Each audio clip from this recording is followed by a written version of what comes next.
I know that every single one of you watching this video right now has that one piece of content that you saw at some point in your life that is just burned into your brain and you can never forget it. Now, it might not be something that you obsess over and dwell on, think about every single day of your life, you know, writing it on the walls or something like you get crazy with it, but it is a video that you've watched that you'll never forget. For a lot of you, that'll be the basic things like Two Girls, One Cup or Goatsy. But for me, these videos are usually like public freakouts that just really make me mad thinking about. So then sometimes when I'm in like a bad mood about something, I'll think of them and make myself even more upset. Which is super stupid, but you know, it is what it is. And there's one video in particular that pops up every few months that every time it gets floated around again and reposted, I watch in its entirety and then I go through and get upset about it all over again as if for the first time. Grab the water too. Thank you. Hey, can I ask you something by the way? No, it's just that every time I come here, like at the late night hour, I don't know why, you're like very, like it's not even me because I know it's not just me. Like, I'm sure you're like this way with everyone. You just like are very impatient. Like if like you don't want this job, you don't have to be here. Like I'm just letting you know, like you literally rush my order every single time and I hate having you. This video is just the final raid boss of public freakouts that ticks every single box that just steams my ham. It gets me so heated every time. It is an asshole filming it themselves, filming their actual worst moment, which is always just baffling to me. They're being a piece of shit to someone in the service industry, specifically at fast food, which seems to just be the Thunderdome for degeneracy with these fucking weirdos that go there just to stir up a controversy. This is a premeditated embarrassment. He went there already filming the window, ready to confront this guy, because he said that he rushes his order. Brother, it's a fast food restaurant, you stupid fucking worm. You fucking imbecile homunculus. Why are you whining about your food being rushed? That's the entire point of fast food. It's the entire reason the establishment exists, to deliver the food quickly. And he's complaining about it. It's crazy. Like, the 3 little neurons in his dumb little spongy fart brain couldn't process that the reason the worker is giving him his food quickly is because that's his job. That's the whole point of it. But then, to top it off, the guy filming is also drunk driving. He's a self-admitted drunk driver. He literally reports himself in the video. It actually rolls up everything that makes me mad about public freakouts into like one video. So this is just like the full complete Christmas package of things that just grind my ass. And I mean, I'm sure my word means nothing to you, but I'm just telling you, you have the choice to have a different profession. This isn't a profession. I'm sure you're just very incompetent and you have to work here. It's better than your lack of profession, where you still treat mommy and daddy like coin blocks in Mario for you to jump up and hit for your allowance that you use to purchase your truck with. I remember when this video surfaced, I went fucking super sleuth on it because I had to know if there was a follow-up. He filmed it himself, so surely he would see everyone clowning on him. And sure enough, at the time, he did issue an apology on Facebook, and I didn't forgive him then. And I don't forgive him now. Fuck him. He's also a drunk driver, which I will never have any level of forgiveness for. But he's also a fucking turbo dweeb who tries to lecture him on why his job doesn't matter and it's not even a profession, and says that the reason he has it is because he must be incompetent. Oh, you slimy fucking weasel. You goofy little bowl of horseradish. It is unreal that a drunk driver that wasn't employed at the time of the video, maybe he is now, and it would be poetic if he is also working in the fast food industry, and now maybe we'll understand the pain of horrible people like him coming through. But I'm already getting lost in some erotica fanfic about justice existing in the real world.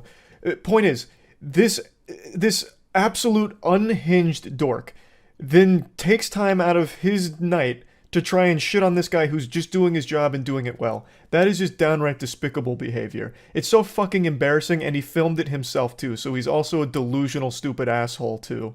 But I'm not being ignorant either. It's just like, I come here to get food. Who cares like if I've been drinking or doing whatever? Like, I come here at a late night hour, I get food. Every time I have you, I fucking hate it. It makes me sick. I'm so sorry about that. Huge save by clarifying that he's not being ignorant. Wouldn't want anyone to get confused here. I also love that all of this starts by saying, hey, can I ask you something? And then he goes into this monologue shitting on the guy and explaining why he hates him. because he gets his food out too fast. He's too good at his job. Thus, this absolute fucking stupid moron is like, you're a bad man. You must not want to see me. He has a personal grudge against me and wants to get me out of here, shoo me away like a stray animal. He hates me for some reason, so I hate him. He gives me my food too quick. Damn it. I also imagine that he carries this energy with him everywhere. So, Godspeed to the waiters and waitresses that have been unfortunately subjected to this plague of a person that sweeps through asking and demanding some kind of certain service. Like, excuse me, harlot, you didn't smile at me when you took my order. You fucking hate me. This isn't even a real profession. This isn't even a real profession. You must just be incompetent. Like, I imagine this is just him. Like, this is just him, fully. Like, this isn't just an isolated incident. But anyway, I'm gonna replay this just in case you missed it the first time. He says something very important here. I come here to get food. Who cares, like, if I've been drinking or doing whatever? Like, I come here at a late night hour, I get food. Every time I have you, I fucking hate it. It makes me sick. I'm so sorry about that. Full-blown self-report here. He just says, who cares if I've been drinking or doing whatever? So you've been drinking and doing whatever frequently and then come here to get food. So you're a constant drunk driver. You're a menace. I'll tell you who cares. Every innocent person on the road will care if you've been drinking and getting behind the wheel of a vehicle. It's dangerous to everyone around you, including yourself. I will never, ever sympathize with a drunk driver. And it's certainly not one like this. This guy's just a turbo douchebag. This is next level douchebag shit. I feel so bad for the worker here. Like, he just sits here and listens to this whole spiel over nothing. Like this whole temper tantrum hoopla. No, I'm sure you're very sorry about it. I'm sure you're very sorry about it. But you are very shitty to me every time I come here. I'm so sorry. No, I'm sure you're not actually sorry, and you're just saying that because, like, whatever's happening or you're being recorded. So, yeah.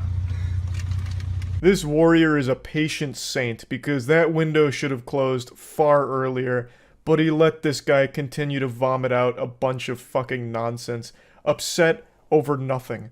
The service was too efficient, I guess. I suppose that this guy really thinks he's the main character of life, and everyone should be trying to communicate and talk with him. When he's just at a fast food place, clearly you're just getting your food and leaving. That's the whole point of it. I don't know what he was expecting or what he wanted. All this worker did was get him his food and send him on his way. He did nothing wrong. He did nothing to warrant any kind of hostile response. He just keeps blabbering on about how getting him at the drive-thru makes him sick because he's impatient and rushes his food. Like, it's still 2 years later makes me upset.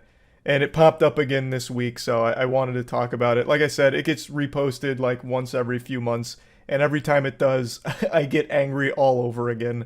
Like I have like arguments with the driver of this truck in my head from time to time.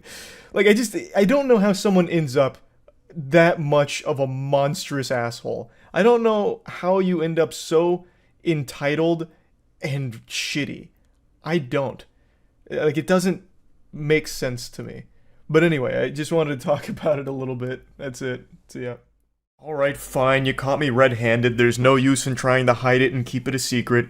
Nothing gets by you guys. Yes, I did just get back from playing Thursday night pickup basketball with the boys. And yes, I did perform like Allen Iverson in his prime, but we don't need to just hyper-fixate on that. I mean, you guys are just really just focused on it way too heavily. Or maybe you're just so distracted by this beautiful retro moist jersey that I'm wearing. There's a little sneak peek, a little teaser for an upcoming basketball wear line we're doing. But please, you're a real chatty Cathy. Can you stop talking about basketball for 2 seconds? Yes, I play like Luka if he got hit with a shrinking beam, right? I get it, you know, little Luka out there. But just because I'm incredible at basketball doesn't mean that that's what I want to talk about today. What I want to talk about is a very interesting gym dispute that I've never quite seen before. I've seen a lot of gym freakouts and really goofy things that happen there, especially in the modern age where every single person's workout appears to be filmed now for TikTok. So when you go into a gym, I imagine it's like going onto a movie set right now, but they're doing like 15 different indie films at every single corner of the gym. I haven't been to a public gym in a while. We built one at the warehouse a couple years ago, and that was such a fucking blessing. That was crucial, because I couldn't stand to be in a gym that is just nothing but cameras recording every single nook and cranny of the establishment. It'd be miserable. And today, there was someone recording their back workout, and it led to an argument because he was doing it shirtless.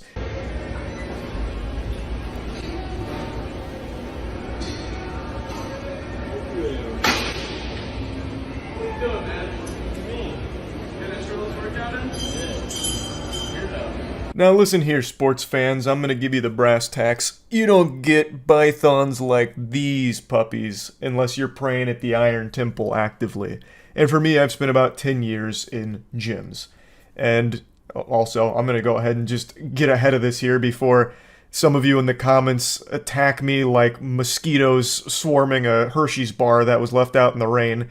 I know a lot of people say that my physique isn't representative of what 10 years in the gym should look like. To that I say, bah humbug. I've gone through the jacked, yoked stage, and at 5'6", I just didn't like how I looked. I looked like a goofy little meatball. So now I just keep myself looking this way on purpose, going for more of a shredded, lean, muscular physique. Don't know why I felt the need to explain that, but figured might as well. Point is, in all of my years in the gym, it has always been proper etiquette to wear a shirt during your workout, except for a couple of exceptions where it is acceptable to not do that. There's a few locations in my local area where there's plenty of people working out shirtless, and there's no problem with that. But when you're going to just like a normal public gym where it's just, you know, a wide range of clientele that isn't necessarily like power lifters or anything like that, just casual lifting, it's usually encouraged that you keep your shirt on. So I'm imagining that's what this place was, a place where you're supposed to keep your shirt on. So I can understand maybe one person being like, that's kind of douchey. But this guy gets so fucking upset at seeing a shirtless man that he starts recording it, and then it devolves into a heated argument that I half expected to go Looney Tunes and have like grand pianos falling on each other's heads. I'm recording my back.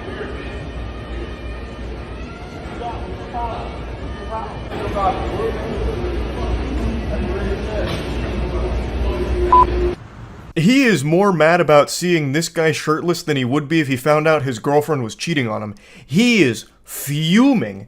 Like, the response to just less than proper gym etiquette is overblown here from this individual. Okay, so the protagonist here isn't supposed to be shirtless. Got it. If you have a huge problem with it, why not just go say something like, hey, would you mind putting your shirt back on? You're scaring me. I don't like to see a man chest. Put a shirt on, please. Like, just go talk it out. Instead, he, like, just goes right up in front of him and starts filming, which is I am so tired of that being the trend when anything is going on that's a little out of the ordinary. Everyone's first instinct now is just to start recording that shit. I mean, I guess I sometimes do like that because it leads to really silly videos.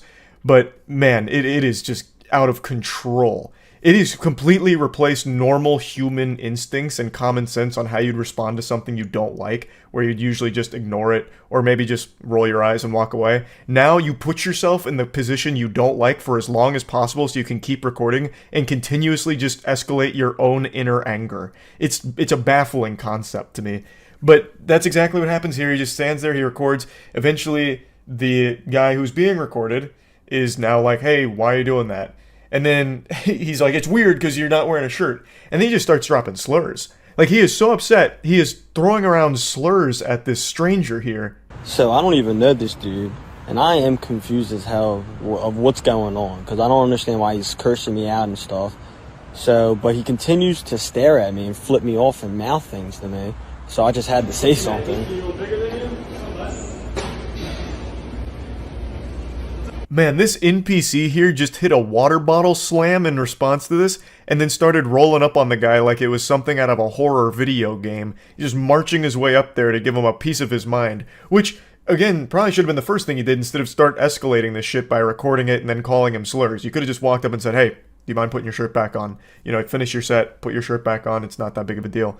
But instead, he's gone through all this hoopla and made the situation far bigger than it ever should have been. I don't know why he's this upset about a guy not wearing a shirt. It is a crazy response to that. I don't know, you're talking, buddy. What are you talking across the fucking gym. What do you think? What you talking about? I don't know, what are you talking about? Fuck you.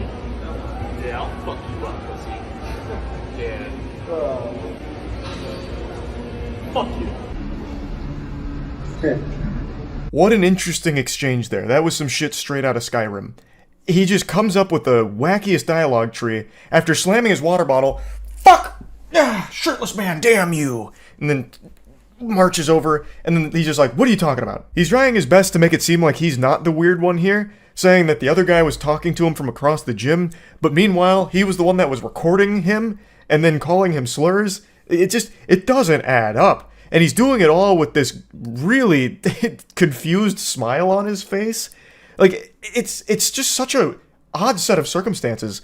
A lot of the comments on this video compared the looks of this man to Eli Manning, and I can't unsee it. This actually does look like Eli Manning in an alternate universe. Anyway, dude comes up and makes threats saying that he'll fuck him up over not wearing a shirt is a crazy thing to try and fight about. But he's doing all of this with like a really big smile on his face, like he is grinning ear to ear. I can't tell if he wanted to fight or fuck this guy. I'm really not sure what his plan was or what he was wanting to happen. If I was to be an armchair psychologist, to me this seems like the sight of the shirtless man made him have thoughts that he wasn't happy about, so then he had this crazy big response because he felt bad about maybe being attracted to it. I really don't know. I can't think of a rational, reasonable explanation for why somebody would get this mad at something so small. Yes, if this is a gym that doesn't allow shirts to be off, it is improper etiquette to have your shirt off, but it's super easily solvable without this kind of hostility by just asking them to put their shirt back on, or even telling just gym staff, be like, hey, that guy's got his shirt off, you might want to talk to him about it, if you don't want to be the one to do it. Like, it's just so easy without it being a big song and dance. I just had to share this because this really was a head scratcher of a video for me, getting this mad about something so insignificant. That's really about it. So yeah. Fasten your seatbelts. It's time for a good old-fashioned, red-blooded American patriotic public freakout. This one takes place on a golf course. We got a Karen on the golf course right now. You'll leave after I don't give you a goddamn thing. I'm gonna take your clubs. Take it. He seems like a character from Mad Men. Like, he is smoldering right now. That is mean mugging. And then he holds up the golf ball like he's about to do a magic trick with it to make it disappear. So, from what I understand here about this situation is, this group was golfing, and this gentleman, which I can't say that word because he is not a gentleman at all. He's not conducting himself in an appropriate manner for the golf course, which is a holy sanctuary of good manners and some light day drinking. He has picked up their ball and refuses to give it back. I don't really know why. Maybe he's out of balls and he resorted to just scavenging for one, maybe. But he has their ball. They're confronting him saying like, hey, give that back. And he's saying, nope. There's just already so much information here to digest and marinate on. Now, one of the members of this party that had their golf ball stolen by the gluttonous golfer threatens to take his golf clubs in return, which I imagine they were just saying out of, jest and making fun of him. But you have to be cautious because clearly this man is resorting to caveman brain. He's going primal right now. He's not processing information rationally. So he might take that as a declaration of war, like a legitimate threat. If you're talking about taking someone's golf clubs, you're basically threatening to take their firstborn child to some of these golfers out here. So you just gotta be wary of the headspace the guy's in right now. Where your fucking Then leave. I'm not getting a fight at a golf course. Then leave. I'm gonna stand here and you can complain. Goodbye. I'm not complaining. You're the one bitching. No, you're Over the a one that fucking approached golf me ball. and I asked you to no longer No. speak. You took her ball! Please don't speak to me. We're coming over. I'll be honest here, I can't help but appreciate his power stance. The way that he holds himself is actually pretty impressive. It's a legitimate NPC stance. He's got this spiritual pressure that I can taste through the video. So he's drawing a line in the sand. He's saying, I'm not fucking leaving. You can sit here and complain, but I've got your ball and I'm not giving it back. So the Grinch has come out here and stolen Christmas, and he did it all while wearing Steve from Blue's Clues shirt. I love that he's got the green striped shirt on because since I grew up with Blue's Clues, I see a shirt like that and I immediately associate it with like a really nice person, and this guy is wiping his ass with that whole fucking idea. Because this guy is not nice at all. In fact, you know what? I'll say he's a bit of a jerk. Pardon my French. You took her ball! Bro, you took her ball. Dude, I'm not gonna fight you over a fucking If you need money for her golf balls, I'm going to, Walter. Because I'll plant you, bitch boy. Now get the fuck off the cart. Walter? Walter. Oh, here we go. You see that? Oh. That's what you been to heaven, bitch, and you wanna test God, you fucking come get it, shit stack. I'm a little disappointed he didn't rip the shirt off Hulk Hogan style. The fact that he, like, quickly takes it off like it's about to get sensual took away from the impact of the peak male physique reveal. Now shit's starting to pop off. It's about to look like 6th Street in Austin, Texas after the bars closed down. That's a really specific reference, but I think a lot of you understand what I'm talking about. There's this street in Texas with a ton of bars, and every single time the bars close, all the fights just start breaking out outside on that street all the time. Most of the street fights you see on the internet actually come from that area. That's like the genesis of fighting. Like, that's where fighting was invented, really. But anyway, let's dial back the clock a little bit. He said something very interesting that caught everyone off guard when he said Walter, and that he would plant him bitch boy. So all at once, the crowd says, Walter? Walter? Walter? Walter? Like, no one knows where that came from, so I believe what happened here is, for a brief moment, this dude traveled to a different dimension, and he was fighting a ghost named Walter. No one seems to know where that came from, but that was finally the last straw there, when he takes his shirt off. Walter was there, and he was ready to fuck him up. Mentally ill. You think I'm mentally ill? I know you're Been to heaven. Leave me alone. So that's the second time he mentioned heaven. So the first time when the shirt comes off, he makes this statement about, you know, this is the body that went to heaven, so if you want to challenge God, then come get it, shit stack. I don't exactly know what a shit stack is. I guess if I was to put the context clues together and use the very obvious, it would be like a piece of poop on a piece of poop on a piece of poop, like a whole fucking tower of it. But who does that? I've never seen a shit stack per se. But what's the most interesting part here is that he keeps mentioning heaven.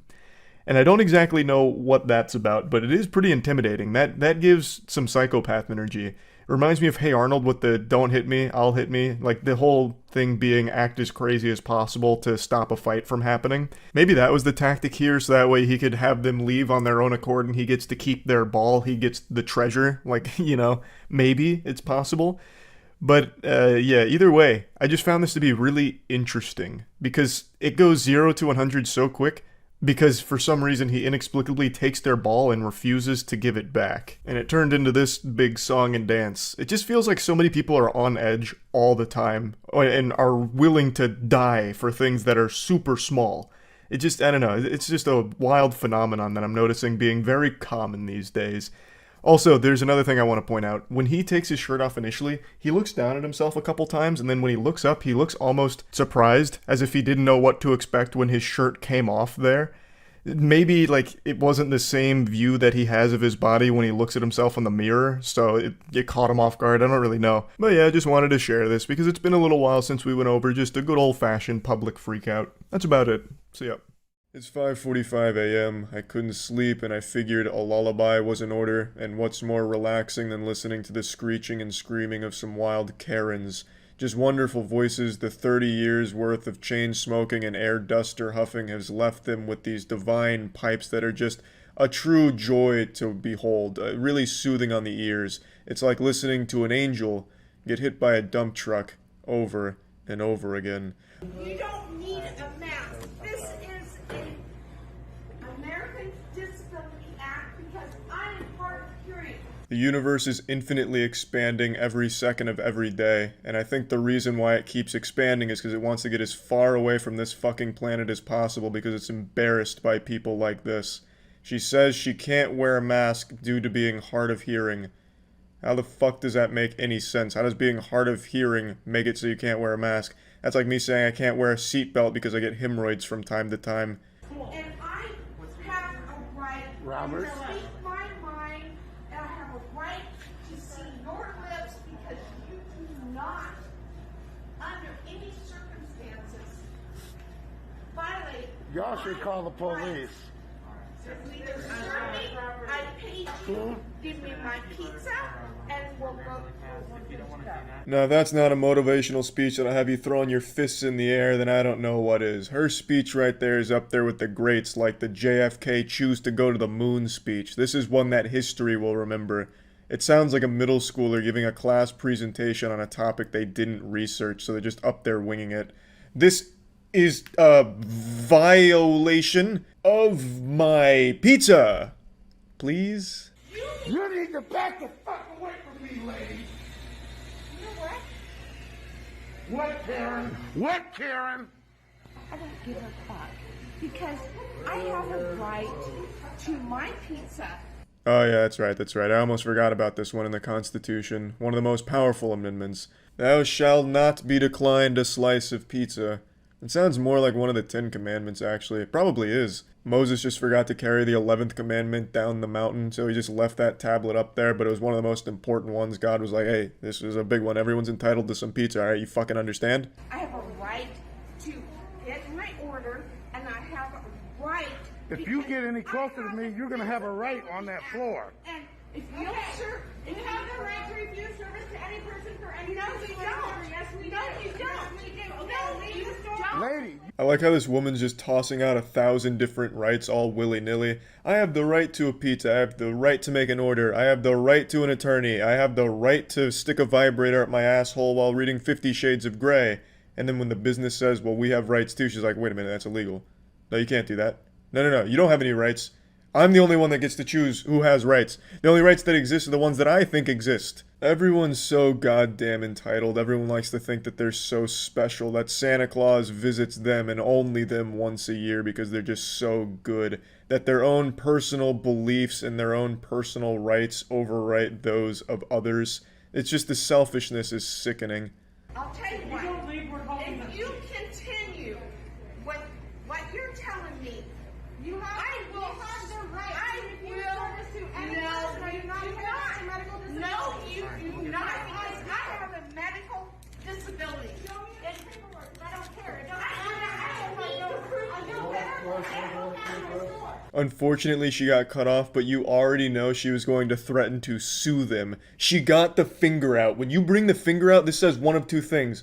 A, I'm coming to sue you, or B, bend over because I'm putting this in your butthole. One thing I've been thinking about recently is the majority of these Karens, they have a family. Like, not just a dumb fucking husband that hasn't had an erection for 30 years, but they have kids.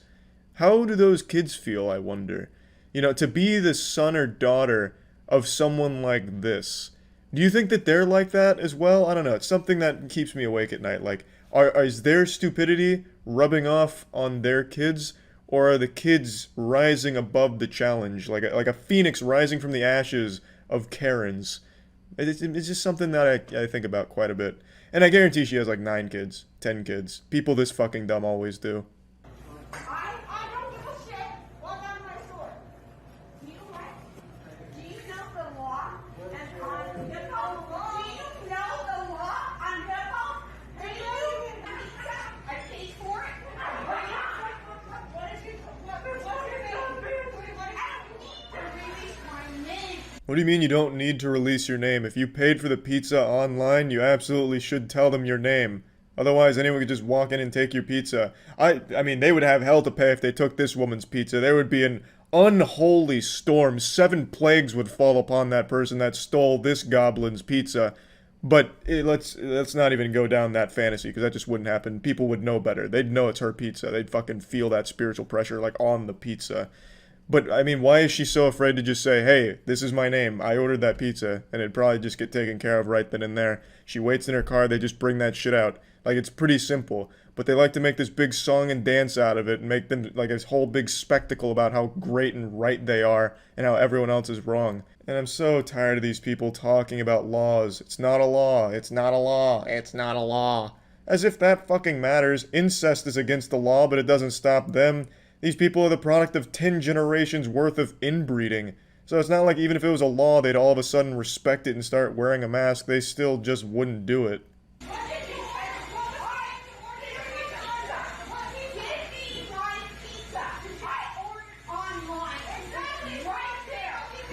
you see how people are. Here you got another Karen. This guy is absolutely right. Here we have another Karen. I really wish the lady behind the counter just slapped her with the pizza. Okay, you want your pizza? What was that? Double cheese? And then turn it into like a WWE show. Alright, you want your fucking 2 slices of pizza, huh? Then slams them together like Stone Cold's beers and just drinks the grease right in front of her. Then throws the remnants at her.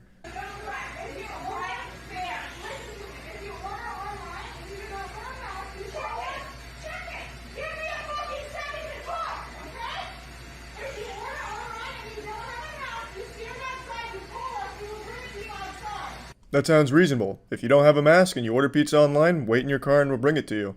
Now, how does the enraged Karen whose watering hole has just been shit in by not being able to get this pizza, how does she respond to something so reasonable?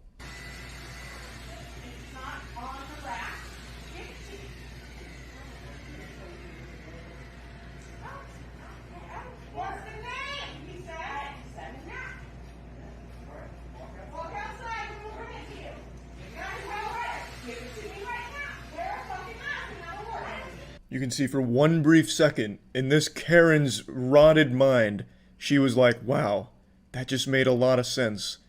But I've committed so hard, I have to keep going. No, give me it right now. Fuck the car. What's a car? I came here on a fucking wagon like the Flintstones. Look at me. Just give me the fucking pizza right now. I'm just waiting on my pizza. Huh? Huh? Yes. Yes. Defeated and hungry, this pizza Karen predator leaves the hunting ground, recognizing there will be no prey for her today, no pizza for her to feast upon, so she heads back to the swamp. Or at least that's what you think, but we haven't even met Mr. Pizza Karen yet. I have a First Amendment right, and I am doing my First Amendment right. You want to hide behind it? You hide behind it. Show me the law, not a statement. You show me the law that says I have to. Show me the law. That's a mic drop right there, ladies and gentlemen. He fucking got us. When I first saw this, I thought this was a celebrity appearance, a little celebrity cameo from Tom Arnold. This guy looks a lot like Tom Arnold if he was drunk driving a Dodge pickup truck or whatever the fuck he's driving.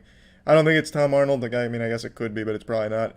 Either way, Pizza Karen really came out here, put on quite the show, and unfortunately it didn't pan out for her. She didn't get the pizza, so she probably took that bad attitude to Domino's or some shit. So I feel bad for everyone who worked in the pizza industry within a 10-mile radius of that spot on that day, because it was like a fucking apocalypse with the Pizza Karen on the prowl. But anyway, that's about it. So yeah. It's become a cherished human tradition to sit around a campfire telling scary stories while on a camping trip with your family. And yeah, maybe sometimes Uncle Sheldon will take it a bit too far with his graphic tale of some overloaded testosterone meat man named Raw Vandergore filleting a bear. But for years, these campfire horror stories have been dominated by retail workers. They have the most terrifying stories to tell. They'll put the fear of God in your whole family. They'll send your fucking family to bed sucking their thumbs, sending shivers down their asshole. But I thought it'd be fun today to look at a positive customer interaction in a retail setting, so I found this video here to demonstrate how lovely the experience can be. Laugh at me, goddammit, don't you laugh at me! My money back! Yes, you are! Me! And here we're immediately introduced to our 3 protagonists of this short film. Now, the one who's currently shouting is exactly what I picture in my head whenever I think of an evil librarian. She looks exactly like a mean, angry lunch lady from a Pixar film. Yeah, and it's already out of my account, and I can show you that you've already taken my money. So you need to give me my cash. And if I end up on YouTube, I will personally sue your ass. I'm just documenting it. In the camera woman's defense, I did not find this video on YouTube, so she should be spared from Ace Customer Anchor Arms legal wrath. I, however, am posting this on YouTube, so I guess I'm gonna have to start sleeping with one eye open. Also, just a side note, I fucking hate when people say they're personally gonna sue someone. No, you're not. You're not gonna represent yourself. You're not that fucking dumb. What are you gonna do? You're gonna stand up in court and say, oh, excuse me, Your Honor, I just didn't like the cut of their jib. Can I have their car now? What do you mean I lost? No, what you're going to do is you're going to go home, you're going to argue with your husband and threaten divorce for the 5th time that week in front of your children, then you're going to flip to the back of the phone book to try and track down some slimy grease beaver, then you're going to pay them $100 in an over-the-pants hand job to try and represent your ass for this stupid fucking case you're going to try and drum up. You're not personally suing shit. That mucus goblin lawyer that you're going to track down and pester is going to be the one doing all the work. So don't have the audacity to say that you're personally suing anyone. Get it back and give me my fucking receipt. I'm not laughing, ma'am. Yes, you are. You want me to show you on my phone that you are? Please. I don't even understand your thought process on this one. Do you want me to show you that you're laughing by recording it? What kind of fucking plan is that? That's not exactly bulletproof. You see, look at this. You're laughing in this video. Oh, well, color me purple. What do you know? I am. And I'm still laughing. Because you're a fucking idiot. And if the rationale was, I'm gonna record her laughing at me and post it on my Facebook, then why? No one's gonna understand the context. It's just gonna be you making a ruckus and someone laughing at you. Makes you look bad. That you are what? Laughing? If we end up on YouTube, I will sue you. I'm not putting it on YouTube. No, I'm we're gonna, documenting. if it ends up on Oh, Facebook, it's going to end up. Facebook, It will not go I to will Facebook. sue you. All right. I mean, yeah, that makes sense. That plot development was pretty easy to predict from a mile away. Just taking one look at her, you could guess that she would be the kind of person to immediately threaten suing someone. So now our brave camera woman is coming under fire again. That's 2 potential lawsuits here. I mean, it's fucking raining lawsuits up in this one. They're just tossing lawsuits like they're baseballs at a dunk tank at a carnival. However, once again, the camera woman is safe because I did not find this video on Facebook either. They're 0 for 2 right now. If they were smart, they would have made a blanket statement. If this video ends up online, I'm suing your ass. Then I'd be fucked. I'd be up Schitt's Creek without my ass crack. I wouldn't legally be allowed to watch this video. It'd have to be ending up on the dark web for me to find it. If they made that statement and it still ended up online and I saw it, I'd have the fucking Special Ops Navy SEALs busting through my windows right now to arrest me. Obviously, I'm kidding. No matter what incoherent babble they could have mustered up to drivel out of their mouths here, nothing they could have said would have given them any legal ground to stand on to sue anyone at all in this situation. That is perfectly fine. Yeah, because you can't record if you don't want to be recorded. And let me tell you, my attorney, I love you. That's kind of a half-hearted attempt at threatening another lawsuit, so I'm still just going to count that one. So she's at 3 potential lawsuits here, which is a pretty impressive statistic given that it's only been like a minute. Also, just to clear up a common misconception, you are allowed to film in public, contrary to what assholes like these would tell you. It's 100% legal, even on private property like a retail store, unless it is openly and clearly defined and stated by the established retail place or whatever location you're at that you're not allowed to film. You're allowed to film. And this happened at a Sears. Sears would have everything shy of fucking cocaine and heroin on their shelves if it meant getting people in their store. I'm pretty goddamn sure they don't have a sign saying you can't film. Don't laugh at me. I'm not. I hope everyone does your fucking job. Okay. Y'all need to. Okay. And I'm calling Sears too. Okay. What? I don't care what you have. Find you another job. What's your point? What's your point? You need to shut your damn mouth and stay out of it. I you have big kids man. too. Yeah, you do have kids, and it seems that they're very well-adjusted adults judging by this video here. Shoutouts to the red-haired girl that's now filming this from her perspective. Surely that's going to look good on her Facebook. Hey, hashtag super strong woman standing up for herself at a Sears against the evil corporation. What the fuck are you thinking here? No one on your Facebook, no matter how close they are to you, is going to see this and take your side. You got your fucking pugilistic mother over there threatening to go over the counter and beat snot out of the employees here. And you have the woman next to you shouting up a storm too. Also, you're shouting in front of your kid while carrying another kid. You don't look good. No one is going to take your side, and I see this so much. The person who's in the wrong starts filming because they're so delusional that they think that they're in the right. It's disgusting. It's fucking sick. Should get you another job. A better job. Than being clerk at $10 an hour. You're screaming. It hurts my ear. I'm sorry. Did you get your money? Bye. You can quit Bye. recording me before I knock it out of your Bitch. fucking hand. Bye. Knock it out of her hand. Yikes, what a scary hollow threat on the way out. Honestly though, it's refreshing to see good parenting like this. What an example to set for your children. Hey, If you're unhappy with something, get as loud as you possibly can and start threatening the shit out of people. Throw a fucking embarrassing tantrum. It'll work. Unless, of course, it doesn't. But yeah, the point of me showing you this video is to show you it's not all bad when you work in retail. Sometimes you'll get enjoyable experiences like this with a family as pleasant as them. Actually, I don't even know if they're family. I don't know if they're even related. Maybe they were just three strangers feeding off each other's energy. I couldn't tell you. But again, the point is, the customer's always right. No, I'm just fucking yanking your nipples on that one. The customers 9 times out of 10 are fucking assholes like this. I have definitive proof that there are just some people out there that thrive off arguing over nothing. Their body isn't powered by food or water. They don't need nutrients to survive. They just need fury of a nonsensical, worthless argument. It's like a plant with photosynthesis absorbing sunlight, but for them, it's absorbing anger. I'm jogging, I'm trying to take my trash out. Okay, and you can do that. I'm trying to go home. I just did work. Like, you don't need to swear at me because your dog, talk to your dog. As a neighbor, you need to walk away. As a neighbor, no, I don't. You should be able to control your dog. The door. And I'm literally right here. You're being weird. You need to exit the door. Apparently right before filming, that woman's dog had like lunged at the lady filming or something like that. I don't think it was like aggressive or anything, but then the dog owner had a big ol' fucking conniption about the whole situation, and then it led to this.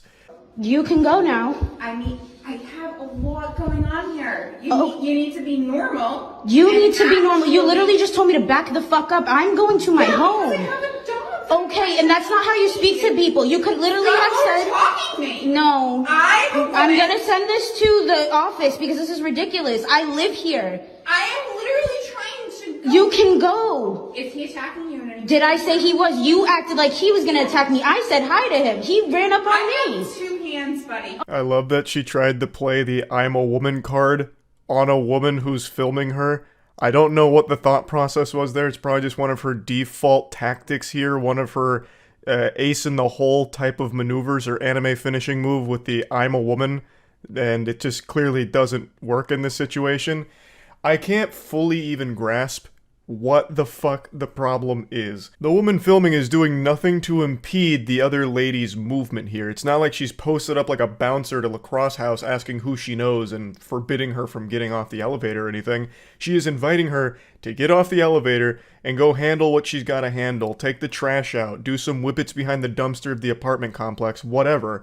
And for some reason, this lady just keeps blocking the elevator for like 10 fucking minutes over nothing, just to sit here and screech. Okay, and 2 hands. And a door frame. Okay, you can get there. To understand yes, and you started hollering at me and screaming at me, and now I'm recording. I got a broken Okay, foot. that's between you and your broken foot, ma'am. Yeah, and then the leasing office already knows that. Okay, so you don't need to cuss at me. Okay, can you please go? I'm trying to go home. You want me to go with the broken foot? You dumbass. There's stairs over there. She tries to throw a pity party, but nobody shows up. Starts complaining about her broken foot in the wambulance with a side of French fries. She's already come down here with her goofy little broken foot, so clearly she's fine walking on it and has no issue standing on it for a long time blocking this elevator. So I imagine her plan was to walk and accomplish whatever business she's down here for, whatever her objective was. I don't think she's here waiting for a stretcher to carry her there, so she's clearly already walking on that fucking fractured foot.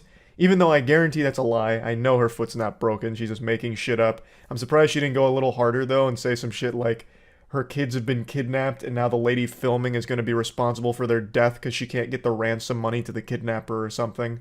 Please hurry up. I'm literally just trying to go home. You want to fucking start? Go to the stairs. I'm going to send this to the office because this is unacceptable. I will. This hurts. You understand how much this hurts? And you would I'm continue a military going. fucking woman. Okay, Get the thank fuck you for to your the stairs assistance. now. You take what floor are you on? What floor? You are don't on? need to know that. You want to fucking? I swear to God, we'll do this. Okay. I'm a single ass woman who provides for herself, and I would like to respect you, but you... She's just diarrheaing every single... Hello there.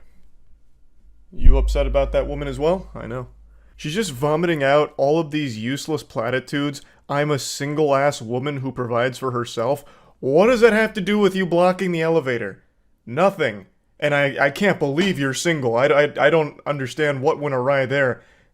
I can't believe every man in the city isn't pursuing this absolute angel. That's weird. I also highly doubt that she actually did serve in the military. That just seems like yet another lie. So fucking stolen valor on top of that, most likely. And even still, that has nothing to do with you refusing to get off the elevator. That's the crazy thing. That is the wild thing. Her whole objective is off the elevator, which she can easily do, but refuses to out of just the principle and the love of the argument. Now, I know a lot of you are probably saying, why doesn't the woman filming just take the stairs and put an end to this madness? Just be the bigger person. Well, because fuck that. Patooey. That's a bunch of baloney. At this point, stay there, and if her foot really is broken, make sure that it is agonizing by the end of it, that shit swells up and doesn't heal properly. This lady is a piece of shit. I don't think the woman filming is in the wrong here for sticking around out of just sheer pettiness is the wrong word because it's not petty. She wants to go home and she might live on like a high floor in this complex and doesn't want to take the stairs, which is totally reasonable, especially after a long day of work. I think that's totally fine. This woman has no reason at all to be blocking the elevator for this long and refusing to let her go home. So, her taking the stairs is admitting defeat, and she shouldn't have to admit defeat in the face of such a fucking weak, useless opponent like this lady. You didn't respect me as soon as you got off the elevator and told me to back the fuck up. Dude, we're not doing this. Okay. You already know what you did. You didn't do anything, but I'm definitely gonna record because this is ridiculous. Yeah, you are recording. I'm aware of Okay, that. I'm just letting you know that I'm sending this to the office. You can wait all night. You're the one I who's... served my country. What the fuck have you done? All right. Thank you for your service, ma'am. Yeah, I know. Okay. Yeah, we'll do this. We'll do this all night. You're the one complaining. Technology. Yeah. Christ, no logistics. Her brain's really starting to malfunction now. That double core brain cell really starting to fall short here with a bit of a hiccup. She just starts humbugging technology. You and your technology, just mad that technology exists now because she's being filmed like Sasquatch. She's just getting real upset. Oh, you bitch! How could you fucking film me? I know you're filming, you bitch. Technology. Ugh. Also, I don't want to overlook that little zinger she slid in there about her service to the country. So she says, like, I served our country. What the fuck have you done? And it is eerily similar to an iconic speech from a legend from that viral trumpet fight video from a few years ago. You know the one I'm talking about, where like that goblin guy comes up and gets really upset because someone is playing the trumpet poorly. So he walks up to him and he's like, why are you disrupting the peace with this filth, this trash? I played the trumpet for 80 years. Who the fuck are you? I was first chair Los Angeles Philharmonics back when we still only had black and white television. Who the fuck are you? I played the trumpet on the night of Abraham Lincoln's assassination. Who the fuck are you? You know who I'm talking about. It's an iconic moment, and for a brief second here, this lady in the elevator was channeling some of his energy, and I appreciated the callback. This foot is actually fractured. I swear to God. I'm sorry. I'm so sorry for you, but the way you just disrespected me for no reason. You're a piece. This is not happening. I literally was just trying to go home. I literally got off of a long shift. I'm Walk trying to up go the home. Stairs. I have a fractured foot. Common sense. Walk up. It was around this moment where I was just completely lost and gave up hope of trying to even have a minuscule grasp of the situation. So it seems like the lady is now wanting to go up the elevator. So at first I thought she just wanted to go take the trash out and shit. But now it seems like they both wanted to go up the elevator, but the lady on the elevator told her to get off and take the stairs instead. Actually just making this whole problem out of thin air. All of this hoopla over nothing. And I guess the dog may have like approached the woman filming, which then caused the dog owner to freak out as if the person filming did something wrong because the dog came up to her. Like that's now my understanding of it, though I think that could still be totally incorrect because none of this makes sense. The plot here is totally fucking lost. It's all nonsensical. I also like how she keeps going on about her broken foot, saying that it's common sense that someone with a fractured foot wants to use the elevator, so you should use the stairs. I don't even know where to start with that pile of shit statement. You're not wearing a boot or a cast or anything on it. It's not like it's immediately identifiable that you're injured, which I just don't think you are to begin with. You're just pulling things out of your ass. But regardless, how does that track? Like, how does that logic track? If your foot is broken or fractured and you use the elevator, why does that now prevent everyone else from using the elevator as well? It's not like you need the whole fucking elevator. You don't take up all that space. How am I supposed to know that there's a person with a fractured foot getting on the elevator? Exit signs all over here. Is your analysis fucking retarded? All I was trying to do was get on the elevator. You told me to back the fuck up. So I'm just confused. I'm definitely bringing this to the office because this is unacceptable. I should not be being treated this way in a place that I live by someone else who lives here too. This lady's brain is trapped in Narnia. What are you talking about? What do the exit signs have to do with fucking anything about your stupid little boo-boo on your foot? Nothing! It has nothing to do with it! Jesus Christ! She is trying to find every possible thing to argue about because it is the only excitement she gets in her life. It's the only thing that keeps her going. Can you move out of my way? And you started attacking me. Are you serious? I really hope there's a camera here. Oh, I am serious. Oh my goodness. Exactly what you're doing. I'm glad there's stamps on this. I already called them. I called them about it because there has been men who have been banging on my door. That has nothing to do with me, Mom. I know, but I asked them for surveillance. Can you, because my door is up there. Men have been banging on my door and I've opened it. And I'm sorry that that's happening to you, but I didn't do that. I didn't do that to you. Psychosis. This has to be a psychotic episode here. What the fuck does men banging on your door have to do with anything here? Because she's using it to point out like there's security cameras or something? I don't know. I also, maybe there are men banging on her door playing Ding Dong Ditch on the creepy witch lady that lives in the apartment like the fucking ghost that haunts the halls. Maybe, I guess. But even still, that has nothing to do with anything here. Can I please get home? I'm just trying to go home. It's been a long day. Walk up the stairs. You can walk out. I'm not taking up any of your space or time. You have all the space in the world. Please go.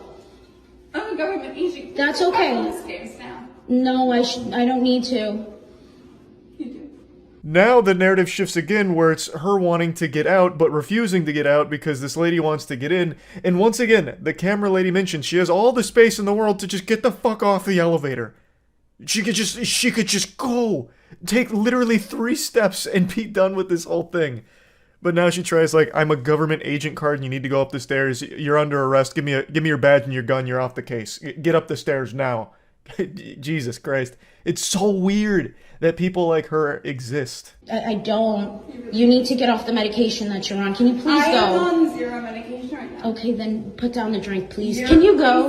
There's no drink. What drink are you talking about? The one that you drank before you got on the elevator. Your dog must want to go to the bathroom. You have trash to take out. Okay, you're not though. I swear to God. Are we doing this? Can you back up off of me? Because if you put your hands on me, I'm going to call the police on you. Go on the stairs. I'm trying to go. That was a horror movie approach right there. She had that just shit her britches walk cycle coming at her, waddling up, getting right in her face. I really half expected her to dislocate her jaw and scream for a jump scare. That was some terrifying shit. Maybe her foot really is broken. And if that's the case, I'm glad that she's continuing to put so much pressure on it to make it worse. That is fantastic news here. Incredible strategy. She mentions that she's not on medication, but I think it's time they start exploring that option because there is something that's gone untreated here. This is not normal. This is not healthy. Or maybe the lady filming is correct in that she's just been hitting the alcohol hard and she's had a couple drinks already. Or maybe she took a stupid potion with breakfast. There's really so many possible explanations, but none of them excuse any of the behavior here. Please back up. I'm a government. I do not care, but if you put your hands on me, I'm going to call the police. Can you see this? Do you see this? I just want somebody to. I'm just trying to get on the elevator. She's crazy. There's stairs. I'm gonna call the police if you do not stop. Stairs if you try to barricade me, I'm going to call the police. Yeah, I'm going to call the police. Nobody's confused on how the elevator works. We're all just confused on why you're such an insufferable little asshole here. Just get off the elevator. Just get off the elevator. Go put the trash in the fucking dumpster. Oh my god. It goes on for so long. It just goes on for such an agonizingly long time period here. It takes like half the afternoon just with this random encounter NPC. It's fucking, like, I'm getting upset for her just having to watch it. It is the most annoying video I've seen in so long. This is bad. This is really bad. This is super fucking bad. You're causing a disturbance. We live here. Everybody lives here. This is bad. I'm just trying to go home. Thank you. You're not going in there. Yes, I am. And if you touch me, I'm going to call the police on you. No. Do you want to go war? All right. Well, I'm calling the police now. Stay there. Okay. I'm going to call the police now. It's like when you try and leave Kakiri Forest in Ocarina of Time and that guy's like preventing you, just stopping you at all times. Even when you think you have the angle and you make a run for it and he stops you yet again. That's what just happened at the end there. The lady finally abandoned her post for a brief second, but then right when the lady tries to finally get on the elevator and go home, she storms over with her broken, useless foot and says, nope, and puts the kibosh on it. For no reason, again. She just really doesn't want her getting on that elevator. And there's no explanation as to why. And then she eventually takes the elevator up and we don't see her again. So I guess her objective was to go up the entire time, which she could have done from the start. Even if her objective was to get off the elevator, she could have done it from the start. None of this had to happen. This is just one of those repulsive people that love to argue and make an issue out of nothing and cause an inconvenience to everyone around them. It's fucking sad. It's just downright pathetic. So yeah, that's about it. See ya. As more and more things start opening in the world amid the pandemic, more and more middle-aged single mothers are trying to go back out into society and find things to be angry about. I recently covered the Karen apocalypse that we've just experienced. However, if the Karen apocalypse was an earthquake, what you're about to see is the aftershock. One thing I find interesting is since most people have been inside for a long time now, a lot of people are starting to get a vitamin D deficiency from what I've read. But I'd argue it's almost more dangerous to go outside due to an overdose of vitamin K. Karen. Society right now, the outside world that I've now become a stranger to, is experiencing dangerous levels of exposure to vitamin K. It's like walking into fucking Chernobyl if instead of radiation it was just pure negative Karen shit. So let me just show you the recent Karen Armageddon we're now experiencing. 45 minutes of having it on. It's the first time I've worn one. I am disoriented. I'm a little mad, if you can't tell that already. Oh, don't worry, you weren't keeping that a secret from me. I had a sneaking suspicion. Between that stereotypical where's your manager haircut, it's time to go to corporate and take a shit, also the facial expression that just kind of conveys I'm always mad even when things are great, I was just able to immediately sniff out you were a bit upset about something. Like, I'm frustrated, but I don't feel good physically. Like, I can tell you right now, I wasn't getting enough oxygen, and I just had on one of these little stupid things. I see what she means. I can hardly breathe in this shit. I'm about to fucking pass out on you, just suffocating myself here. I like how my beard hair kind of sticks out here. It's like little innocent pubes popping out of someone's whitey tighties. But anyway, this is something I see a lot from these kind of people. I can't breathe in it. It's impossible. I'm suffocating to death. I would have loved to see her in the store if she's trying that shit, like she's just like falling over herself and then like everyone's ripping the mask off to try and save her life. Jesus! What is this? A mask? She's killing herself for our safety. What a hero! She's wearing a mask and she's dying for it. As if there's anything easier in the world than just putting on a mask. Like, how fucking spoiled and entitled and weak do you have to be to think that putting on a mask is some like giant sacrifice or something that's hard? I feel dizzy. My hands are kind of tingly.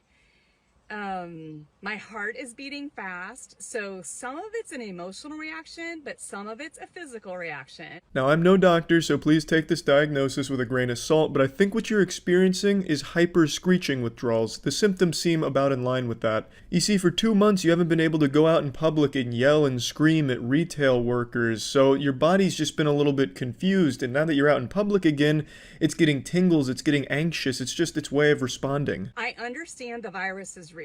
Okay, I understand the virus is real. Well, that's better than a lot of people on Facebook, so good for her there. But it's also extremely sad that there's actually people that don't think it's real, so you have to clarify that you believe in it, as if there's some type of fucking debate on whether or not it's real. Friends, look at the numbers and tell me why everybody's living in fear. Tell me why we're putting these things on and not being able to breathe. I just want to cry. Like, Well, go ahead and cry. I'm not gonna arrest you for it. Let it all out. And as for why people are putting masks on and not being able to breathe, I think that's a problem exclusive only to you. I mean, this may come as a shock, but doctors work like 12-hour days with a mask on the entire time. Nurses too, so they can clearly breathe. The design's fine. No one's suffocating wearing a mask. Just because you soldiered through a brave 45 minutes while getting your gluten-free food at the Whole Foods doesn't mean that you're some expert on masks now. I'm pretty sure you were breathing just fine. I don't know how the fuck you walk around breathing if you're struggling in a mask. Do you just, like, wide open mouth, just suck all the air in as big as possible? that's all I want to do is cry, because you can't see people's faces. You can't make human connection. We can't hug people. We can't hold their babies. That's kind of a weird thing to point out, right? You can't hold people's babies? Like, what does this woman do? Just go around, like, snatching babies, like, bringing them back to the stork or something? Like, that's not exactly common. You shouldn't be going up to strangers and asking to hold their babies in the first place. Now, if you're around your friends and shit, yeah, I guess not being able to hold their babies might be a common problem. I don't really know. I just feel like that's a strange one to point out. Like, you know, a lot of bad shit's come with the coronavirus, but one thing no one's really talking about, the worst thing is, we can't just hold people's babies anymore. It doesn't make sense. This doesn't make sense, and I'm not okay with it. Nothing about what we're doing is supported by the numbers that are out there. Those of you that know me, like, I am one of the most compassionate, caring people you will ever meet. Whenever someone says something like that, I immediately doubt it. No one that's actually compassionate and caring goes around wearing that like a badge of honor. I'm so humble. In fact, I'm one of the most humble people you'll ever get to know. In fact, I probably care more about all of you people than you people even care about yourselves. That's how good of a person I am, and you should know that. And I'm just letting you know that, just because I am such a good person. You know, that doesn't really rub me the right way. I just doubt that claim. But as she said, she's not okay with it, so I think it's time we cancel the coronavirus. Let's just get rid of the coronavirus now. This lady is clearly not having a good time because of it, and since she's not okay with it, well, we need to change everything.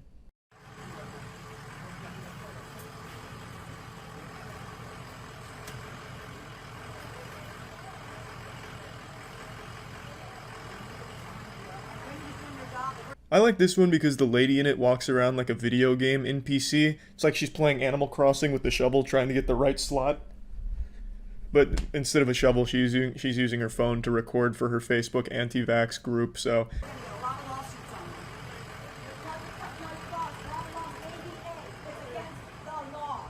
So it's against the law? It's against the law to make you wear a mask. It's against the law. Well, if you say so. I mean, I'm not going to question her. She seems like the law. She's like the embodiment of the law. So whatever she says, yeah, you know, I'm just going to agree with. The ADA tells them that you cannot make people wear a mask. It's not our laws at all. This is just made up by Bill Gates and them, and by you wearing that. Seriously, think about it. You're breathing out your toxic air, and you're breathing in the same air. You're making your lungs, you're killing your antibodies.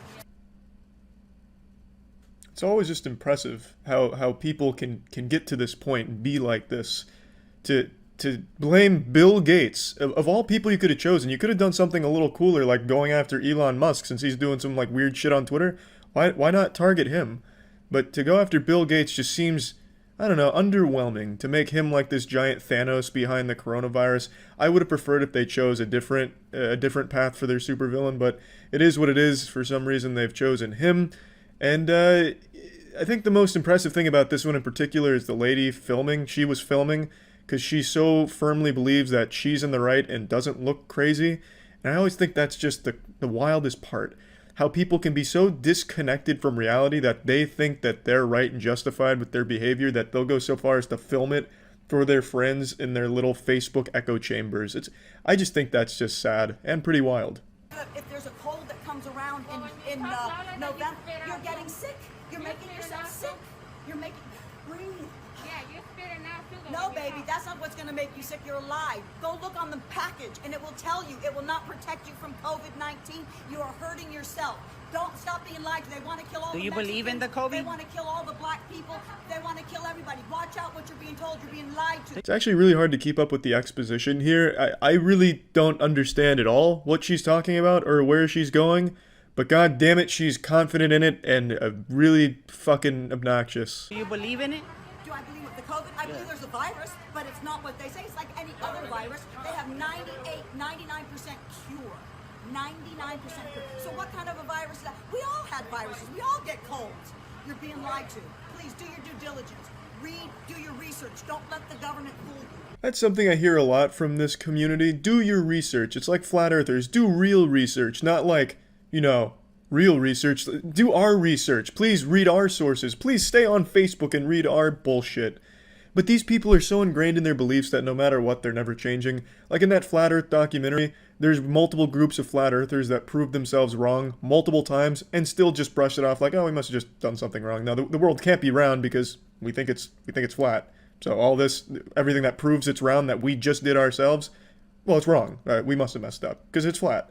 That's the exact same way these people operate. No matter what, they're not going to change what they believe, which sucks because it's just objectively wrong and harmful misinformation that they share between each other. But it is what it is, and at least you get some Karens melting down in public, which is always at least fun to watch from a distance. Be smart, please, for your sake. Because what's happening is she's hurting her antibodies in her body. She's breathing in the toxicity and the carbon monoxide that is going to make her sick. She's not getting enough breath in her lungs, which is going to cause her lungs to weaken. It's all damaging. Look it up for yourself. Go online and look it up. I will. Take my word. Thank you. Okay, thank you, Professor. Have a lovely day going home and then yelling at your husband. Okay, so I need to talk to a manager because I'm not wearing a mask. Okay, understood. Perfect. Just a moment. Go ahead. Go ahead. It's always refreshing to hear that signature catchphrase, I need to speak to a manager. It's refreshing, honestly. I just really, you can always get like a sense of joy when a very irate woman says those words because you already know what's going to follow, and it just never really gets old. Hi, I have a medical condition that I'm not allowed to wear a mask, and I'm not required by HIPAA rules and regulations to disclose that. Being a loudmouthed asshole is not a medical condition that prevents a mask. In fact, it should be encouraged so that way you're not just fucking screeching. At least the mask will act like a little muffler, like a fucking silencer on James Bond's gun for your fucking yelling at the retail workers. I also decided to look into it because she publicly talks about herself in this video and puts herself out there, so I looked into it. The medical condition she has does not prevent her from wearing a mask in any way. And just for the sake of playing by her rules, I won't disclose what the medical condition is, but she talks about it constantly and just has it plastered all over her website. She's also an avid flat earther and considers herself a general truther in all things, as most of these people do. Okay, can we shop for you? So, what does that look like? I have private things I want to get that maybe I don't want you to see. For you, but I can't let you in the store without a mask. Okay, so where's the regulations that state that? The regulations? Yeah. That is company Because you're discriminating against me now. Do you know that? The bombshell! She said she's being discriminated against. Oh, well, now this company needs to close its doors or let her in and let her make her own rules. Now you've gone too far. To discriminate against her? Yep, now you've gone too far. You're going on her blog, mister. You're really done fucked up now. You're discriminating against me. No, because I have private stuff that I don't want you to see. What kind of private stuff could you possibly be buying at a grocery store? What, are you scraping bacon grease off the grills in the back and are embarrassed about it? Are you smuggling plutonium in there or something? What could possibly be a big secret at a grocery store that would be embarrassing? All they fucking carry for the most part is food and vitamins. What, do you want people to not know that you take fish oil pills or something? I don't really get it. It's a lame fucking excuse. These people just look for reasons to stay angry, even when people are offering alternatives to kind of fit into what they're comfortable with in their lunacy.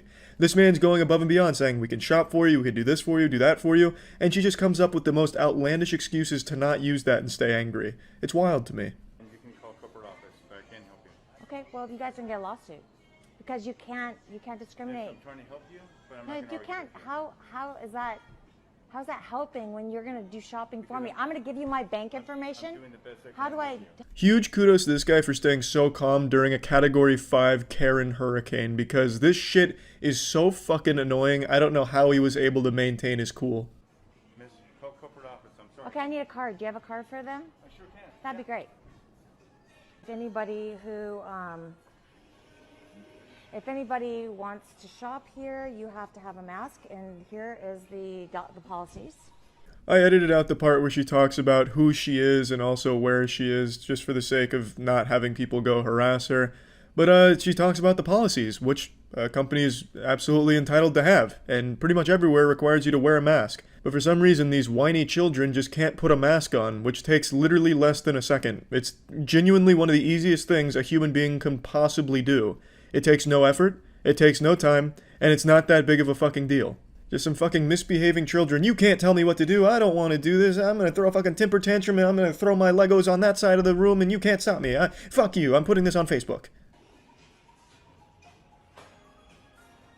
But you're pretty chipper. You're pretty chipper. Huh? You're happy? Why not be? Why are you happy? Yeah, buddy. Why are you happy when she's clearly not happy? Because she's unhappy, no one in the world is allowed to be happy. If there was a kid with an ice cream cone and a smile on their face, this woman would go over and slap that shit right out of their hands. And do you know why? It's because she's unhappy. So why the fuck is anyone else allowed to be happy? But yeah, anyway, these are the most recent Karen sightings. I'm sure there's going to be plenty more as the floodgates are starting to open. So stay tuned for more incredible Karen antics out in society. That's about it. See ya. My hair makes me look like a crazy person right now.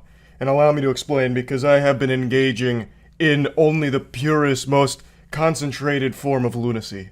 Twitter.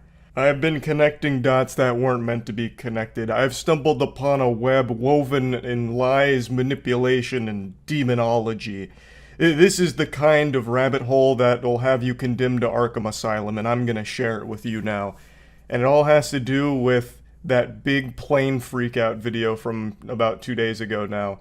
I'm sure a lot of you have seen it. There was a lady on a plane who got a little rambunctious, so she stormed off saying that the person she was sitting next to wasn't real and it scared her.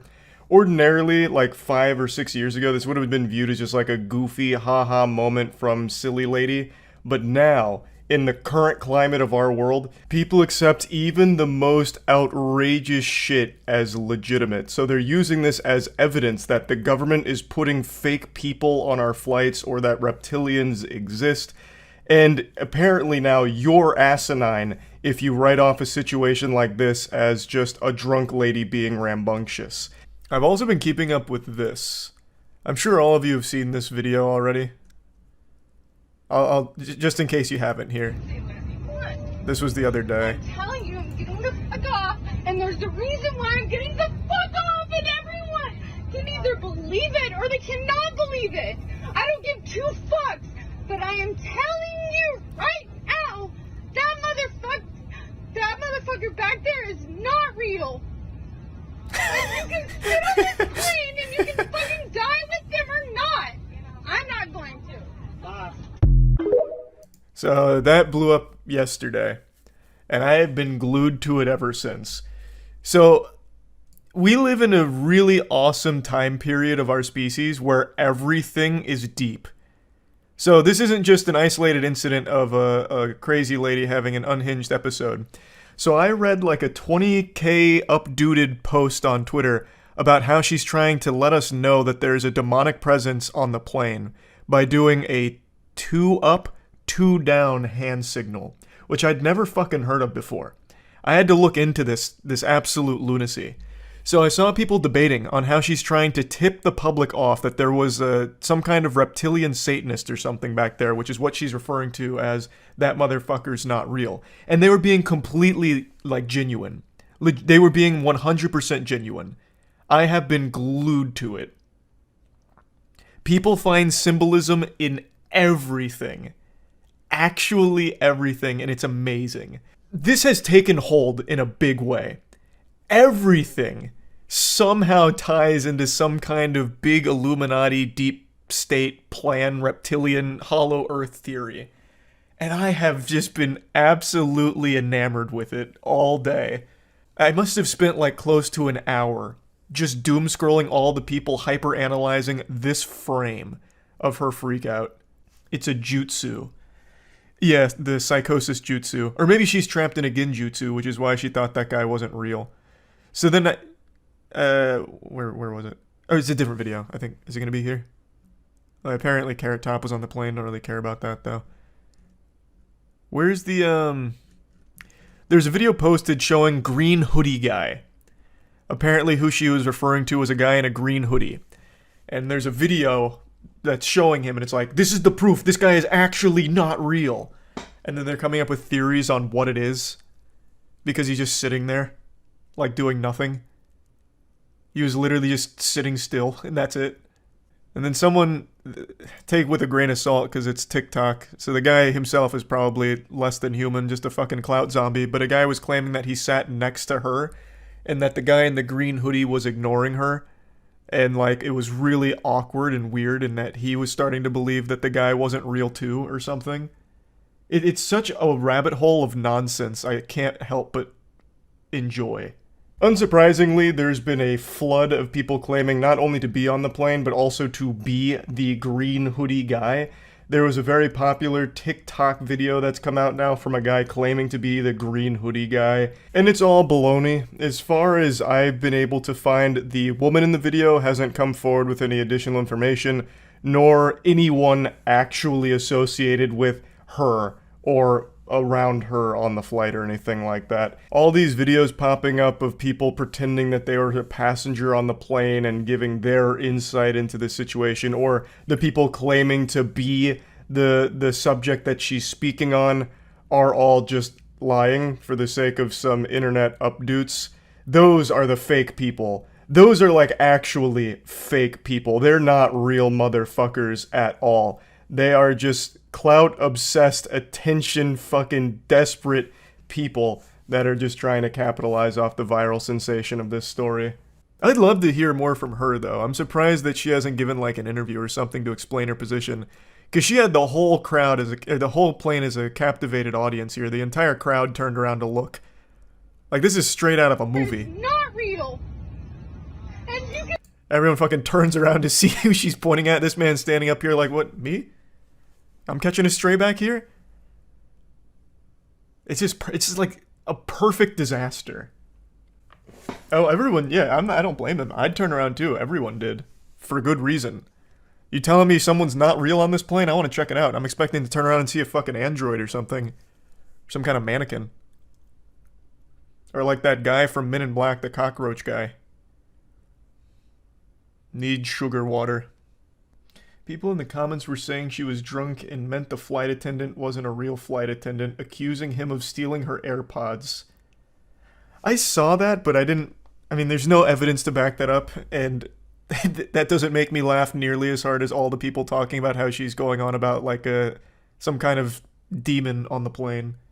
I saw something really fucking cool from this morning on Twitter. There was this big document that was being shared around Twitter as proof that this lady was onto something. Like, she was, you know, galaxy brain, seeing through the nefarious evil plot from the government, and they were sharing this top secret classified document that was going over an experiment they were conducting, where they were placing fake people on board these planes to fool the general populace just to see if they could, like, slip one in on us. So it was this document that was typed up, and it was, you know, subject, imaginary man, location, flight, whatever, plane to Orlando. And then it went into detail on what was going to go on. And they're like, look, see, this is hard evidence right here that she was onto it. She was privy to the scam. It was the government, the puppet master the whole time. And then an hour later, the guy who initially posted that it began circulating from, came forward and said that he felt really bad because he made it himself, because he thought it was fun as a creative writing piece for, like, SCP, basically. He wrote just SCP fanfic around this, and a lot of people went wild, assuming that it was real, because they don't do any level of research on their own or have any level of rational thought. It's just this desperate desire to feel special and smarter than everyone else, so they'll just accept the most impossible reality imaginable and just live in fantasy world and run with that narrative. And we were actually blessed with a double whammy here. There was another incident that continued to fan the flames of fake people on airlines, because there was another freakout that happened within the same 24-hour period, where a man got really upset at whoever he was sitting next to, so much so that he tried to, like, charge off the plane and, like, get out of there as soon as possible. Now, this one, from everything I've read, the guy was actually on drugs. Like, he came from, I think it was a music festival or something. And when you watch the video, it's pretty clear that he is not in his right mind. He's fucking tweaking hard. And yet people still, legitimately, still are claiming, like, look, it's happening all over the world. You can't explain this. Why are so many people getting so upset at random passengers on their flights? It must be fake motherfuckers or reptilians. Clearly, these are the only two options. Yo! Hey, mate, everyone is, come on, please. Go! Marco and Tony, we're out in short time. Look at everyone filming, man. What's wrong? Yo! The passengers were actually very quick to stop this. He was charging the door to try and open it during takeoff, and they dogpiled on this man like they were trying to recover a fumble in the Super Bowl. So, fast action from the other passengers on board the flight. But yeah, people are once again claiming that this is further evidence that something real evil is happening aboard these flights with passengers that aren't actually humans. And like I've said, it's been extremely entertaining watching all of these outrageous theories unfold so far, so I'm excited to continue reading more evidence from them about all of this. That's really about it. So yeah. You see the brawl at McDonald's in Costa Rica where a single man KO'd 9 dudes? Whoa, what? What are his hands made out of? Bricks?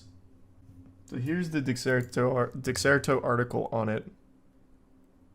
Oh wait, this isn't the same one. This is Canada. Wait, is the other source wrong? Because how many brawls broke out over Pokemon cards at McDonald's?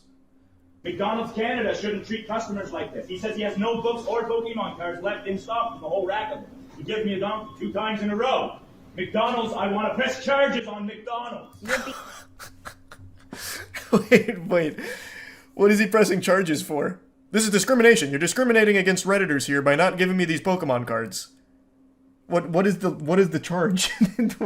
I don't understand what he'd even go for. No, I'm not being worse than a sick child. I want Yes, you are. Put it online. Put it online. I'm being targeted. Oh, I will if you want. Being targeted? I wasn't going to, but Please I put it will. online. I'll continue because Churro, Nova Scotia, Canada, McDonald's, and say they don't have a book or Pokemon cards in the building. Brother. It's just some McDonald's Pokemon cards, man. He's so heated. And he's saying it all like so stern. Cell phone. Yeah, you can stand it. You can go all the way. I'm making a scene because you're being that. Yes, sir, you are. This is the weirdest argument ever. Now he's speaking like he's speaking like he's talking to a child. You're being bad. They haven't done anything wrong. They don't have any Pokemon cards for him. Just go to another McDonald's, please. Excuse you. Exactly. I'm dealing with this manager here. Maybe he can get. This can't be real. Honey, back up. I'll press charges, dude. Oh no, not the charges again. Okay, then do it, bro. I'm saying do it. You said you do it. Please. I'll never understand why people that look like this guy, who I know has never been in a physical confrontation in his life, feels so confident to challenge someone else to punch them. That's never going to end well. Like, that's just the worst bluff to make. Anyone can sniff out that you're not exactly a fighter. So why even try and, like, shake that hornet's nest? Just because they want to sue? Maybe, I guess. He does keep threatening lawsuits. Maybe that is, like, the overarching plan. But still, it doesn't seem worth it. Try to get hit so he has evidence, the classic. I guess, yeah. I feel like there has to be extenuating circumstances, right? Like, I'm not an attorney, but let's say I was representing this guy, assuming he gets in there and feeds him a knuckle sandwich. I feel like I could make an argument like he literally asked me to do it. I was fulfilling a request. He told me. He said he wanted me to. What am I supposed to do? To decline? I'm a nice guy. It's better to give than to receive. So I gave him the gift of a knuckle sandwich. He asked for it. There has to be a way, right? Like, you are literally telling him to. Yeah, he's a consenting adult. You're fucking worst nightmare. Yeah, right. Meet you outside, bitch. All right, let's go. I'll meet you. Let's find out. No. Look at you. How big are your ankles? Size small? I'm like a What? I'd bite your nose off, bitch. This can't be real. This cannot be real. Do it. Do it. On camera. Okay, this can't. Well, no, wait. That was certainly a punch. And I don't think that they're talented enough actors to sell something like that. That made full contact. How can someone end up like this over Pokemon cards? And then he's insulting the guy's ankles? How does this happen? What went wrong? This is very anti-Canadian. I'm sorry Canadians out here have to see that this happened on your soil. I'm so sorry. What are your ankles, a size small? It's such an interesting insult. It's not even fighting words. I'd just be confused. Nobody insults my ankles but me. Put 'em up, Buster. I've come so far, I've got to see who wins this. God, it's like they're throwing punches in a dream. It's turned into aggressive hugging. We can.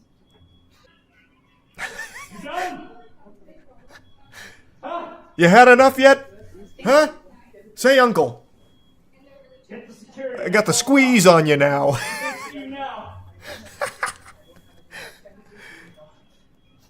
I'm gonna beat my Pokemon cards out of you like it's a Mario coin block.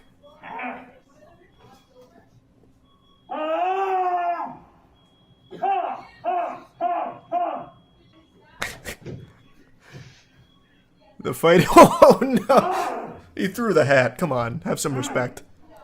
This is so fucking weird. This is so weird. Like, even the fight is confusing to me. Not that I'd necessarily be good in a fight either, but I'd like to think if I got into a scuffle, it wouldn't look like this. I'd be mad about the Pokemon cards, and I'm even more mad that I'd fight like this. Like, the whole thing would just make me so upset. Some wrestling. Yeah, some good old-fashioned wrestling. Go with me or you're done! You hit me! And I will fucking hurt you! I'm ready to fight you! Oh, not happy Pikachu during all of this. Come on, guys. You hit me! Oh no, not a round two, please. Please. Not again. It's enough. Team Rocket wins again, please, no. At least turn the camera, please. Oh, he's got the chair. He's got the steel chair. Oh god, now he's got the chair too, fuck! You attacked me! You punched me! Can we go out the back door? Super unrelated, but he keeps saying that, and every time he does, it reminds me of that iconic scene from Knock Knock with Keanu Reeves, where he's talking to the two girls that tied him to the chair, and he keeps going, I didn't fuck you, you fucked me! You fucked me! You came into my house and you sucked my dick! You fucked me! It has that same energy. I just wanted food, that's all. You wanted food and you got so much more. I'd be pumping my fist like, thank you. I don't know why she's upset. I mean, that was a great show. And now you get his Pokemon cards. Do you think he actually bit him? Yes. Oh yeah, I do, for sure. Bro, they didn't use any rage arts. Yeah. They didn't use any meter, unfortunately, no supers either. Bro's fighting over a Happy Meal toy. He was fighting over Pokemon cards, man. Show some respect. Today I saw a video that perfectly demonstrates just how fixated people have become with social media, and just how ingrained in our DNA it is to post every second of every day online for validation from complete strangers. It's reaching a point where it's becoming like an obsession for a lot of people to post everything all the time. And I swear to God, drinking an entire gallon of mercury is less poisonous than spending an hour on Twitter. You could be boofing arsenic and it'd still be less detrimental to your overall health than just doom scrolling social media. It's getting out of hand, and the video that I'm about to show is a babysitter who gets in an argument with the father of the child that she's babysitting because the dad is upset that she posted a photo of that child on Instagram without telling him. And when he's confronting her about it, like, hey, can you take it down? I really don't like that you did that.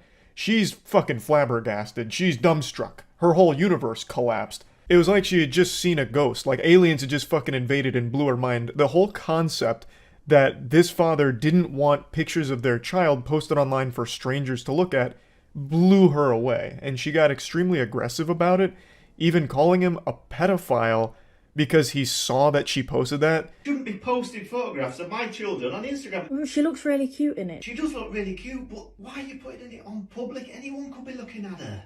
No one's gonna think about, no, your address isn't on there, your phone number isn't on there. It's just her face. This caption here is going insano style. The parents I babysit for got annoyed I uploaded a picture of their child. Yeah, that sounds like a pretty reasonable thing to be annoyed about at the very least. The fact that she posted this herself, once again, is delusional. People film their worst moments and post them online thinking they're right and expecting people to pat them on the back about it like, wow, what a champion. You really showed that father that posting a photo of his daughter online was actually a good thing and he was stupid for thinking otherwise. She's just living in fantasy land here. Like, this is a load of dirty barnacles. She is 100% in the wrong and it's inarguable. It's totally understandable that the father would be upset. It is absolutely his choice whether or not photos of his child get shared online. It's not the babysitter's choice. There's no argument in her defense here. It's completely understandable why this father wouldn't want pictures of his child posted online without his knowledge. I completely respect anyone's decision not to post photos of their loved ones or their children or anything online. There's fucking weirdos out there. You don't know who's looking at that shit. It's not some kind of social obligation that you have to share everything from your life with the cyber world, the cyberspace. So it's just, it's unnecessary, and if you don't want to partake in that shit, then don't. In fact, I encourage you not to. I don't think you need to be oversharing everything about your life online. Now, another thing I find very fascinating here is the babysitter says that she didn't share a phone number or address anything, and she's stunned that this is even a problem. She only shared a picture of his child. The child's face and everything is now out there in public, and that's not a big deal. Which is wild to think of how quickly this mentality has shifted. I remember when social media first started to pop off, first started to get gas in that fire, the general consensus, not just shared with the geriatric octogenarians, but even like my classmates and everything, was don't post too much shit about yourself online. Like, don't tell people your name on the internet. Don't put pictures of your face on the internet outside of like your tight MySpace group, because there's strange, creepy people out there, some fucking freaks, and you don't want them to have that information. There could be some bad actors. That has completely vanished from the general mindset. Nowadays, it's considered creepy if you're not sharing photos of your face and updates on your life all the time online. You must be some kind of socially anxious weenie, some loser. It's my child. It will go in 24 hours anyway. Why are you even following me? Well, I follow loads of people, but that's not the point. Well, you don't follow your babysitter. That's weird. Well, I do follow my babysitter, and it's just as well I am. One photo. We're not going to pay you until you take that photo off. So she was scrambling around in the dark and thinks she found a diamond here to use against this guy for ammo. Why are you following me on Instagram, You have something to hide, tough guy, you fucking creep? So she's 16 years old, and now this guy follows her on Instagram, so she's about to start accusing him of being a pedophile, some kind of low-life scumbag who follows their babysitter on Instagram. And I think that is so weak. I think that is an absolutely dog shit point she tries to make. There's a perfectly logical explanation for why the father would follow a babysitter on Twitter. This person is going to be home alone with their child. They want to make sure they didn't just hire Jeffrey fucking Dahmer or something. There's going to need to be some level of background checking, and what's the best way of doing that? Going to their social media, where they share absolutely everything. It's a good way of gauging if this person is even safe to be around your kid and can be trusted. Now, if this father was commenting on all of her Instagram posts and leaving weird emojis, obviously then we'd have a problem here. Then we'd have ourselves an EDP situation. But from everything in this video, that's not the case. He just follows her on Instagram and saw that she posted this photo of his child. Well, I'll just stay here until you pay me then. What are you going to do about it? Give me that phone now. I'm not giving you my phone. There's all sorts of freaks. Loads of my friends do it that babysit. Well, they shouldn't be doing it. Why? It's literally just a photo. Look, the north is full of Stop posting. Well, yeah, you being one. Why are you following me? I'm a 16-year-old. I'm not like that. So give me trash. Complete trash. To say the father is a pedophile because now you're getting offended that he's upset at something you did wrong is beyond stupid. It's so fucking dumb. Now, him threatening to not pay her till she deletes the photo, I think is totally reasonable. I don't think there's anything wrong with that. You have done something very much against what you were hired to do, and you won't be compensated until you just do the bare minimum of deleting the photo. It's a super simple request. You shouldn't have taken the photo or posted the photo without talking to the father first, so the least you can do is take it down and then receive your payment for this and wash your hands of the situation. It's just so easy, but she's making a big fuss about it, making a whole song and dance out of it. that phone. Well, why have you got Instagram in the first place? How old are you? You shouldn't be even babysitting. You haven't got a DBS. You hired me. Didn't realize there was an age limit on Instagram. Well, like, she's just so lost in this sauce now. Oh, you're so weird. You have an Instagram. How old are you? Goofball, huh? You ancient fossil, stupid goober. You have an Instagram? You're going to jail. Hope you like going to the slammer, you fucking pedophile. Wait until I call up the police and tell them that a 45-year-old man has an Instagram, huh? Yeah, they might just come over here and execute you on the spot via firing squad for your pedophile crimes against humanity. Signing up for Instagram when you're 40-something years old. Despicable. Are you joking? I'm 16 years old. I'm still in school. Shocking. So you could be doing anything. Well, you know me. I'm not like that. I'm shocked. We're going to have to tell everyone that you're a bad babysitter. I can't believe I'm hearing Well, I'll this. tell everyone that you follow me on Insta. I'm a 16-year-old girl.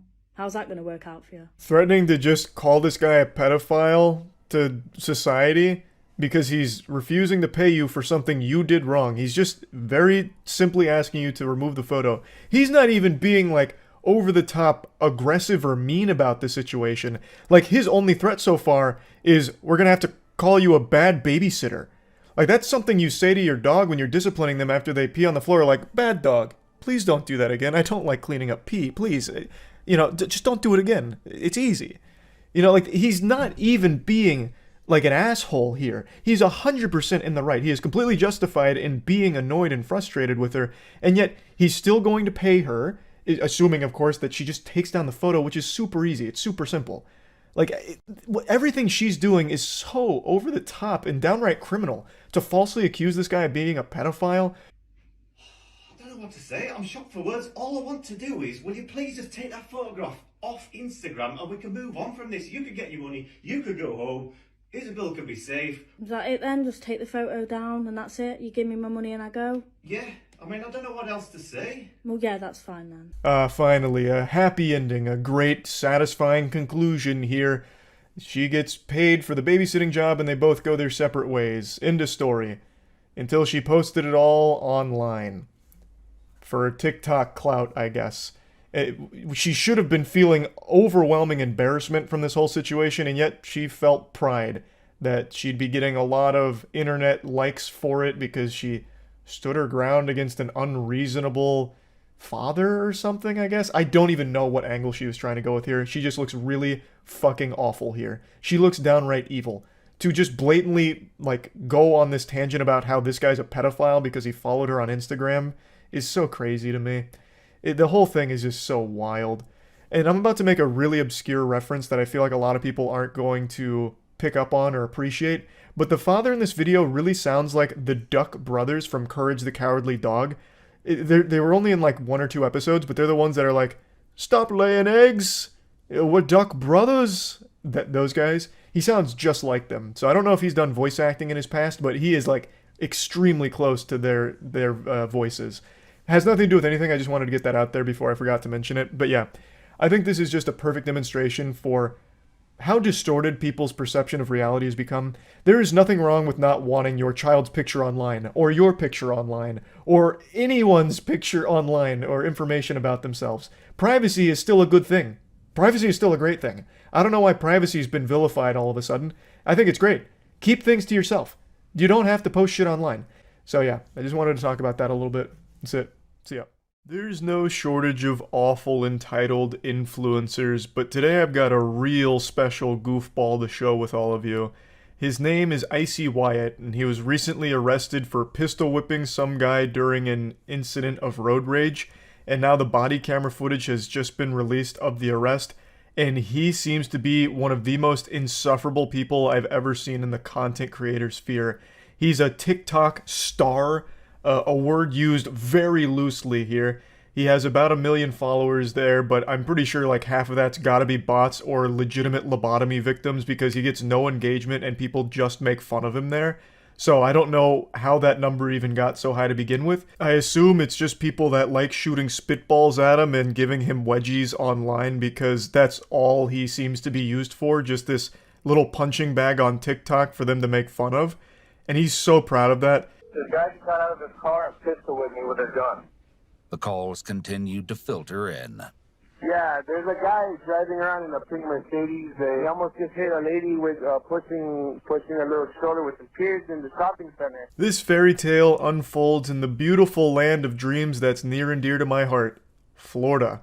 Florida's done it again with yet another banger. I'm sure you all just expected by default that this happened in Florida, and you're correct in that assumption. It did. Now, on the day of the road rage, a ton of 911 calls flooded in because there was a pink SUV that was driving recklessly, almost hitting a woman and her children, and eventually culminating with him hitting another man with the gun that he was waving around like it was some kind of fucking toy. Now, there is a video that exists showing him driving recklessly in this parking lot, though it cuts off before any of the pistol whipping stuff, but you can at least see the way that he handles his little clown mobile here.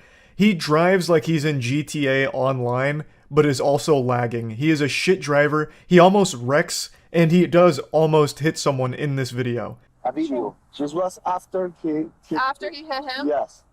He was chasing them inside the parking lot, like a crazy.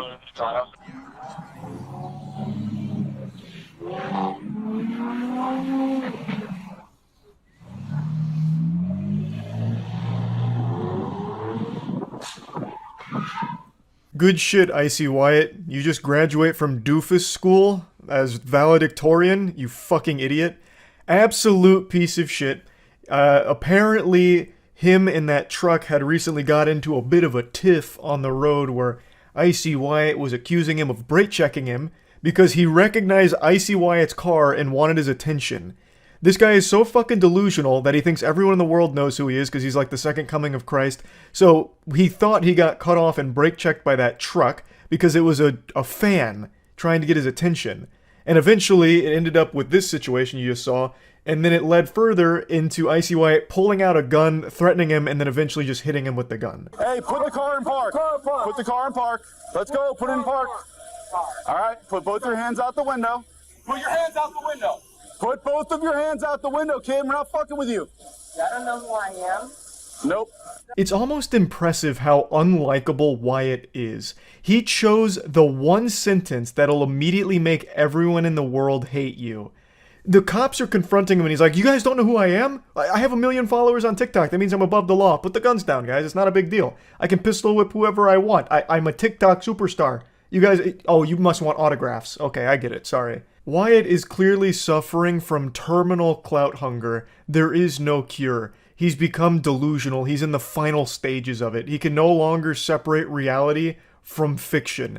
He is trapped in this delusion, this fantasy land, where 1 million followers on TikTok means the whole world knows who you are. He holds himself up like he's Jesus Christ because he has 1 million followers, and the laws don't apply to him anymore. He's achieved a level that normal mortals can't get to because he has a small TikTok audience. 1 million followers is a ton, but his actual core audience is not 1 million. Like I said, nobody engages with this guy unless they're throwing tomatoes at him and booing him. It's like that episode of SpongeBob where the guy in the crowd goes, "Oh, brother, this guy stinks." That's Wyatt's whole life. What's up? You come up here to make fun of Icy Wyatt too? I know, he's pathetic. I know. Take your seatbelt off and get out of the car. Do it now. Take your seatbelt off and get out of the car. Though Wyatt denies he has a gun in his vehicle, several witnesses allege that they saw him with one. Where's his keys? Just they got keys or a fob. Wyatt's lecturing the police like he's the substitute teacher in a rowdy classroom. Show some respect. I'm a TikTok star. Please, have some decency. I'm above you. It is infuriating. Everything Wyatt says is like the worst dialogue options in a video game that make you hate the fucking character you're playing as. He is actually finding all of the worst possible responses that would make even his biggest fans hate him. It's so impressive. It is a speed run for the most unlikable TikTok star ever. So, he wasn't really cooperating with the officers. They do eventually tackle him. They get him with like a fucking Goldberg spear. And it was pretty satisfying to watch, I'm not gonna lie, because this guy's a fucking douchebag and deserved it. So I think that busted up his nose a little bit, which is why you'll see him with a bloody nose. and then he apparently denied having a gun despite so many witnesses saying he did, and he eventually just gave them permission to search the car, and they immediately found the gun. It wasn't even a difficult scavenger hunt. The Easter Bunny would be disappointed. He did not hide the eggs well here. They found the gun the second they got to the car, basically. I have something else to say about the incident. I don't hit nobody. Well, they're saying otherwise, and they described the gun and everything, and there was somebody else that was watching. So my girlfriend can't be a witness too. Was she with you? Yes. I pulled the gun out to show them through the window, like, don't f with me, and they all went back in their car. Yes, he came home after being attacked by two hillbilly crazy people in a truck. But he pistol whipped them over the top of their head. Because they attacked him. Okay. So what are you trying to do so for? Just like defend the hillbillies who got punched in the face with a gun? Well, if they got pistol whipped with a gun, then they're victims. His girlfriend heroically arrives at the scene. It's the fourth quarter. Icy Wyatt's down by quite a bit, but now his girlfriend is here to really help win the game for him. Except she's playing for the other team. She comes here and immediately confirms that Icy Whiny Wyatt was lying once again. Fucking weasel. She immediately validates the claims of the pistol whipping happening. She confirms that Wyatt did in fact hit them with his gun, something that Wyatt is denying having happened at all. She swooped in here and offered key evidence against her boyfriend Wyatt here. It was fucking poetic justice. She came in here and just told the truth, which is a real thorn in the side to Wyatt. Pistol whipping is no joke. That shit can be fatal. Like, that is very dangerous. But luckily for the victims of the assault here, Wyatt's got some wet noodles for arms. He's got the scrawniest little arms I've seen since Slender Man, so he wasn't able to generate enough force to, like, really hurt them, but it was enough to still cause a bit of damage to one of the victims, as I understand it. Now, his girlfriend does say that that truck was, like, speeding around them, so that's the attack she's referring to, I believe. He's a victim of being attacked while driving. They were speeding in front of him. So you guys not aware of, like, the full story? We heard that there was some kind of a road rage incident that started it. But that's not really an attack, though. This isn't Twisted Metal. They didn't speed in front of him and start dropping spike trips and homing missiles out the back, firing fucking torpedoes at Wyatt and his vehicle. It sounds like it was an instance of them maybe cutting him off or speeding around him, and he took it personally and got really offended, and then went way, way, way hog wild with the whole thing, following them into that parking lot, getting reckless and crazy, hitting them with the gun, all that shit. You can't take my phone. Actually, by law, they are allowed to take his phone. You can't take my phone. This is my possession, so now you're going to be a thief? Now you're going to be a thief. You're under arrest. You're not allowed to have the phone, okay? Wow. Unfortunately, that was going too far for Wyatt. The good boy was about to go bad. He never envisioned a world without his phone in the palm of his hands. So when they took his phone, he was fucking flabbergasted. And now he's got a chip on his shoulder. He gets real unpleasant and even more obnoxious and annoying. You don't see any problem with this. You don't see the problem that somebody with a bright pink car who is famous online gets with on the freeways all the time, and that's why I carry a gun. That is it. That is, you said legal was in Florida. It is legal in Florida to have a gun in your car. There's nothing illegal about that. So where can you prove, show me the video proof where I hit him with a gun? There is video proof of the reckless driving and nearly hitting people in the parking lot, and the victim who got pistol whipped showed the injuries, and his girlfriend also confirmed the pistol whipping. So I'd say there's a high level of confidence behind the pistol whipping being the real story and Wyatt being full of shit, just a load of dirty barnacles. It's almost impossible not to laugh at Wyatt. In fact, after Wyatt got even more rowdy and rambunctious and insulting the officers, starting to kick them and shit, they started making fun of him too. They started calling him Joe Exotic. And when they were bringing him into the police station, they said, "Welcome, Tiger King." And that gave me a hearty giggle. I actually thought that was a pretty good one. Wyatt is just a fucking clown. So his statement here, he drives a bright pink SUV and people fuck with him all the time on the freeway because he's famous. So they recognize his car and mess with him while he's driving, which is why he carries a gun. How delusional do you have to be? He actually has a mental illness. He has main character syndrome. He believes that since he has a high number of followers on TikTok, everyone in the world knows him, and everyone in the world is out to get him, or, you know, try and get his attention. They're all vying for his attention, and they'll do anything to get it. Did you guys actually get in an accident? I mean, he's got a big ass, like, knot on the back of his head.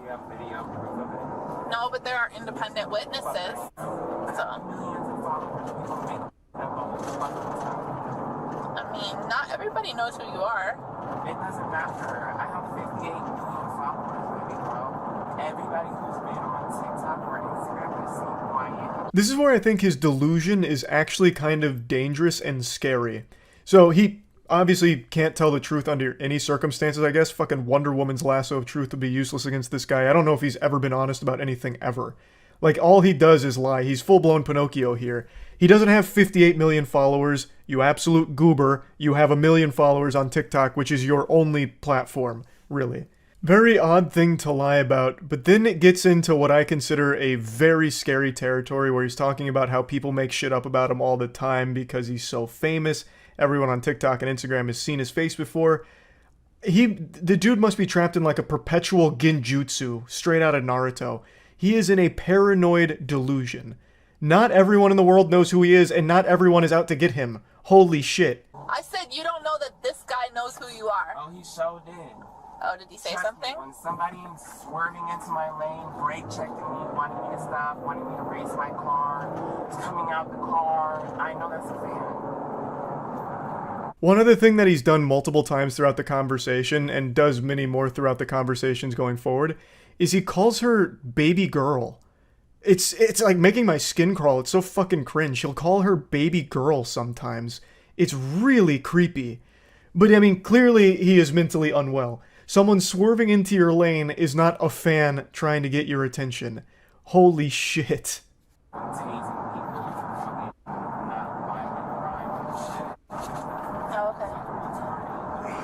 Nobody tased you, though. What? You didn't get tased.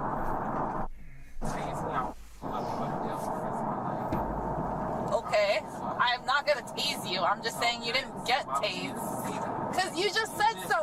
I actually think there's a good chance he's on drugs right now. He starts rambling about absolutely nothing, like tasing from out of nowhere.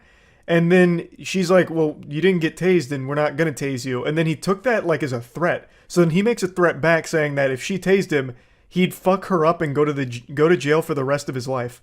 I don't think you could fuck up anyone. You would probably lose in a fight to an inflatable, wacky, arm-flailing tube man. You are not built for fighting. You would get your ass beat. You would get turned inside out. So I don't know why he's threatening physical violence against this woman. And I don't know how stupid you have to be to threaten physical violence against a police officer too. She was very, very patient with this guy because she just brushed it off and laughed at him. I guess because he is so pathetic, all you can really do is laugh at someone that's this embarrassing of a person. But goddamn, like, he is so fucking dumb, it's unreal.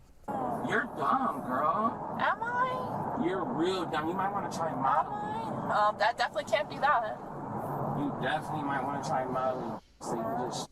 I definitely can't do that. This is what I'm talking about when he just goes off on these weird fucking tangents saying that she needs to do Molly so she can shut the fuck up. Like, what are you talking about, man? Like, I don't even think he's in the same dimension that the rest of the planet is in. He is all over the place. I really do think that the entire day he spent in like some kind of fucking meth-induced haze or some shit. He is actually just all over the place. Why are you going? Let me see you do it first then. What? You're not about to take $30,000, $40,000 worth of jewelry without me knowing exactly where it's going. I'm gonna come on now. I don't. You this to me the whole entire time in the car. So nice to you. No. Things really popped off when they told him that he can't really take the jewelry into jail with him, so he put up a big fuss. He eventually started kicking the officers, and now he's facing a lot of charges. I think he goes to trial next month. So I'm really curious to see how that plays out, because for some reason he seems to believe that he's in the right, so he started threatening lawsuits against the officers after he was kicking them and shit. So very goofy situation here, very goofy guy, and I just had to talk about this. What an insufferable little asshole. So yeah, that's Icy Wyatt for you. Someone I'm sure none of you have ever heard of before and will most likely forget about very quickly, because he's just a forgettable little worm of a person. That's really about it. See ya. Throughout my entire academic career, I got consistently decent grades because I did the bare minimum of just turning in assignments when they were due. But of course, I'd occasionally slip up, you know, I'm human, everyone makes mistakes. And in those situations, I always did what every cornered animal does. I lashed out, I showed my teeth, and I threw the Hail Mary. So I'd always try and weasel my way out or buy extra time through a little white lie, coming up with an excuse. I'd always try the classics like, "Hey professor, I'm sorry, my report's not ready today, I'm gonna need a little extra time. Last night, I found my brother lying face down in a pool of his own vomit. As you know, he struggles with alcoholism, and he was about to meet his maker, so I had to improvise a saline drip solution in order to save his life, and things just got away from me, and I ran out of time."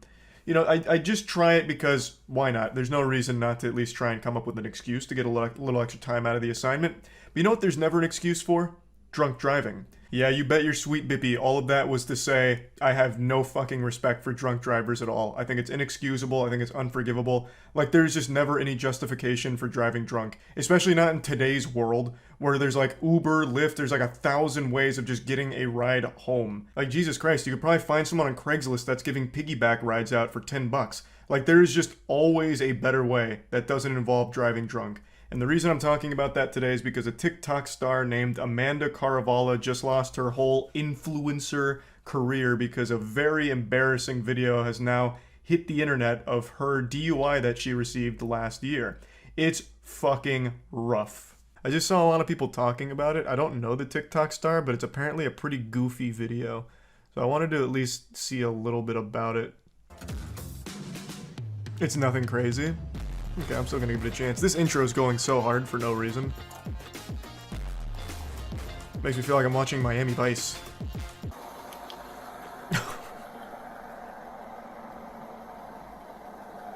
What seems to be the problem, officer? How long are we just gonna stay? I mean, I think we can safely assume she's sleeping here. Maybe knock on the window. Are we timing her? Yeah, it looks like everything's okay here. Oh my god, wait, there's more police officers. Oh, you can't see it. It's behind my webcam. There's more police officers right here. Man, this whole block was popping off here. Damn. Everyone's catching the heat out here. I think we can establish that this is no condition to be driving in. She's missed a full cycle already. They might run if he wakes her up. That's a really good point that I didn't think about. That was actually a good point. So what's the proper protocol here? Slash her tires so she can't? Like, we're gonna have to wake her up eventually. We can't just let her sleep here all night. Oh. I see, so that was the play. Whoa, whoa. Wake up! Put it in park! Put the car in park! Put the car in park! She's like a zombie. Police department, put the car in park! Holy shit. Wake up! What is happening in there? This reminds me of the scene from the Resident Evil movie where there's that guy who says, "Don't open the door," right before he gets like his head blown off. Come park over here. Yeah, Amanda's having a real tough time here staying in this corporeal realm. Every time she starts dozing off, her jaw just falls to the floor like a dementor about to suck out some happiness. It is like actually kind of disturbing to look at. I've been super drunk, like turbo intoxicated, and I can't recall any videos of me ever looking like that. Like, that is a different level where like your jaw muscles stop responding to you. So this could be more than just alcohol. Of course, I'm not there testing her blood or going over toxicology reports. I'm just speculating as a pea-brained fucking idiot observer over here. It just looks really weird that her jaw is doing its absolute best to escape her face. She starts looking like the monster from the Amnesia game. Man, this is rough. Holy shit, how long do we stay in this standoff? Would you mind opening the door for me? Break the window? I'm surprised they haven't. Hey, there we go. Excellent. There we go. Oh, Hey, police department. Hey, what's going on? Take your seatbelt off. How fast was I going? Know where you're at? They're both, yeah, checking out the seats. I think you guys are like shit, you know what I'm saying? What? Relax for a second. What happened? Do you know where you're at? Yeah? Where? At the decision. At the what? I still live in. At the what? At the decision that. Go step over here. Hey, we're gonna go over here. Go over here. At the what? What did you? The Abin Simon? Holy shit! Damn, she is fucked up. A bunch of cop cars. Nice, astute observation. Alright, come over here. Hello. Maybe she's sober. What's your name? Amanda. Amanda, what's going on tonight? He's talking to her like a dog. Cop car. Yeah. Yeah, that you. Yeah. Oh, yeah. Me? Yes. How much have you had to drink tonight? How much have you had to drink tonight? Nothing. Be honest. What time is it? 3 o'clock. Okay, 3 o'clock. Yeah, how much have you had to drink? 3 o'clock. I've had 3 o'clock to drink tonight. Okay. Alright, so my next question to you... Alright, man. Can't argue with that, to be fair. That was a pretty good checkmate. Anything medically wrong with you? Are you diabetic? How am I supposed to track your finger with just my eyes when my kids' cars are moving over here? Okay, alright, so kids' cars? Okay. Do you want to face this way? What is she seeing? My kids' cars? This is like in Looney Tunes where when someone gets hit with a mallet over their head, they're seeing like stars and little Tweety birds flying around in circles. This is... What the fuck? Yeah, this is like beyond faded. No, I'm sorry for the mistake, ma'am. Please, continue on your way. Seems we were wrong. No shit! Oh boy. No shit! Now we've reached that stage of being drunk where it's just loud and angry. Well, she either got banned or doesn't have an account on here anymore. Now, Amanda Caravala wasn't like a super duper TikTok star, but she had almost 2 billion views on the platform before, I'm assuming, being removed from it, or maybe she got laughed off the platform once this video was released. I'm really not sure on the timeline there. But if you want a little more information on the case, this video is actually from 2021, and she pled guilty and was sentenced to 12 months probation and 6 days of community service, and then paid about $2,000 in fines. So... overall, she got off pretty easy. Even though she wasn't involved in an accident or there were no victims, at least not that we know of, I still think that this is light sentencing, but of course it could be my own bias because of how much I despise the act of drunk driving. It's needlessly dangerous and endangers not only the driver's life, but anyone in their car and anyone in any car around them. It's fucking ridiculous. So she got off super easy. Like, I mean, goddamn. When they asked her how much she had to drink, her reply was 3 o'clock. She's had 3 o'clock to drink. Do you know how much that is? If you convert that into fluid ounces, that's like 5,000 beers. Like, that is an incredible amount of alcohol she's consumed. Like, her BAC must have been like a 10.0. Oh yeah, I also didn't show it in the video here, but I'll just explain it to you. Towards the end of her arrest, she kept asking for someone named Mike Davis to show up to the scene, as if she was like trying to summon Batman. Like, she repeatedly asks for some vigilante named Mike Davis, who apparently works for that police department. And that got a big giggle out of me, because I love to imagine, like, Mike Davis hears his name being called somewhere, and he hops in his car and his cruiser, turns on the siren, scoots in sideways, and gets out like an action movie hero and says, "Alright, boys, I've got it from here. You're safe now, Amanda." Like, I just have to imagine, like, she must have known of someone loosely in the police department and just tried her best to, like, get out of this by dropping his name, to no avail. Still getting arrested. And then she makes a huge hoopla in the car on the way there. But yeah, I just wanted to show this because I think this is an instructive moment on how your entire online career can be undone with one horrible decision. And not only that, a decision like drunk driving could just straight up end your life. One bad decision like that could just straight up fucking kill you. That's not an exaggeration. That shit happens all the time. Fuck drunk driving. Don't do it. A little PSA. That's about it. See ya. I don't know the cause for this epidemic, but it continues to get worse. Over the last few months, there has just been an unstoppable flood of videos showcasing insufferable douchebags going ballistic at customer service workers for no reason. I have made so much content insulting these people, I'm basically like the dare class for it now. But instead of warning you about drugs, I'm warning you about being an unlikable asshole. Today, there's been a pretty goofy one involving a hotel guest getting upset at a hotel worker and making unreasonable requests because he's too fucking stupid to figure out how to book a room properly, or he's just a straight up scammer. 2 kids, 2 adults. Yeah. The reservation on our phone is clear, what we reserved. Yeah. What do you expect us to do? Well, with that one, we could get you checked in. It came in as a king suite reservation, so it has a king bed and a sofa pull-out couch. Now, the video starts in the middle of the boss battle here. We're coming in raw right into the front lines off of a hot drop. So what's happening here is the hotel guest urinal cake is now starting to argue with the worker because he's unsatisfied with the room that he booked because he doesn't believe it's accommodating enough for the 4 people that's with him, 2 adults and 2 kids.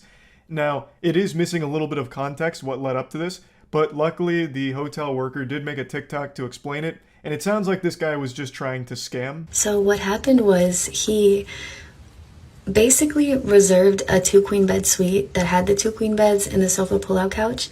But then he called and he canceled that reservation because it was too expensive. And then he made another reservation through a third party for the king suite that has obviously the king bed and the sofa pull-out couch.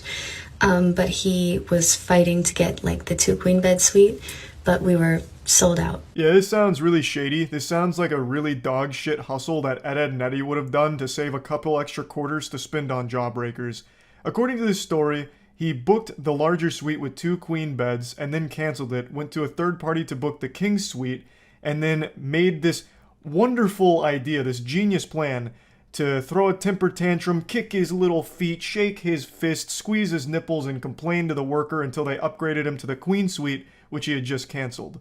And it clearly didn't work because he must have forgot that hotels can sell rooms once they've been canceled. So the lady explained to him that every other room was booked, so he had no other alternatives, so he's just stuck there with his dick in his hand in that king suite that he purchased, or that he reserved. And he's not very happy about it. What do you expect us to do? We have 2 kids and us. We can't all sleep in a king bed. That's ridiculous.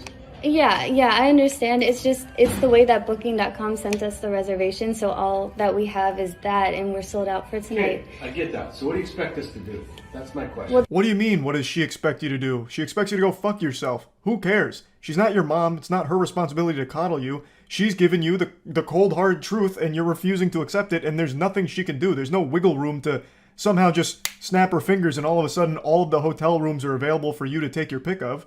It's you figure it out. You caused this problem. This is a problem you created. Now you find the solution. You're the one that blew this whole operation here, ruined the family vacation, bah humbugged Christmas away with your terrible booking.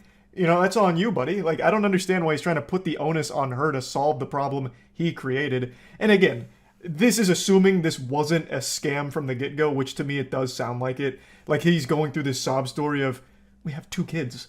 It's 2 adults and 2 kids, and it's cold outside. It's 70 degrees outside. Like, what do you want us to do? Go out there and freeze to death? Oh my God, we're gonna fucking starve if we don't get this double queen bedroom. No, it seems like he's just trying to drum up a sob story and try and get upgraded and pay the price of the king suite, which was a smaller one. And if the goal was to scam, I think he should have done a better job of acting and come up with a more sympathetic story. Just go whole hog with this one. Double down. Get the family involved. So, you know, get some props. You have your wife wheel in one of the kids on a stretcher, right? With an oxygen tank set up to it, maybe even like a heartbeat monitor or something. And you just like gently pat their head like, it's okay, Cliff. We'll find somewhere else to go tonight. God damn it, Martha, I made him a promise. We'll get him to that doctor's appointment. We just need somewhere to stay first. We'll find it. You know, then maybe with the sympathy and the tears start flowing, then maybe the hotel worker somehow clears up a room. But you just didn't commit hard enough. I do think this is a scam, by the way. I really do get that feeling. He continues to ignore the most crucial part of this statement. It's not just a king bed in that suite. It's a king bed plus a full pull-out couch, or a full pull-out bed from the couch. So that's already 2 beds. You can absolutely, comfortably have 4 people in a 2-bed situation. Now, I do understand that it's possible he's in a loveless marriage and him and his wife haven't shared a bed in the last, 10 years, but I think just for one night they could set that aside, sleep next to each other in order for him to have an extra night to solve this problem. But for some reason he keeps ignoring that statement about the pull-out couch. That's what I'm saying. Yes, so we could either check you into the room or we could cancel the reservation. That's the only two options. Sleep in our car? No, I'm not. Yeah, I mean, where else are we going to go? Are there any other Holiday Inn Express hotels you can check us into? I don't have the power to do that, but there are Holiday Inn Expresses in Bloomington. If you're not going to help us, you're going to say, take the room as it is, or you're on your own. Yes. Yeah, that's exactly what she should do, and exactly all she can do in this situation. There is no further help she can offer because the whole place is fucking booked, and it's your fault that this has become a catastrophe. What I can do to help you guys is get you guys checked into the room that has the king bed and the sofa pull-out couch. But apart from that, we don't have any other rooms to check you guys into. If it's regarding what you guys reserved, you would have to call booking.com so that they could assist you with something that happened on their end. But this is just the information that we've received from booking.com.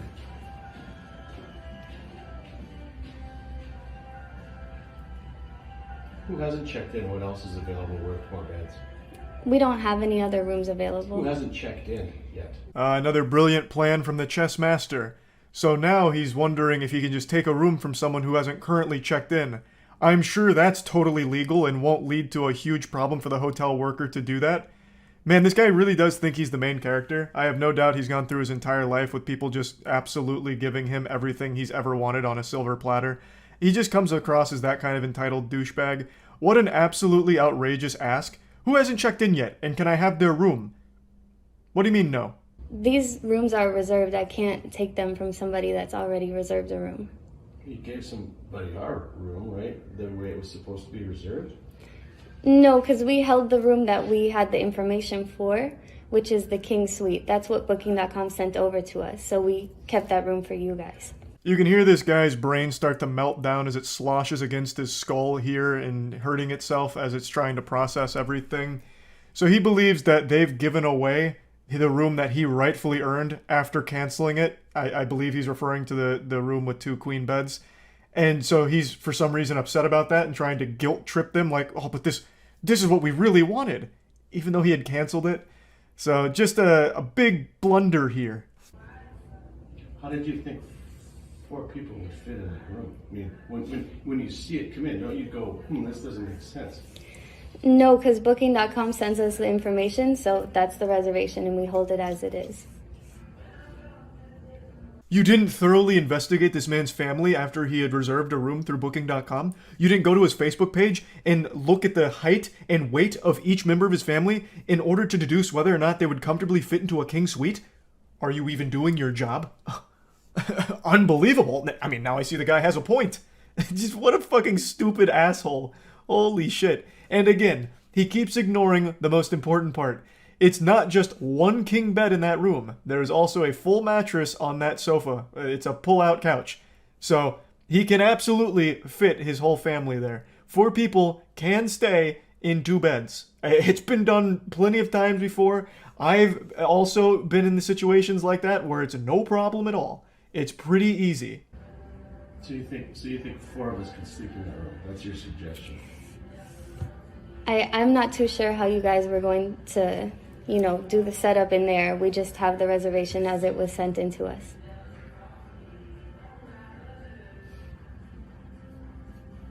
And you have no other alternatives to solve it? We're completely sold out for tonight. Shockingly, no other room sprung up as available in the 30 seconds this guy spent pressing the issue, so unfortunately it's still in the exact same spot. Though if a room did become available, I would absolutely understand if she just didn't bother telling him, because fuck this guy. I'm just stepping in, but you have a king bed and a pull-out bed, right? Yeah. You have 2 beds. And 4 kids. 2 kids and us. And Yeah, it's none of your business either. What are you doing jumping into this? Well, look, I mean, I don't think that it's none of your business. It's, Yeah, shut it. that's not really respectful. I think we can just go ahead and cancel your reservation. Then what are we going to do? I'm not too sure, but there are a lot of hotels in the area. Why don't you just sit tight for a second? I will. I'll be here till 11. I believe this cliffhanger is him attempting to intimidate her with a call to the police department. At least that's what I'm led to believe here. But who really knows since season 2 of this hasn't rolled around yet. But I'd love to know what he'd call 911 about. Like, what's your emergency? Well, you see, at the nearby Holiday Inn Express, they're not letting me steal someone else's room. No. I booked the King Suite and canceled the previous one, but I should still get the previous one, am I right? No? Well, what do you mean? We'll cancel if there's no penalty. Yeah, we can cancel. If there's no penalty. Booking.com gonna charge us? No, but you just gotta give a call to booking.com and let them know that you want to cancel, and then there's no penalty. Okay, call booking.com. Do you know what the cancellation terms are? Is there a 24-hour notice? Is there... They could tell you. This is where the random NPC encounter finally concludes. For some reason, he keeps asking her Booking.com's policies as if she's somehow an employee of Booking.com now, as opposed to this hotel. So, what a real mess, you know. This guy's bad news. I'll just say what everyone's thinking. You know, I'll be brave. I don't like this guy, and I'll say it. I don't like him. I also don't know what the fuck he expected to happen with this whole thing. Even if there were available rooms, I don't know exactly how this scam works. Why would they just upgrade you to that room for free when it's your fault, it's your mistake? I just don't see that ever really working, but I guess it must in some capacity if it's a well-known tactic. But anyway, just wanted to share this because people that insult and be rude and nasty to customer service workers for no reason always deserve to be made fun of themselves. And that's about it. So yeah. Hey, what's going on? It's me again, the mad scientist of menopause. Today we're looking at another really angry woman out in public, but this time, she's equipped for war. Fucking say it to your face, you fucking ugly packy. Fuck, get out of my town. Now what are you? Now what I are am you? your wife, you motherfucker. If you blink, you might miss her. She's like a lightning bolt going across the screen. She's riding around on her mobility scooter, fucking drifting around the turns like Dominic Toretto and spewing some racist shit. You get the fuck out of my town. Fucking racist bitch? Yes, I am. I'm Who the fuck you talking to? You fucking racist bitch? Fuck you! Fucking racist! So she hits him with some drive-by racism and then takes off into the sunset on her trusty steed. It looks like some shit out of Twisted Metal, like a DLC character. You're nothing to me. You're fucking stinky fuck. Look who's talking. Look at your feet. You crusty woman. Look at my feet. Yeah, you know what? I'm a witch. We're supposed to be drowned, you dumb fuck. You know nothing about witches. You want to fuck with me? You'll see what happens. She looks like a goofy skin for Urgot from League of Legends. There's a lot to unpack here. So after spectators pointed out that she's barefoot, which makes her gross, she claimed that it's because she's a witch.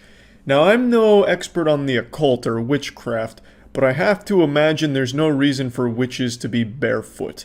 You know, at least if TikTok's taught me anything, you can be a witch if you just have 3 eggs that you slam together and you can claim that you're a witch or a warlock or something. Really, I just feel like that's a big lie. Like, how do I know she's not a hobbit, which is why she's barefoot? And her explanation of needing to be grounded doesn't make any sense unless she's an electrical outlet in somebody's home. You know, you don't need to be barefoot to be grounded. And she's not even on the ground. She's on a scooter. Not even a broom. So there's just plenty of ways to poke holes in this condom of witchcraft that she's trying to claim. It's ridiculous. Because of the fucking curry all over my parts, the spices. Disgusting! In the fucking language. Disgusting! Yep, that's fucking right. I'm the Canadian here. I'll fucking speak my languages, but fuck you and yours. Ruth is out here riding dirty. I love the little skull sticker on the back of her mobility scooter. She treats it like it's a Harley Davidson motorcycle and she's part of the Hells Angels. I've tried so fucking hard to read that sticker, going like full CSI on it, trying to enhance beyond human capabilities, and I just can't figure out what it says. I think it says sock goop, but that doesn't make any sense unless that's the name of her scooter gang she belongs to at the retirement home. It's actually quite entertaining. No, not goodbye. You goodbye. I don't have to goodbye. You didn't pay for shit yet. You don't even live here. So fuck you. You're so lucky you have my child, and you're older. Otherwise, you're Oh yeah? You fucking, are you scared me? You fucking scared me? You fucking scared me? Kids all I don't care. They don't We're in a even park. understand English. You fucking scared She's got to be careful out here. That bad boy's going to run out of juice any minute now. The battery life on those things isn't great, and she's going to get herself stranded here and need life alert. She's talking mighty big for someone in such a vulnerable position. One slash tire, and she's stuck there for the rest of her fucking life. She'll starve to death because she won't be able to waddle around and get any nutrients. Like, she's going to need AAA services if someone even sticks their foot out and causes, like, a small flat tire. Chill out! Don't swear in front of my daughter! I have my daughter in my house. You know what? Don't fucking talk your language in front of me then, and I won't. She's I speaking don't your language. fucking have my language.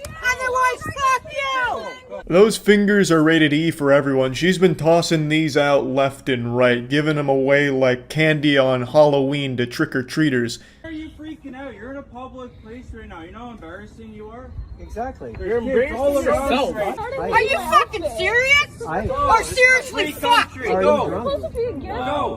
Look at everybody around you. It doesn't matter what color you are, what race you are. This lady looks and sounds like a cartoon character. Just look at her face right here. She looks like the sad Pepe Twitch emote. How many colored people are around you right now? Just go home. Wow. Look all around you. What are you gonna do if I don't go home? This is why I don't have to go home. I am home, you dumb fuck. It absolutely blows my mind how people like her feel so confident in their own safety that they'll just insult and threaten everyone around them and expect them to do nothing. She is not tough.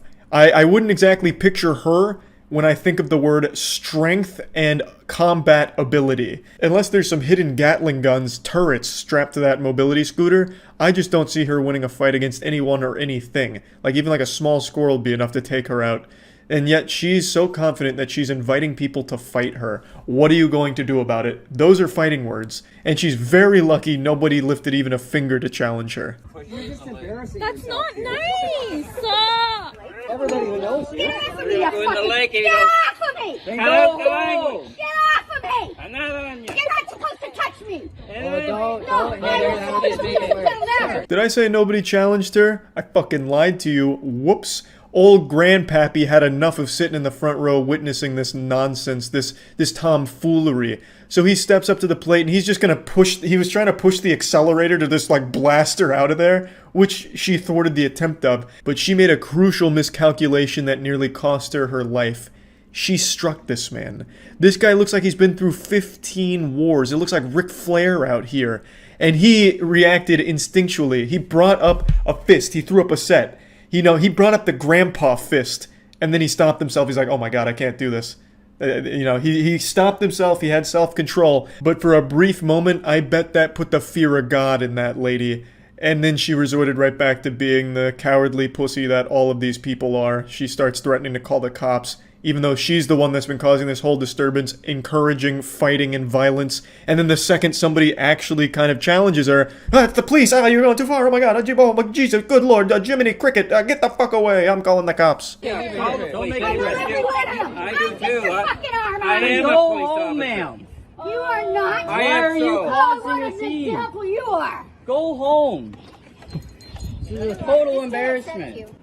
You're causing a scene in front of all these young children for nothing. For nothing. You do it to yourself. You do it to yourself. Aw, she's so quirky with her little dance. I really respect everyone around her being able to keep their cool for the most part and keep a level head. I don't know how they do it. That level of self-control always shocks me. Because I feel like if you see this in public, you're just going to be throwing tomatoes at them. Like, that's like the natural human instinct. Like, it's a bad performance at a talent show. You just start throwing tomatoes, like, get the fuck out of here. You know, I don't know how people are able to just stand there calmly and let this kind of racist nonsense continue. She's a giant piece of shit. But yeah, anyway, I thought this was a little wild adventure here, and I wanted to share it. That's about it. So yeah. I know it may not look like it now since I've gotten my life together and beaten the addiction, but I used to be a hardcore junkie. I was addicted to a controlled substance known as Karen videos. And I'm starting to admittedly fall back off the wagon. I'm getting back deep into the content and I can't help but inject that shit straight into my veins. Last night during YouTube night on stream, someone recommended another beautiful Karen freakout. YouTube night, for those of you that don't know, is on my Twitch streams, twitch.tv/moistcritical. Every couple of days we watch some goofy, fucking wacky videos, just enjoying it together, eating popcorn, eating pussy, and it's just a good old time. If you're not there watching my Twitch streams, you've already fucked up in life, so just make sure to be there for the next one. It's a sacred night when it comes to watching YouTube. But anyway, this is the one we found last night, and then this morning when I woke up, I was greeted by a brand new Karen freakout on Twitter, like literally the first thing I saw when I woke up, which tells me it's probably a sign from the universe that it's not a bad addiction to want more Karen content. In fact, it's probably healthy, and it seems like fate is encouraging it. So, I'm watching a lot more Karen content again, and god damn it, I've missed it.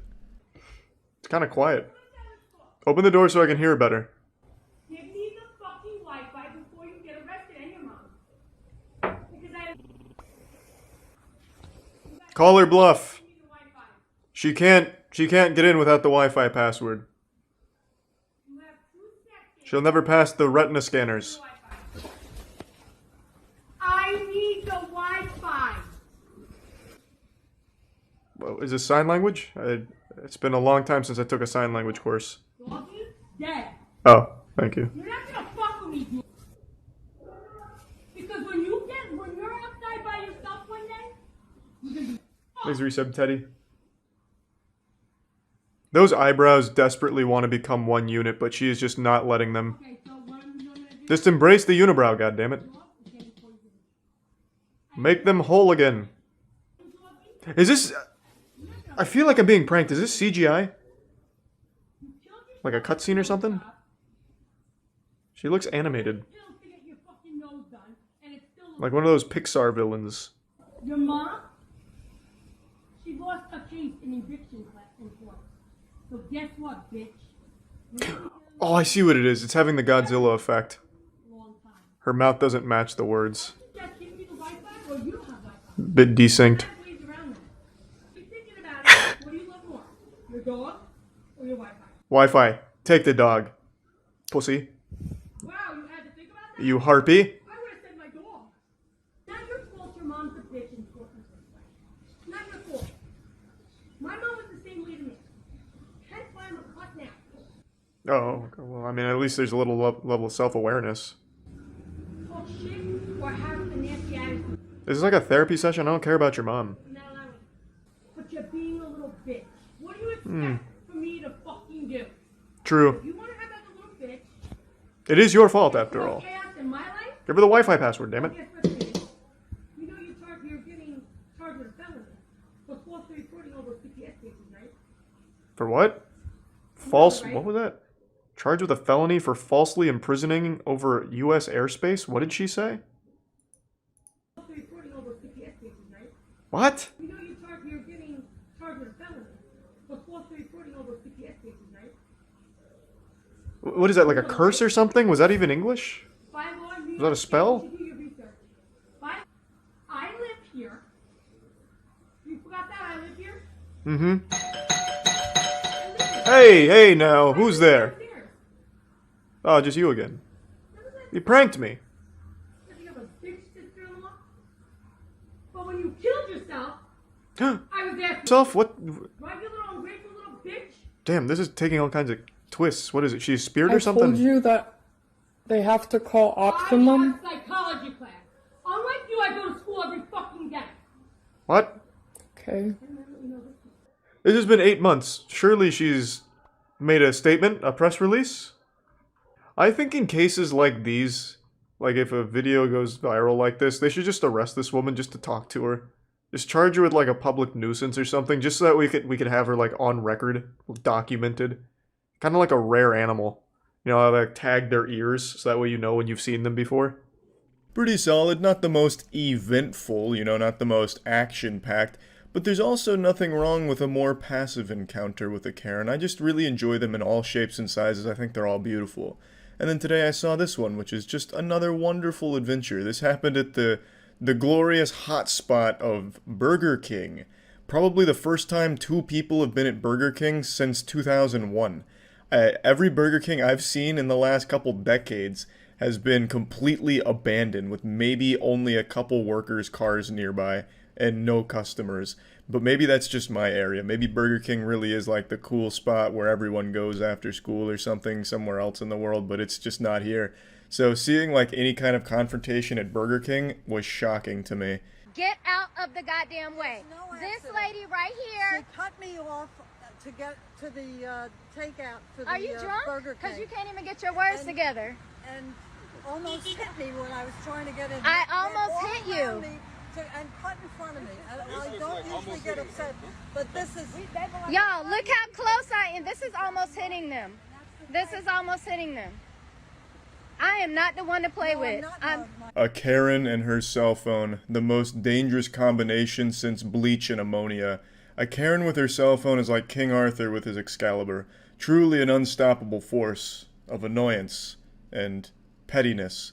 So, again, to break it down, she's mad because she didn't get her Whopper in the timely fashion she wanted to because they were behind this car, and they didn't like that. So the car that they're blocking, well, they're not blocking it at the moment. They were blocking the car, and then they got out of the car in order to call the police. And it's all because they thought they deserved to be able to cut in line, because they really wanted that fucking Whopper, I guess. So old fucking Eustace and Muriel come drifting around the corner, and the lady filming doesn't let them cut, so they block the car, hold up the line, and then eventually get out of the car to call the police on them. I can also tell the 911 conversation's not going as smoothly as she thought. The Karen probably thought she'd call 911 and say, I need help at Burger King, and they would have sent the fucking SWAT unit out there to give her fucking Whopper.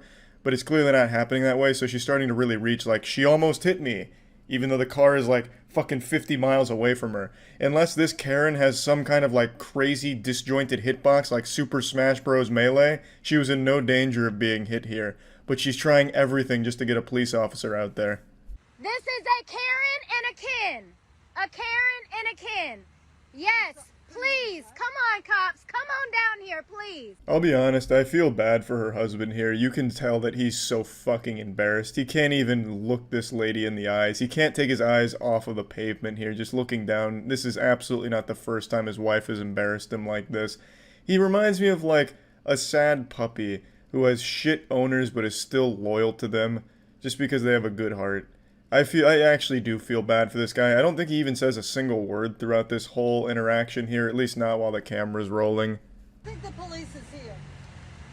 Yeah, he's here. You see how petty this is? I can move now. You see how petty this is? The world's most unlucky police officer arrives in order to get the full breakdown of the situation and the synopsis here. Pretty much what I just told you is what gets explained, and then the lady filming just pulls through the drive-thru and gets her food. So a happy ending. I like to imagine that the Karen got arrested just for taking up valuable time of a 911 dispatcher. But anyway, I just wanted to share this one just because I find it very enjoyable to see this happen at Burger King. This is probably the best marketing they've had in years. Burger King's known for the worst marketing ever, like that time they made a tweet on like National Women's Day saying women belong in the kitchen, as a way of garnering shock and hate to promote their program that helps pay for scholarships for women or something. Burger King's known for horrible marketing. This is quite literally probably the best marketing they've had in years. So yeah, anyway, that's about it. See ya. Every single one of us has turned to Google in our time of need when it comes to asking questions. Whether it's medical related, like, you know, I jammed my finger playing basketball, what now? You'll get a million results telling you that what actually happened is you've contracted the bubonic plague. Or you ask for simple tutorials, how to replace your air filters, and you'll get WikiHow guides that just have you taking apart your air conditioning unit. Or Quora, God forbid, giving you the absolute worst advice this world has ever seen. Point is, every question we have gets asked to Google, and sometimes you get terrible responses that are outright wrong. And I think this is most prevalent when it comes to phone and technology-related inquiries. I'm sure all of us are guilty of trying the wet phone in rice thing. That was so popular, and as far as I know, actually did work in some cases where if you like drop your phone in the toilet or in the sink or something, you immediately take it out and put it in a thing of rice, and then like in an hour or a day or whatever, it's better and fixed. Well, it doesn't work for every possible water-related damage to a phone. And that was a lesson that this guy learned the hard way and was not ready to accept, so he made a massive fucking scene about his phone being repaired. Someone just told me repair phones. Someone just told me this morning, I'm talking about a water damaged phone. Okay. Someone told me this morning that they put a whole video camera in a bag of white rice and it solved the problem. Okay. Why would it not solve this? This guy looks so familiar and I can't figure out why. I don't know if it's this leather biker jacket he's got on that makes him look like one of the greasers from The Outsiders or what. Maybe he just resembles a famous actor, like a young Bryan Cranston is what I keep coming back to, but I can't quite put my finger on it. But anyway, he's upset because his phone got repaired, but he's thinking he got scammed because someone said he could have just put it in white rice and fixed the whole thing as if it's some kind of panacea. Like white rice is this miracle potion that'll fix any phone damage.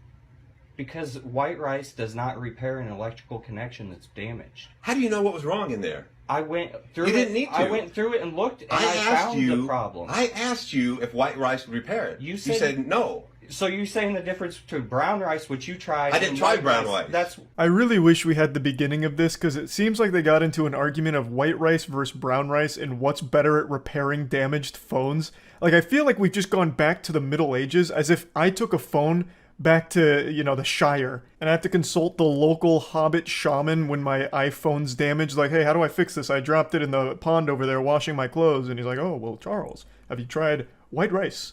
Like, I understand the white rice strategy, life hack, has worked maybe once or twice, or even more. I couldn't tell how effective it is, but it's not going to fix everything. If his phone was left in the water for a while and all the electrical circuits were kind of fried, white rice isn't going to somehow magically repair that. It's going to dry it out, great, but it's not going to all of a sudden, like, reassemble those connections. I'm not an expert here, but I would trust the person who is. And this is such a nonsensical argument on brown rice or white rice. Neither one of them is going to solve that problem, which this guy just does not seem to understand. It's on camera. That's what you said yesterday. I said brown rice, but I did not say. I said I said rice. I did not say white rice. White rice will repair that. You have said 3 different things since you've stood here. And you lied to me. No. You lied to me. Not once. Let's just wait till the cops get here. Okay. Okay. God, I hate that stupid smirk he keeps doing here. Just so smug. Gives him the most punchable face on the planet. Just a face that's begging for a knuckle sandwich. His attitude, too. Oh, it's so repulsive. What a piece of shit. You can tell he's having a great time arguing. He's getting off on it. You can actually just feel him busting nuts in his tight little trousers there at how much fun he's having, making this worker's day a little worse, just arguing over nothing. His phone is repaired now, but he's upset because he could have done it with white rice, he says. Well then, break your phone again and prove your point. I want you to now go into that employee bathroom, drop it in the toilet, leave it there for a couple minutes, take it out, put it in white rice, and see if it fixes it. And when it doesn't, I'm charging you triple. I'd also love to know his thought process on getting the cops involved. What are they going to do? Sir, what seems to be the problem? This scam artist, this snake oil salesman fixed my phone when I could have just put it in rice. Throw him in the slammer, please. I could take it apart and show you exactly. I don't care what was wrong because all it did was slide in water, sir. You told me flat out white rice will not repair that. Flat out. Exactly. Exactly. It won't. Okay. That's not what I'm hearing. I don't know what this fucking guy thinks white rice is capable of. Does he think they're like little nanobots that go in there and repair electrical devices? Like, I don't get it. I don't know why he thinks white rice is just this all-powerful entity that can fix all phones. I know for a fact he's not talking to people in person about this conundrum. He absolutely consulted his reptilian Facebook group and all of them were talking about white rice and chemtrails. So now he charged this place just to be an asshole here. Like, it's so upsetting to see. He fixed your phone already, man. Leave him alone. If you want to go use white rice and brown rice, or, Jesus Christ, even wild rice if we're talking, you know, magic, then go ahead and do that next time. This guy's such a confusing, stupid asshole as well. He said that the employee lied to him, telling him that rice wouldn't work, which it wouldn't, I imagine. But if you went to this store to get your phone repaired, why would you even ask about rice without trying it yourself? Why would you drive all the way there and then ask them about rice when apparently all your friends know better than the expert?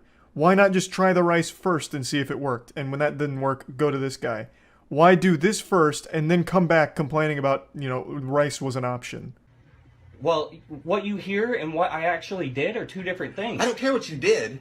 Yeah, you. No, I don't. Okay, so what kind of world do you live in where what is actually repaired and what you're told are 2 different things, and you don't care to know the truth? I do care to know the truth. Okay. You can't handle the truth, you fucking wax statue. This man has told you a million times rice wouldn't work, and you don't know if rice 100% would have. I'm very confident that rice probably wouldn't have, and I don't even know the situation here. So, I don't know why he's even having this argument. It's so fucking worthless. He's just here to make a scene because he's got nothing else going on in his life, and he's just one of those people that thrive on controversy, so he's here, and he's just enjoying the misery of this whole situation. I've been told by many people that white rice will do it. Okay. I come in here to your business, you tell me it won't. I can tell you the world is flat. A lot of people tell me it won't. It isn't. Exactly. Now the NPC's glitching out here. He can't wrap his head around what just happened. He made himself look like an even bigger fool.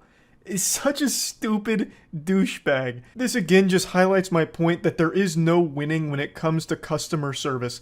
This guy did his job well, did exactly what the customer asked him to do, fix my phone. He did it, and there was still a problem. The man came back the next goddamn day to make a big hoopla about it. It's so frustrating to watch. Again, my heart goes out to anyone working in a field that involves dealing with customers. Like, it's miserable, and I'm wishing you the absolute best. I also hope that the second this video ended, this guy left the store and it was a torrential downpour. Just an absolute monsoon. A biblical storm blew through and once again waterlogged his phone, immediately breaking it. And then he went home, tried rice, and the whole goddamn thing just blew up.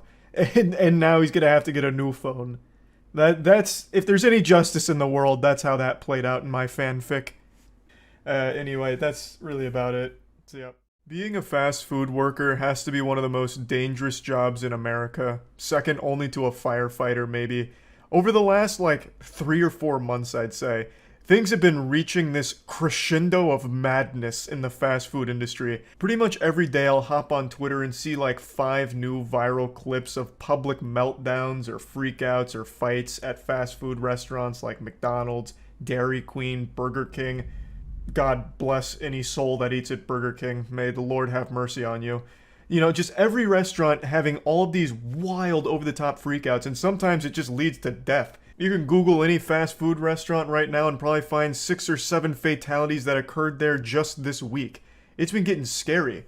2 months ago, there was that shooting at Subway where a guy just shot one of the workers, killed them because he had too much mayo on his sandwich. That's fucking horrifying, getting blasted because you went a little heavy on the mayo. What is this, Mad Max in the Thunderdome? It's scary. You never know what you're going to encounter at a fast food restaurant, whether you're going to see wiener or see a giant fight. Anything's on the table. Sometimes people aren't coming in there for food, they're coming in there to just fuck shit up. So I genuinely do think there's a lot of danger associated with working in the fast food industry right now. I don't know if it's always been this way, or if it's just getting worse for some reason. I couldn't tell you, but since since smartphones are so common right now, you can see all of this happening every single day across the country. And a lot of it's really entertaining freakouts, like the one I'll show you right now. But then there's just a lot of really fucking scary ones too. My heart genuinely does break for anyone in the service industry, and I wish you nothing but the best.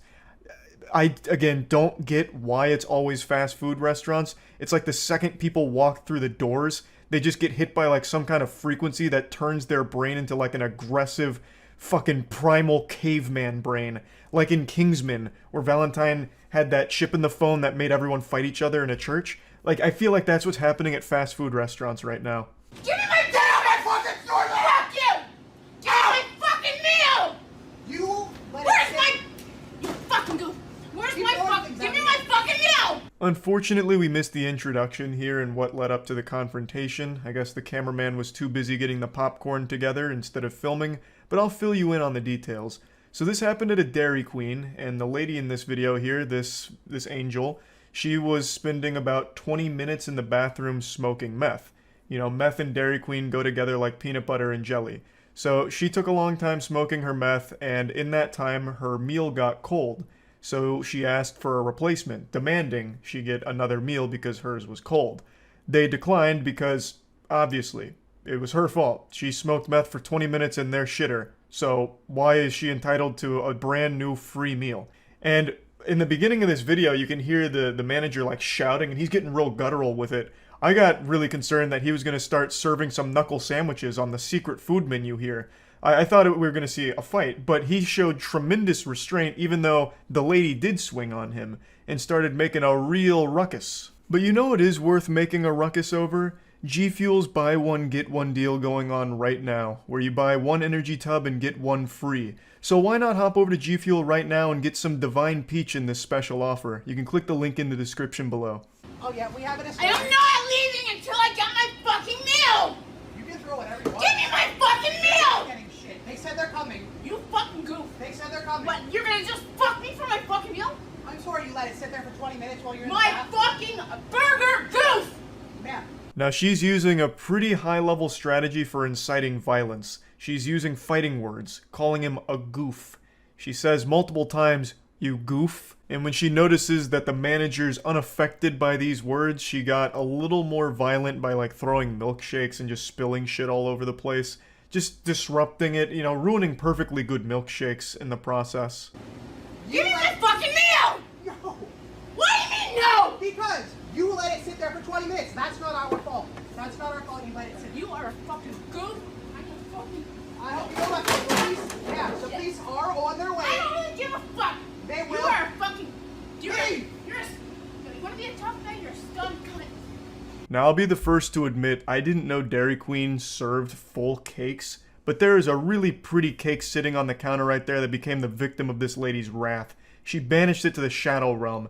It was such an outstanding looking dessert, you know, a beautiful cake, probably for some child's birthday party or maybe to celebrate them getting a new badge in the Boy Scouts, and this lady just fucking ruins it. Now the manager informs her that the police are on the way, which I personally think was a strategic blunder. You know, that's like the ace in the hole. That's something you should keep to yourself, like keep that up your sleeve. You know, keep her there, because now that he's informed her of it, now she makes, you know, quick work of getting out of there.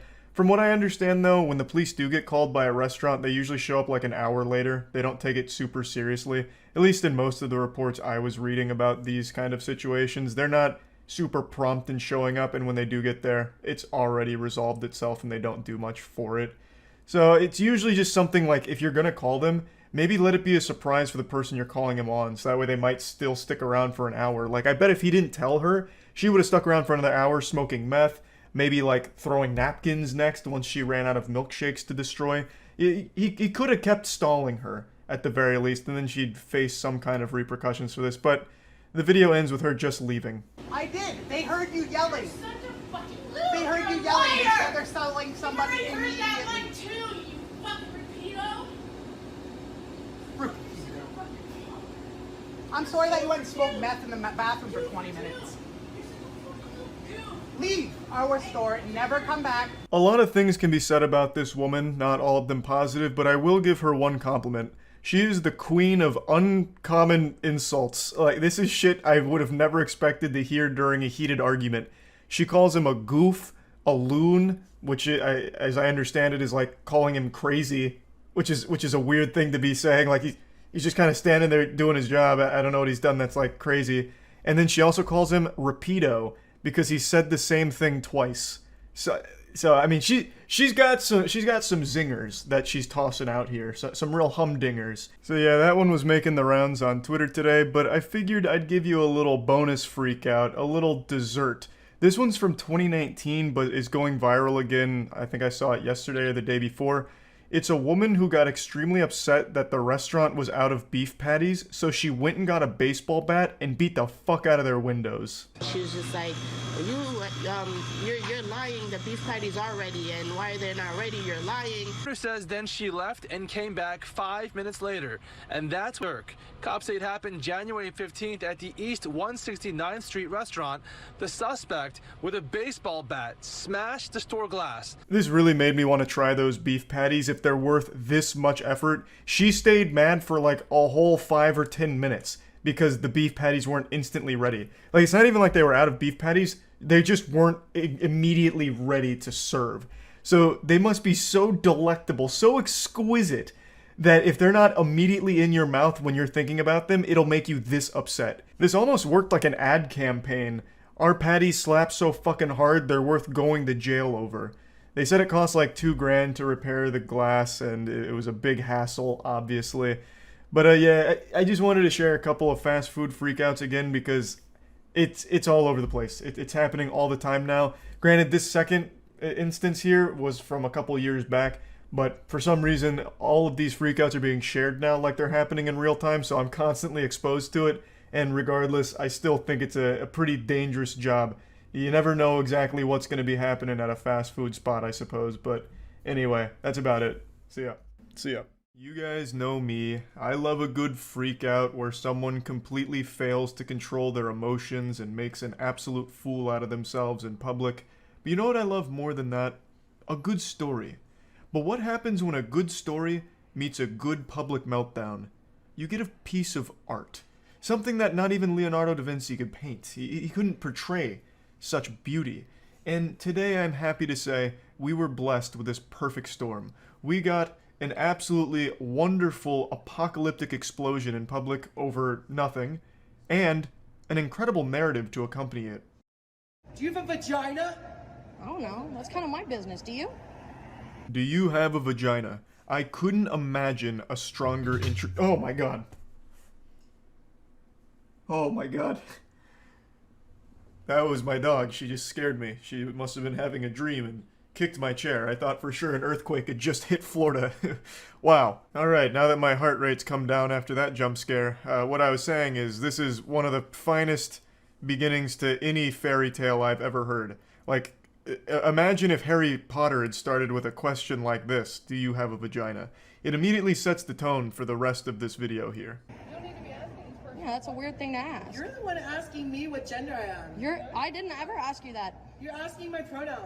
I didn't ask that either. Do I look like a man? I don't know what you Do look I like. sound like a man? Maybe, I don't know. There's a lot to unpack here, so let's pour some milk on this cereal. The lady on the street is accusing the person filming of asking her pronouns or something, which apparently never happened. The context for what led up to this is this lady who's on the street right now causing a bit of a ruckus. She was eating at this restaurant and then claimed that the restaurant served her cat meat instead of chicken. So naturally she was outraged. I don't know what the restaurant was, but the only place I could imagine serving you cat meat is Burger King, and it would probably be better than their normal menu. So she's upset, thinking that she didn't get the chicken she had rightfully paid for, and she's making a big hoopla about it. Apparently she had threatened to go get assault rifles, which I imagine is implying she'll come shoot up the place. She was also apparently throwing things at the window of the restaurant, which is when this person started filming this freakout. And that's where we're coming in here into the story. So we're already in like Act 2 of this play, but now you know what led up to this moment. I also forgot to mention that shortly before recording, she was allegedly throwing around slurs as well. Now I'd like to focus a bit on when she says, "Do I sound like a man?" Because she does something very interesting here, and I don't know if you caught it. I'll play it again. Do I look like a man? I don't know what you Do look I like. sound like a man? Maybe, I don't know. When she says, "Do I sound like a man?" she does it in a goofy accent that sounds like a Scottish professor. I don't know why. I guess some wires got crossed in her brain or something, or perhaps she really believes that every man sounds like a distinguished Scottish gentleman, but it is such a beautiful, like, flair to her sentence that I couldn't help but point it out. Do I stand like a man? What does a man stand like? Oh, then I guess no. This is my favorite part. Do I stand like a man? And then she strikes this ballet recital pose. She gets into like this wide stance. It looks like she's about to go into an improper deadlift. These kind of reminds me of like when kangaroos flex. You know, where they throw their arms out and you see like all their bicep veins and shit like that? It's the same pose. Yeah, don't mind me. Just a dude posting up, just standing like a man. Because that's how all men stand. I've never seen a human being stand that way, let alone just some guy. I don't know what's going on here. It's like a video game NPC that's starting to malfunction here. Like her animations are getting messed up, so her idle animations all kind of like janky. It's just a wild ride. And I've seen a few people talk about it, and they've said that this may have been like mental illness or something, and it's impossible to know for sure. But I've seen a lot of freakouts. I wouldn't necessarily call myself an expert, but I'm not far off from my degree either in analyzing meltdowns, I'd speculate. So I'll go ahead and pass my professional opinion here. I think that this is probably substance-induced.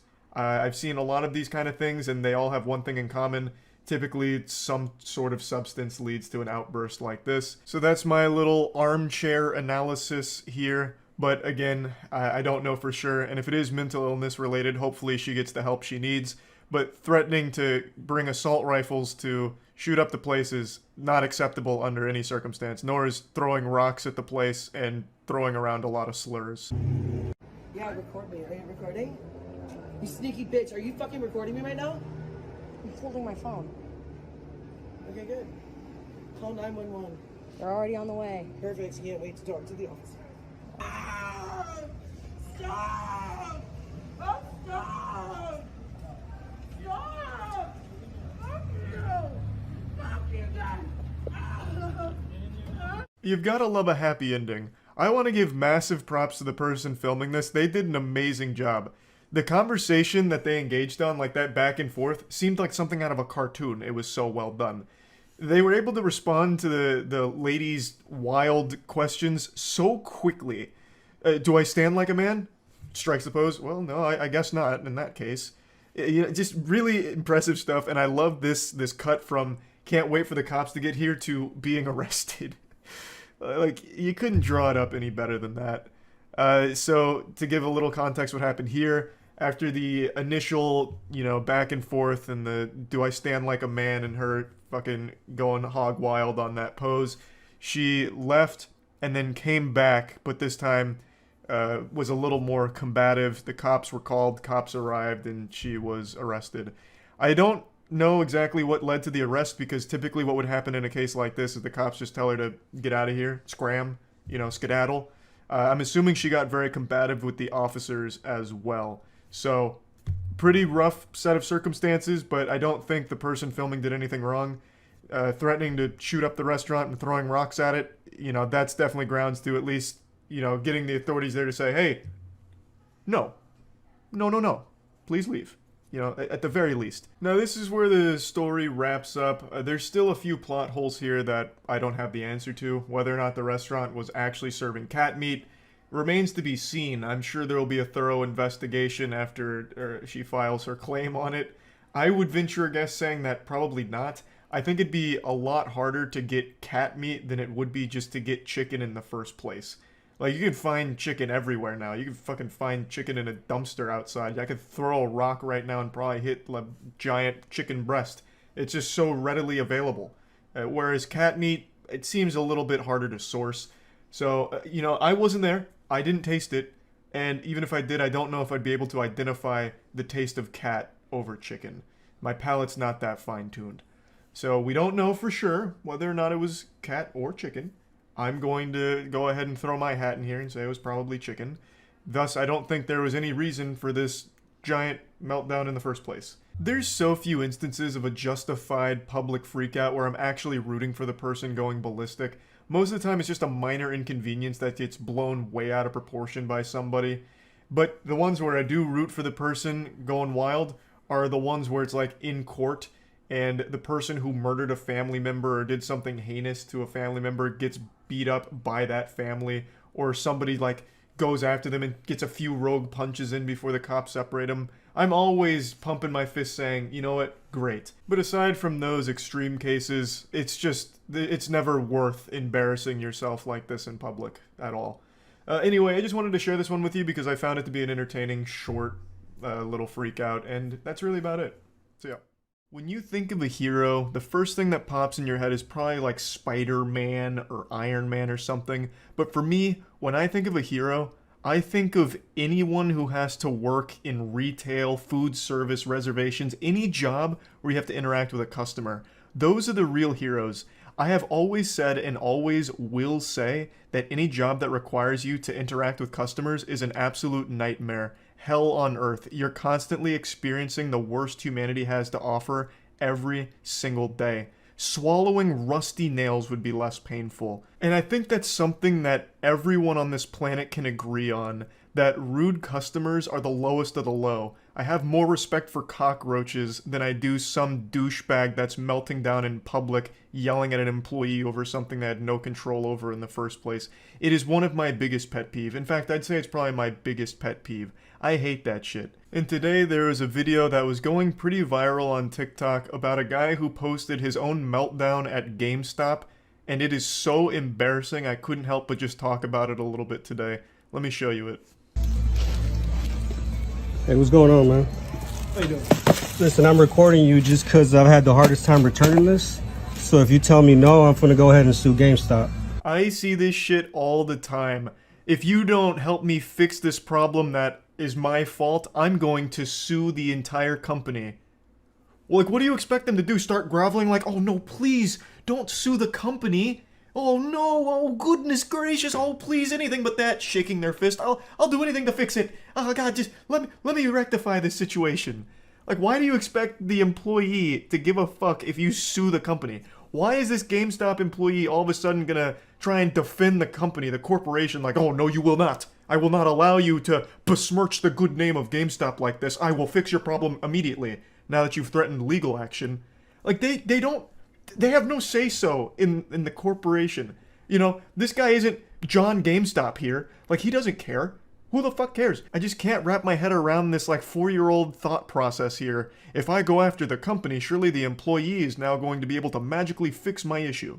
It's not their company. They don't care. They're just an employee of it. It's not like they're married to it. It's not, you know, they don't care. They shouldn't care. It just makes no sense to me. But all power to this guy. If you want to sue GameStop and lose all your money in legal fees, please, go right ahead. It'll be a really fun, goofy headline to read. I implore you to sue GameStop. And it's really silly in this case because it's GameStop. It's not exactly a booming corporation. Like, what are you going to sue GameStop for? Their NFTs? Like you really stand to gain nothing out of it anyway? The whole thing is just a fucking disaster, and this guy's an absolute clown. You know, you have nothing to do with this. I just need somebody to tell me no on video so I can go ahead and sue GameStop. A brief moment of self-awareness where he acknowledges that the employee had nothing to do with this situation, but then still continues to make a big scene out of it. Jesus Christ, it's so painful. I'd rather teabag a barrel of plutonium. I'm just trying to get my money back here. I bought the PS5 bundle, and then they made me buy a whole bundle, which isn't even on my receipt. I didn't sign no contract. I know your guys' policy is just unopened things are returnable. They didn't pass the receipt? Yeah, go ahead. I think you were in here even when I bought it. So yeah, I got pressured into buying a bundle. I didn't even want it. So I got 3 games and the charging case. I kept the controller there. You got pressured into buying a bundle, and now you regret it. What do you mean you got pressured into buying a bundle? What, did the employees throw you against the lockers like it was football hazing? And take the goddamn credit card out of your wallet to make this purchase? What the fuck do you mean you got pressured into buying a PS5? Were you just sitting there trembling like, oh my god, they're talking about a bundle. Fuck, I'm gonna have to do it. Sweat pouring down your face. You like 8 years old? You come in here acting like a big man, but your issue makes it seem like you're just a big baby. Like, what the fuck, man? Jesus. And the whole issue is super stupid anyway, because when you buy a PS5, you get games with it. It's bundled up. And I think the reason, and I could be wrong, this one I'm not 100% sure on, the reason they bundle PS5s with games is to prevent scalping or reselling. So that way you're not just getting like the raw console to like resell for profit. You get games with it as well that drive the value up, so you spent more on like the entire package than you did just the actual hardware. I'm pretty sure it's like anti-scalping measures, though I'm not 100% sure. But when you're buying a PS5, you're never just buying like a raw PS5 anymore. It's always bundled. I get where you're coming from, where you didn't want to buy the bundle, but that's the only way you can get the system. Okay, what do you mean by that? So through GameStop, right now we're only doing bundles for PS5. Is that in writing? I know, so you're gonna just say no, huh? Yeah, I can't take it. So you can't give me the refund for this shit right here? No. Absolutely massive props to the employee here, keeping a level head and just delivering a firm no. I love that. Lays out the facts. The only way you get the system is with a bundle. Not much I can do for you there, champ. You made a decision that you regret, and I can't help you. But stop blaming us. It's your fault. You're dumb, not us. Like, okay, when's your manager working so I can come and fuck with him? Because I'm going to definitely come fuck with him. It should be tomorrow. Tomorrow? What's his shift? He should be in the morning. Alright, and what's his name? I just come and, I'm just going to come fuck shit up. Like I'm telling you, I'm not fucking around. The guy who got pressured into buying a PS5 apparently is going to come make another big scene to the manager of the GameStop. How embarrassing. And this happens every single time. The customer is the one recording this. It blows my mind how every single time there's an event like this, it's always the biggest asshole that's recording it thinking they're right. He posted this in full confidence thinking that TikTok would be on his side, but instead all they did was steam his ham. They fucking slam dunked this guy across all of TikTok and on YouTube. I saw Jamari made a video about this as well. This guy's just become an absolute laughingstock, and it was entirely avoidable multiple ways. A, not making a big hoopla about you making a bad decision financially that you regret. Your fault. Take responsibility. Nothing GameStop can do for you here. And 2, not filming it yourself. You could have just not filmed it. And then 3, if you had the compulsive desire to film it, you couldn't fight the urge just scratching at your neck like, oh, I'm being an asshole and I gotta film it. Yes. Okay. Even after filming it, you could have just not posted it. Like, there were 3 ways of avoiding yourself being an absolute joke on the internet, and somehow all 3 of those filters you went right through. Impressive. This is, yeah, you guys are trying to upsell motherfuckers. I could have paid 800 on StockX if that was the motherfucking case. But you're just getting the system off. I don't want no fucking Ratchet and Clank. Are you kidding me? You know what this is, bro. No, like, I pay $800 for some bullshit. Like, say if like you wanted different games, like you legit like. Can you give me in-store credit for all this? Let me stop you right there, big guy. You do not want in-store credit at GameStop. They will give you like $15 for this entire PS5. It'll be $15 and like 5 toothpicks. In-store credit is the last thing you should be haggling for here. It is not worth it at all. No, y'all trying to play me. It's a brand new game and I'm here to return them. Saying y'all. Y'all GameStop and you represent GameStop. You ain't got no name tag or shirt, but you GameStop. So that's why I'm saying y'all. Yeah, if you don't want to represent it, then quit. I work. Ah, yes, the classic. You work at GameStop, which means you are GameStop. So all of my problems are your problems. I don't even know where to start with what just happened there. Telling him to quit if he doesn't rep GameStop. What does that mean? What are you talking about? This guy's giving you all the answers to your questions and you're still mad at him. It's your fault. You signed the receipt. You didn't have to pay $800 for the bundle if you didn't want to. You not only signed the receipt, you walked out of there and you went home, you marinated on it, and then you came back and made a big scene about it. Like, it's your fault. It's not this guy's fault. Telling him to quit his job if he's not there to, like, fight for GameStop tooth and nail is so silly. Oh, I can't stand, like, customers like this. These videos just always boil my blood. I've never even worked in like the customer service industries or anything like that, but my heart absolutely breaks for the people that have. It seems so miserable. And seeing customers in real life, like you see the worst fucking people. It's so aggravating. So yeah, I just wanted to talk about this a bit since the video was floating around, and that's really about it. See ya.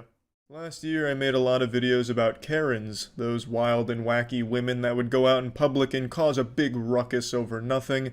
While most of those women were postmenopausal, I was able to latch on to their titties and milk them a little bit for some content, but unfortunately that well began to run dry. Not that the Karens became an endangered species or self-aware enough to stop doing their stupid shit in public, it's just I lost interest in it. Every single meltdown from these women just became the exact same thing every time. Oh, what's this? Another video of Great Aunt Gertrude screaming about microchips in the gas station hot dogs? Seen fucking 50 of these this week.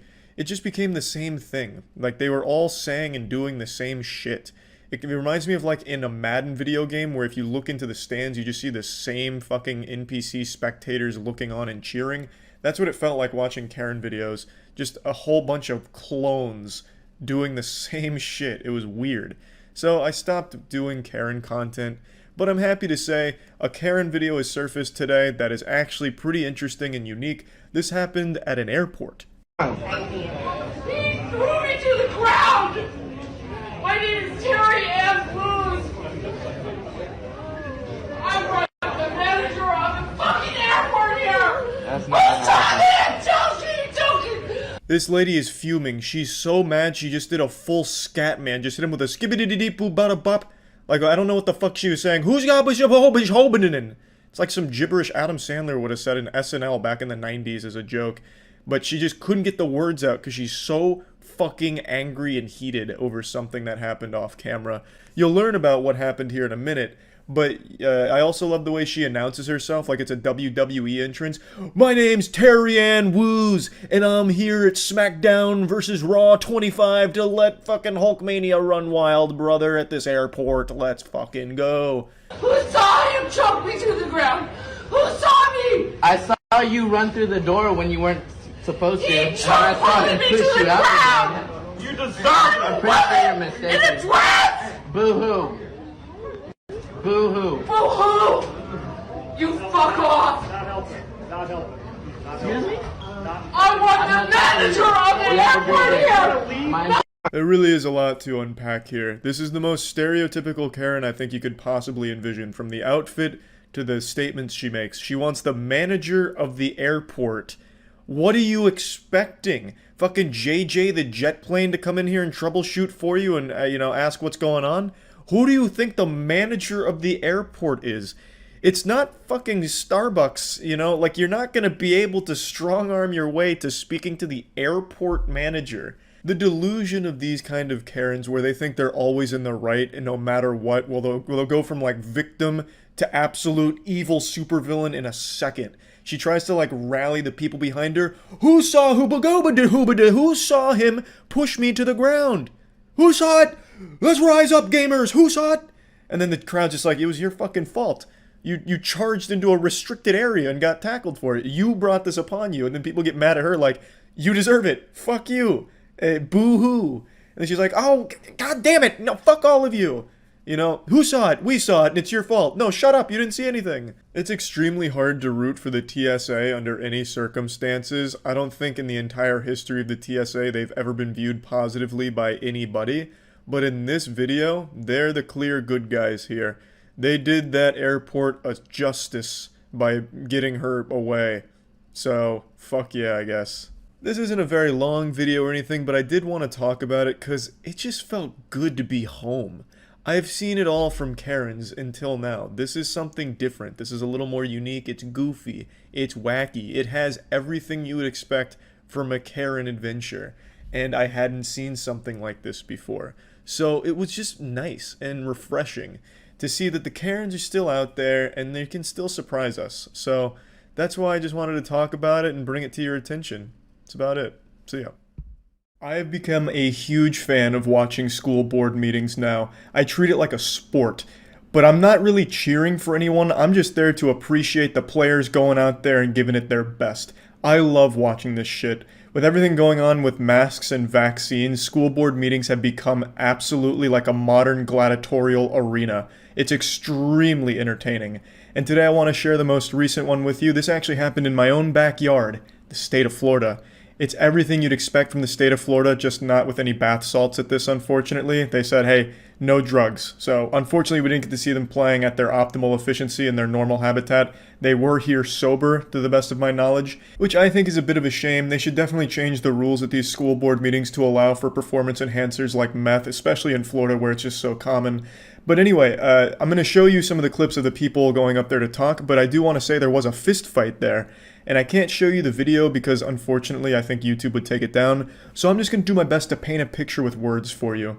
Imagine your old librarian from middle school. She's a bit of an old battle axe, right? A little slippery scallywag. She's not very nice, and she's a bit of a wino. She hits the wine pretty hard, and she's squaring off against your own mother. Like, your actual mom is there. And I want you to imagine them locked into a bout of Mortal Kombat, but as if they were both drunk zombies. So nothing's really landing.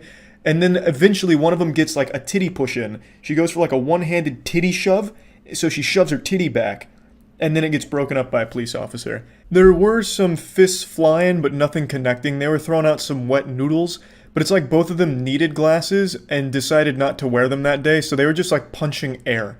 It wasn't really even close to the target. It's like they were trying to punch ghosts around their target, or like fighting their spirit. So none of the punches landed except for the booby thrust, and then it gets broken up. But there was one person that really stood out to me in the fight. She wasn't directly participating, but it's this woman right here, wearing a full American flag dress.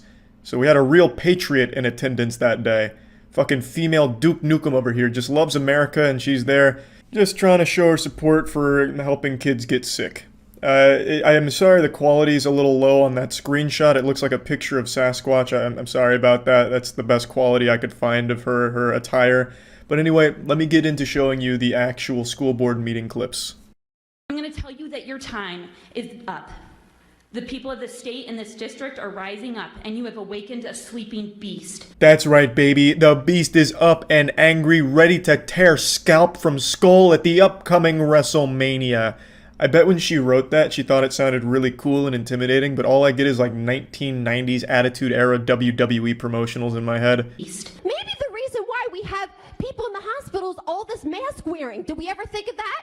Did we ever think of that? Oh wow, now there is a thinker. Oh man, yeah, I don't know if we ever stopped to consider that. Maybe it is the masks that are making everyone sick. Wow, she's really blowing the case wide open. She has like the actual thought processes of a child. You know, is she then going to start lobbying that we remove cracks from pavement because if you step on a crack, you break your mama's back? Putting a mask on those children is robbing them of their education. You are robbing these kids of their developmental rights in terms of education. Are you educators?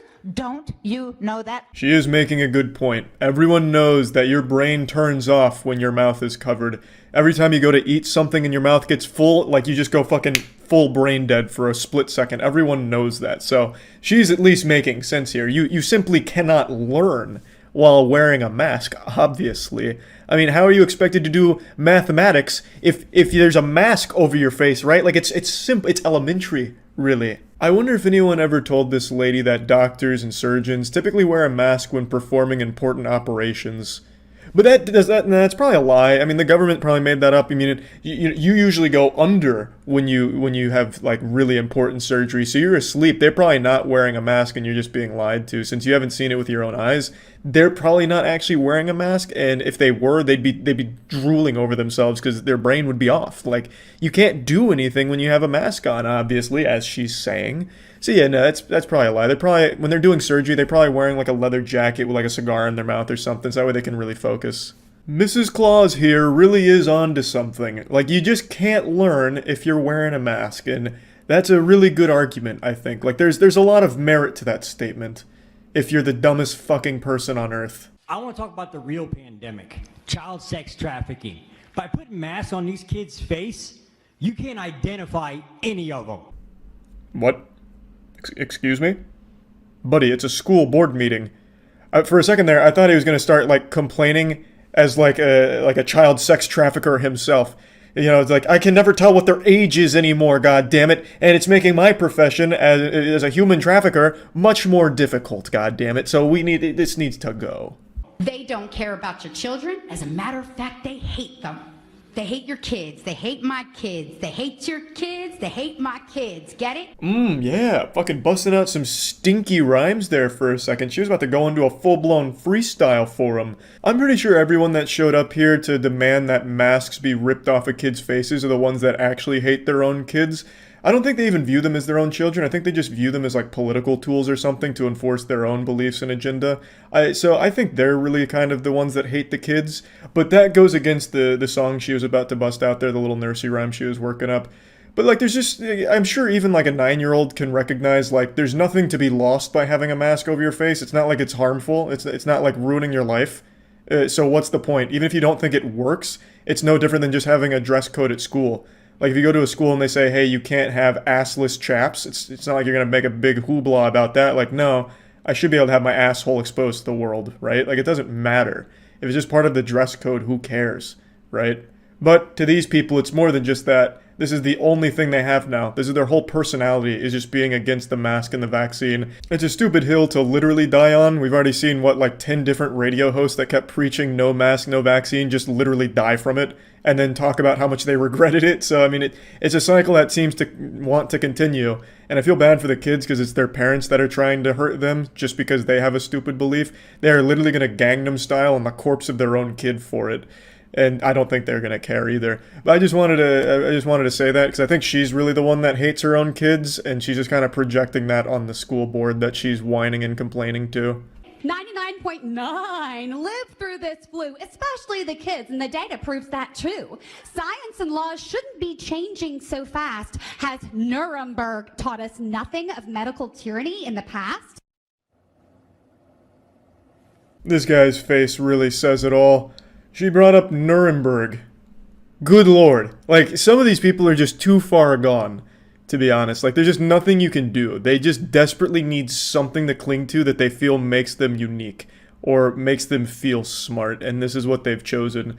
And I don't think many of these families ever really admit when they're wrong. I do remember not long ago, there was a family who 2 different members of the family died, and they ran 2 GoFundMe campaigns and still kept saying no mask, no vaccine, even in their own fucking GoFundMe campaigns, as they were lobbying for money for funeral services for the 2 members that died from it.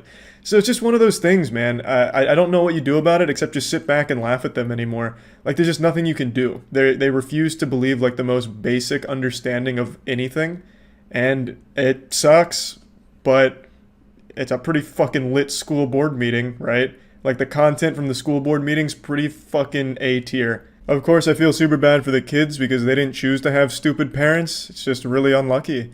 And yeah, I just wanted to share some more cool school board meetings with all of you, and that's about it. So yeah. Fasten your seatbelts. It's time for a good old-fashioned, red-blooded, American, patriotic public freakout.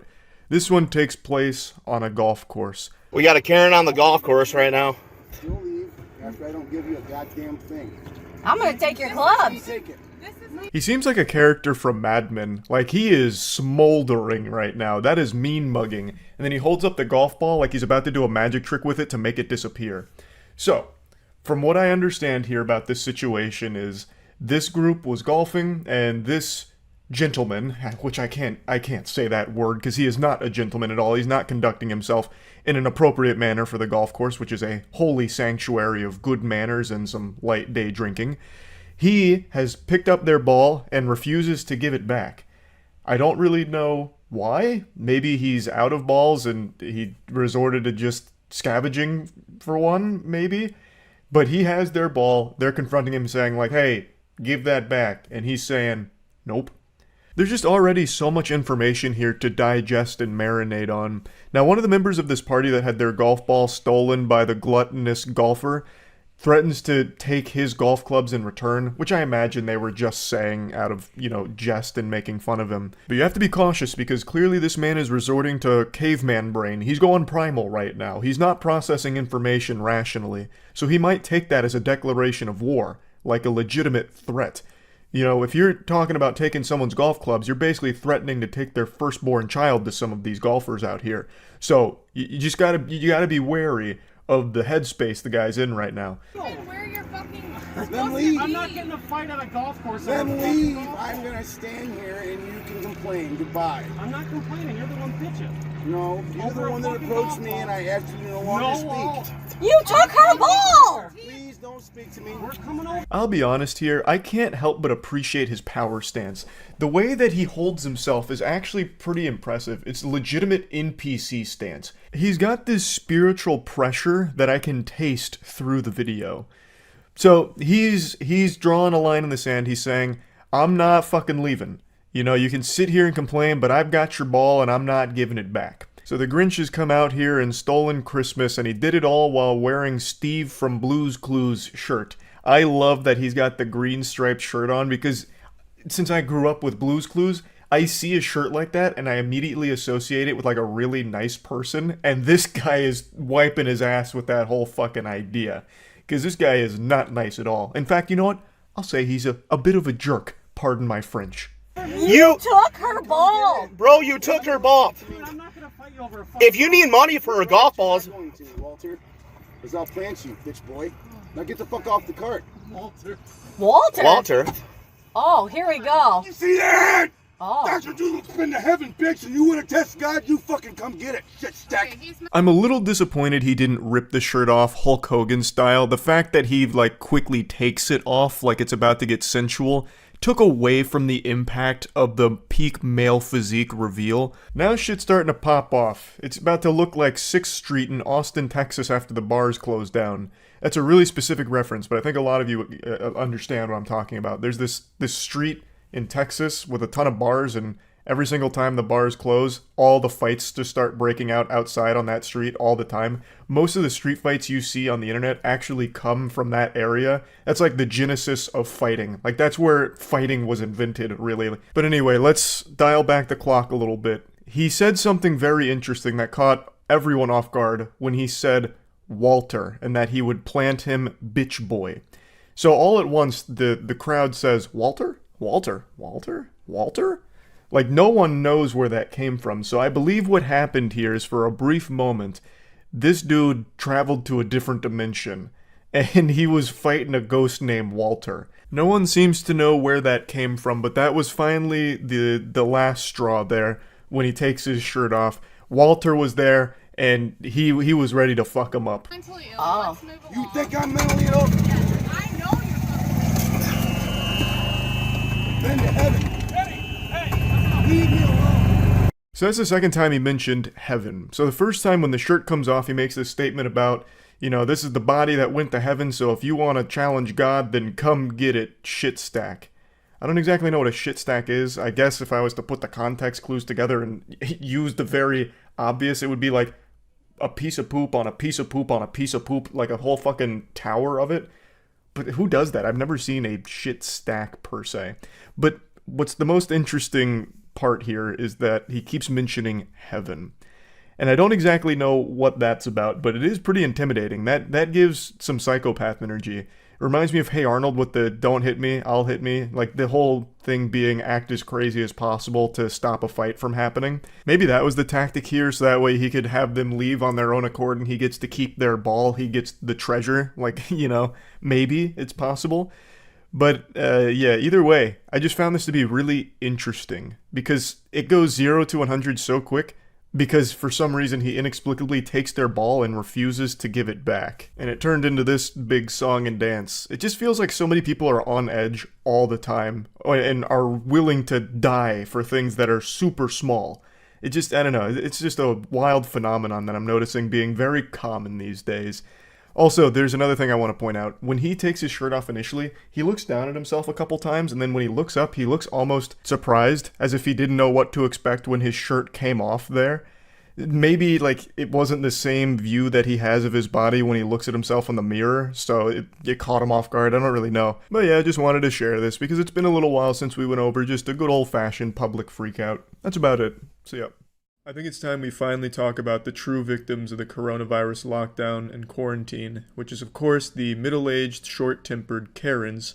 These brave women have been trapped at home for the last month with no one to complain to except their anti-vax Facebook groups, no one to yell at besides their husbands, no managers that they can speak to. They have all of this rage bottled up inside of them, but nowhere public to melt down and let it all out in a nuclear explosion of screeching and screaming and threatening lawsuits. But the good news is, things are opening up again, which means the Karens now can go back out into society and make it a worse place. So please join me on this adventure. I'll be your host, I'll be like fucking David Attenborough here, and let's observe the Karens going back to their natural habitats after their hibernation. Fuck you!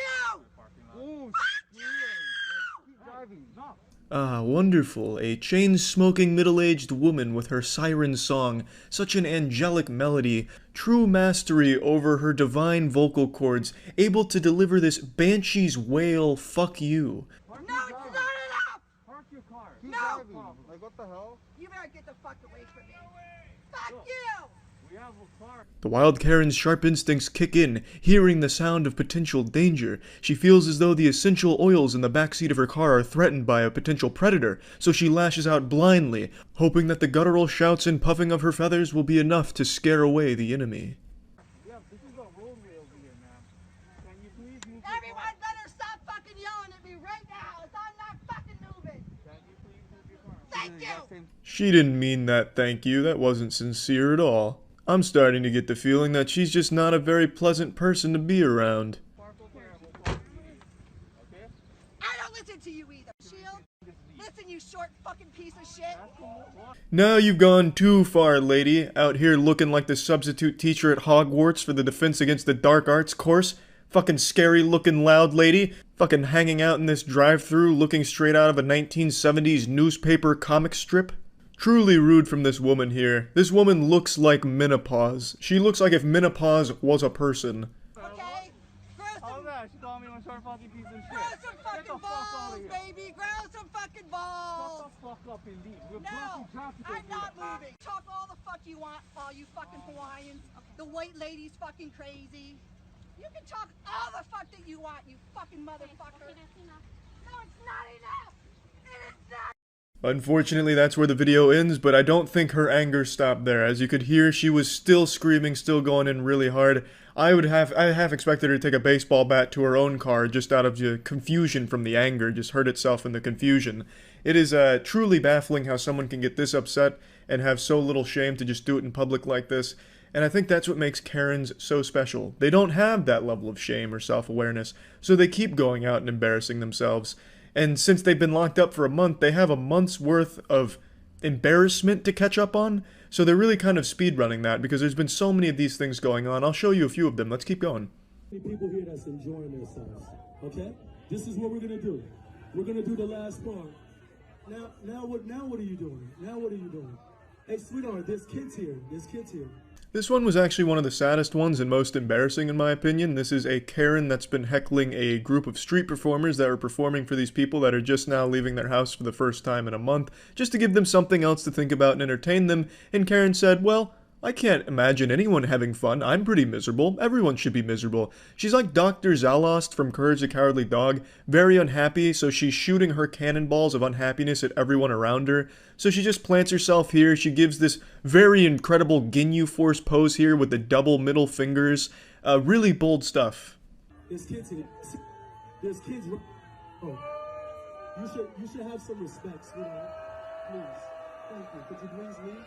Could you please leave? Please. She refuses to leave. This is a 4-part TikTok video. I didn't even know TikTok had anything other than just shitty lip singing and dancing, so this was kind of an interesting surprise. And I like to bring attention to this. I know I'm no major fashion icon myself, but I do have to say I don't understand her sock decision here with the different lengths. It's like Titus from Final Fantasy X with his pants. She has a sock that goes up to her knee and the other one's an ankle sock. So that right there tells me that she just desperately craves attention, so she's trying her best to be unique and not like the other girls with her fashion by having different lengths of socks, which is kind of sad, but it also fits in line with what she's doing here, making herself the center of attention for no reason and at the cost of everyone else's fun.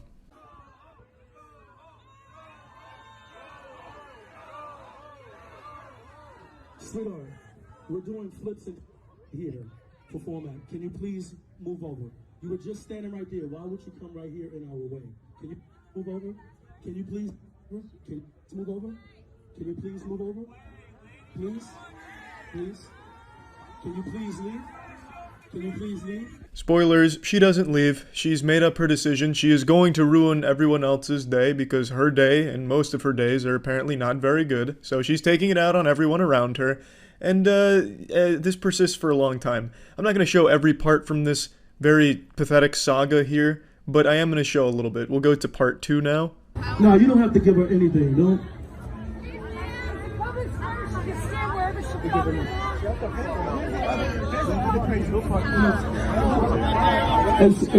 One of the mothers from the crowd is begging with the lady to please leave because they want to watch the show, and of course the Karen refuses to do that.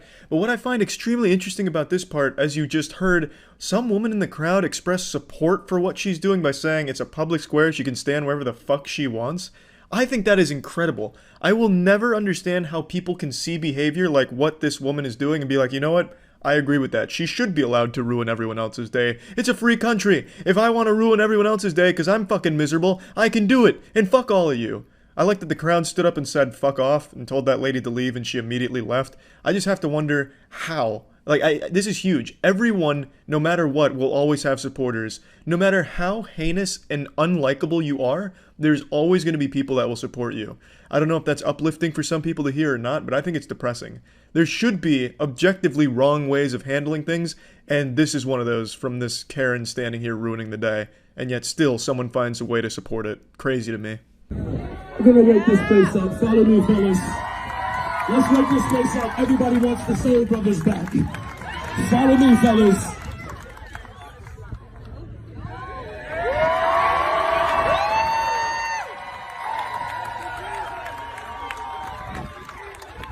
Luckily, this fairy tale does have a happy ending. The police show up and escort her the fuck out of there, which is great news for everyone there.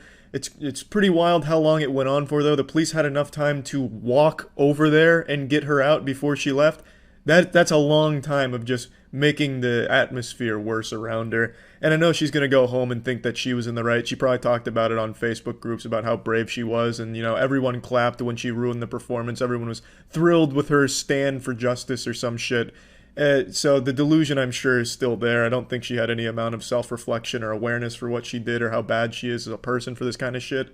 But that's Karen's in a nutshell. Let's move on to the next one. 3 inches away from our fucking car. I couldn't even get into my fucking car. I had to climb over. Oh, but you're sitting in it? I had to climb over, dumbass. Did you not hear what I just fucking said? While yes, that experience does sound traumatic, there was another way of approaching this situation. You could have backed the car up and then got in normally. You chose to climb over the driver's seat and turn that shit into a playground to get there. Go right ahead. I'll sue you because you can't post someone's face on the internet without permission. I'm gonna go. For some reason, these Karens that spend the majority of their life on Facebook and reading 50 Shades of Grey fanfic still don't seem to understand that you can't sue someone for recording you in a public situation. But I do like the way she phrases that. You can't put someone's face on the internet without their permission. It reminds me of Arthur, where you can't go on the internet and tell lies. It has that same level of innocence to it to a certain degree. But I think it's time they finally get educated on Facebook instead of just believing in these fucking weird conspiracy theories and shit. To understand that, yes, it is totally legal to record in public. It's not illegal. They're threatening me. She told me she hopes I get raped by a pitchfork, and I'm gonna go to the cops, and I need evidence. So what is the problem? I couldn't get into my car. I had to climb over. And then when we were talking about it, about how close they parked, she came and went, "Oh, you stupid ass bitch, you want to talk?" And wrong. I told you my boyfriend did not hit your car because you said if my boyfriend hit your car, you were gonna call the cops. Yeah, this shit is devolving into elementary school shit really fast, and the security guard clearly wants nothing to do with it. He leaves like a second after this, just says, "Hey, can you guys just handle it?" And he just walks away. Respect to that guy, because who the fuck wants to be in the middle of this?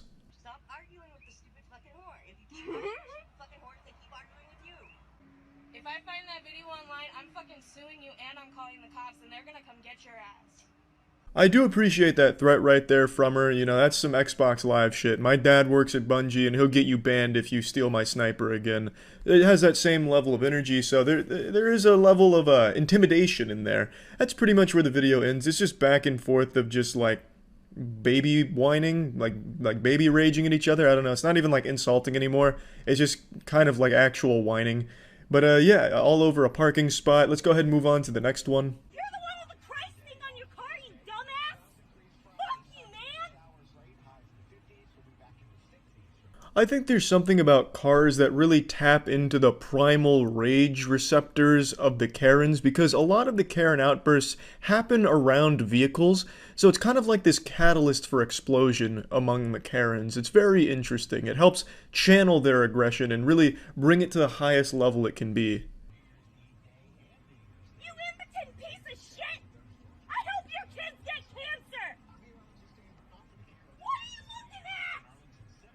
She's all over the place now, attacking the spectators. She sounds like Miss Piggy having a fit. Throwing a weird little tantrum here. She's speaking as if she's writing this shit on Twitter from behind the computer monitor. But in real life, you can't hide behind an anime profile pic, so now she's just got her face attached to this despicable shit.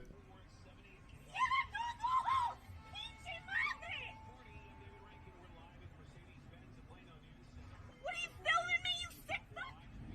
Is that funny to you? Honestly, a pretty thrilling conclusion. I would have liked to see where it went, because she was clearly in hot pursuit, like some Mad Max shit, honking that horn, coming in hot.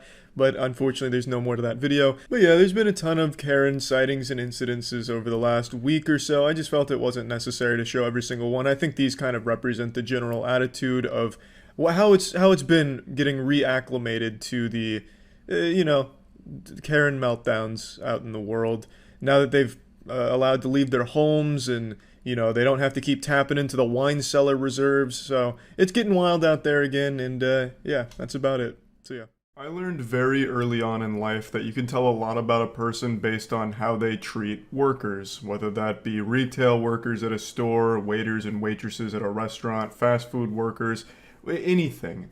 It's like a little cheat code into the human psyche. You can tell if someone's an insufferable douchebag based on how they interact with employees out in the world. If someone's being mean and disrespectful to someone that's just trying to do their job, then chances are they're a worthless asshole. And I don't need to be a licensed psychologist in order to diagnose them with terminal douchebag personality syndrome. But by far the most infuriating are the stupid douchebags, the troglodyte imbeciles that will get mad at the employees for decisions the company made, as if the employees had any say-so in whatever the fuck you're complaining about. You saw it all the time during the early pandemic when companies asked that the customers wear a mask so the employees were forced to enforce the rule, and would face so much backlash from the customers as if they were the ones that made it. Like, they're just trying not to get fired. So you have all these inbred weirdos losing their mind like, how dare you muzzle me, you goddamn communist, telling me how to live my life. I will beat your ass in the parking lot, bend over so I can suck a fart out of your butt. As if the employee that you're yelling at and threatening to beat up had anything to do with the actual thing you're complaining about. They had no say-so. They are just a fucking employee of the company doing their job. And it happens all the time in retail, but this was the first example I could think of since that was happening all over the place on Facebook back during the early pandemic. Just being rude, mean, and nasty to workers who are just doing their job is by far the easiest way to identify a piece of shit. And I'd love to show you a perfect example of this. This is a customer who's melting down at a fast food worker who quite literally did nothing wrong at all.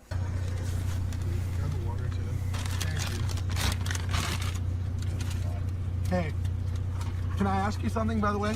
No, it's just that every time I come here, like, at the late night hour, I don't know why, you're, like, very, like, it's not even me, because I know it's not just me. Like, I'm sure you're, like, this way with everyone. You just, like, are very impatient. Like, this man's face really tells the whole story. Hitting this guy with the Kubrick stare and just a little bit of shock, like, are you fucking kidding me right now? You're gonna lecture me at, like, 3 a.m. here on absolute nothing? Man's hitting him with a goddamn thespian troupe monologue here. He's absolutely rehearsed this in the mirror, hyped himself up like, I'm gonna give this employee a piece of my mind over nothing. If like, you don't want this job, you don't have to be here. Like, I'm just letting you know, like, you literally rush my order every single time, and I hate having you. Imagine going to a fast food drive-thru and complaining that the food came out too quickly. That's the whole definition of fast food, is that it arrives in a timely manner to you. What are you there for then if you wanted slower prepared food? Go to a moderate speed restaurant. Or you can go to IHOP and never get your food, because by the time you get your food, you will have died by old age. Like, I don't understand what the complaint even is. He's mad that this guy rushed his order. That is the whole goddamn point of fast food. That it is prepared quickly for you. You are arguing a non-issue to a guy who is very clearly not interested and doesn't deserve it. This guy is just doing his job at the late night hour to serve your absolute incompetent, disrespectful, entitled ass, and you have the audacity to shit on him for it. And I mean, I'm sure my word means nothing to you, but I'm just telling you, you have the choice to have a different profession. This isn't a profession. I'm sure you're just very incompetent and you have to work here. But I'm not being ignorant either. Yeah, definitely not being ignorant at all. Just some kind of unhinged lunatic going through the drive-thru to insult a worker who's done nothing wrong at all. Saying that it's not a real profession and that he must be incompetent. As if the guy recording has a fucking job. He absolutely just came from an affluent family and is entitled. You can tell just by the way he talks. He probably has his pinky up on the cup that he just got there. It's just like, I come here to get food. Who cares, like, if I've been drinking or doing whatever? Like, I come here at a late night hour, I get food. Every time I have you, I fucking hate it. It makes me sick. Yeah, this absolute brain-rotted, goofy goober just self-reports and says that he's been drinking. So the man is drunk driving through a drive-thru, and he has it on camera and posted it himself. How dumb do you have to be? And to publicly go out there and embarrass yourself like this is so wild to me because he recorded it himself. He planned to go to this guy and confront him for justice, you know? This one's for the people. It's time we rise up against this one employee just doing his job. So he films this, watches it back, and posts it himself saying, yep, I look pretty good here. Can't wait to share it with my friends. Post it on Facebook for all of his friends to fucking laugh at him. And now he will never live it down. He is forever known as this shit stain. This greasy goblin that insulted a worker for no reason whatsoever. And it is the ultimate delusion that he is the one belittling and insulting this worker for his job, while I imagine he himself doesn't hold down a steady job. I don't know too much about the guy personally. There's not a whole lot of info behind this person here. But just by the way he talks, I can tell that he's very entitled. He most likely came from an affluent family, driving around right now in a car his parents paid for, probably wearing a stained plaid shirt after a night of drinking with the boys, desperately trying to get laid, but getting rejected for the millionth time. So now he's just mad at the world. Just full-blown bah humbug, going Scrooge right now. I'm going to the drive-thru, and I'm just going to give this guy a piece of my mind. And this is the result. Sorry about that. No, I'm sure you're very sorry about it. I'm sure you're very sorry about it. But you are very shitty to me every time I come here. I'm so sorry. No, I'm sure you're not actually sorry, and you're just saying that because like whatever's happening or you're being recorded. So there is nothing this guy can say or do from this point forward that will convince me that he's not an absolute insufferable douchebag. This guy could quite literally put on the cape and become the real world Batman, and I would still think he sucks. I have no respect for people like this guy. I hate it. It drives me fucking nuts. And the fact that he also loosely admits to drunk driving in the video just makes it even worse. He is two of the things I have the least respect for. Someone who's rude to workers for no reason, and a drunk driver. This man is the whole package, like the entire starter kit for being a douchebag. An actual piece of shit. So yeah, that's really about it. So yeah. It's time I introduce you to the most powerful organization on the planet. More powerful than any government that currently exists, more aggressive than Scientology, more secretive than the Men in Black. I'm talking of the Freedom to Breathe Agency. The FTBA has existed for as long as humans have, subtly guiding our history and shaping human evolution. Kind of like Area 51, they've been nothing but a myth, a legend, talked about in hushed whispers behind dumpsters, and never really understanding the full scope of the power the FTBA OTPHJ holds until recently. The Freedom to Breathe Agency has gone into the public eye, rising to the surface to be at the forefront of justice with one simple mission: refuse to wear a mask and sue anyone that politely asks you to. The Freedom to Breathe Agency is obviously started by those brain-rotted Karens that think if you put anything over your face, it's going to suffocate and kill you. So with the same mentality as children who think the Easter Bunny is leaving Easter eggs around their house, these Karens believe that our God-given right to breathe air is being stepped on. So let's go ahead and see how they're combating this. That you guys been challenging people on these subjects. Okay, so we are with FTBA, the Freedom to Breathe Agency. We are with the people organization, making sure that people's constitutional rights, civil and federal laws are not broken, okay? And so you personally need to take this to your manager because you personally can be sued for this. This is a rare sighting of one of the elites of the Freedom to Breathe Agency here. This woman who looks like a methed out Paris Hilton is issuing this employee a citation letting her know that she is personally liable to be sued should she ever ask someone to wear a mask again. God forbid the FTBA be within earshot of a mask request because they will pounce on you. They will fuck you in the mouth and the ass at the same time. Because the FTBA, they don't play around. When it comes to the right to breathe air, nobody enforces it better. They're like the air mafia. Air may have started as God's creation in their eyes, but now the FTBA has become more powerful than God himself.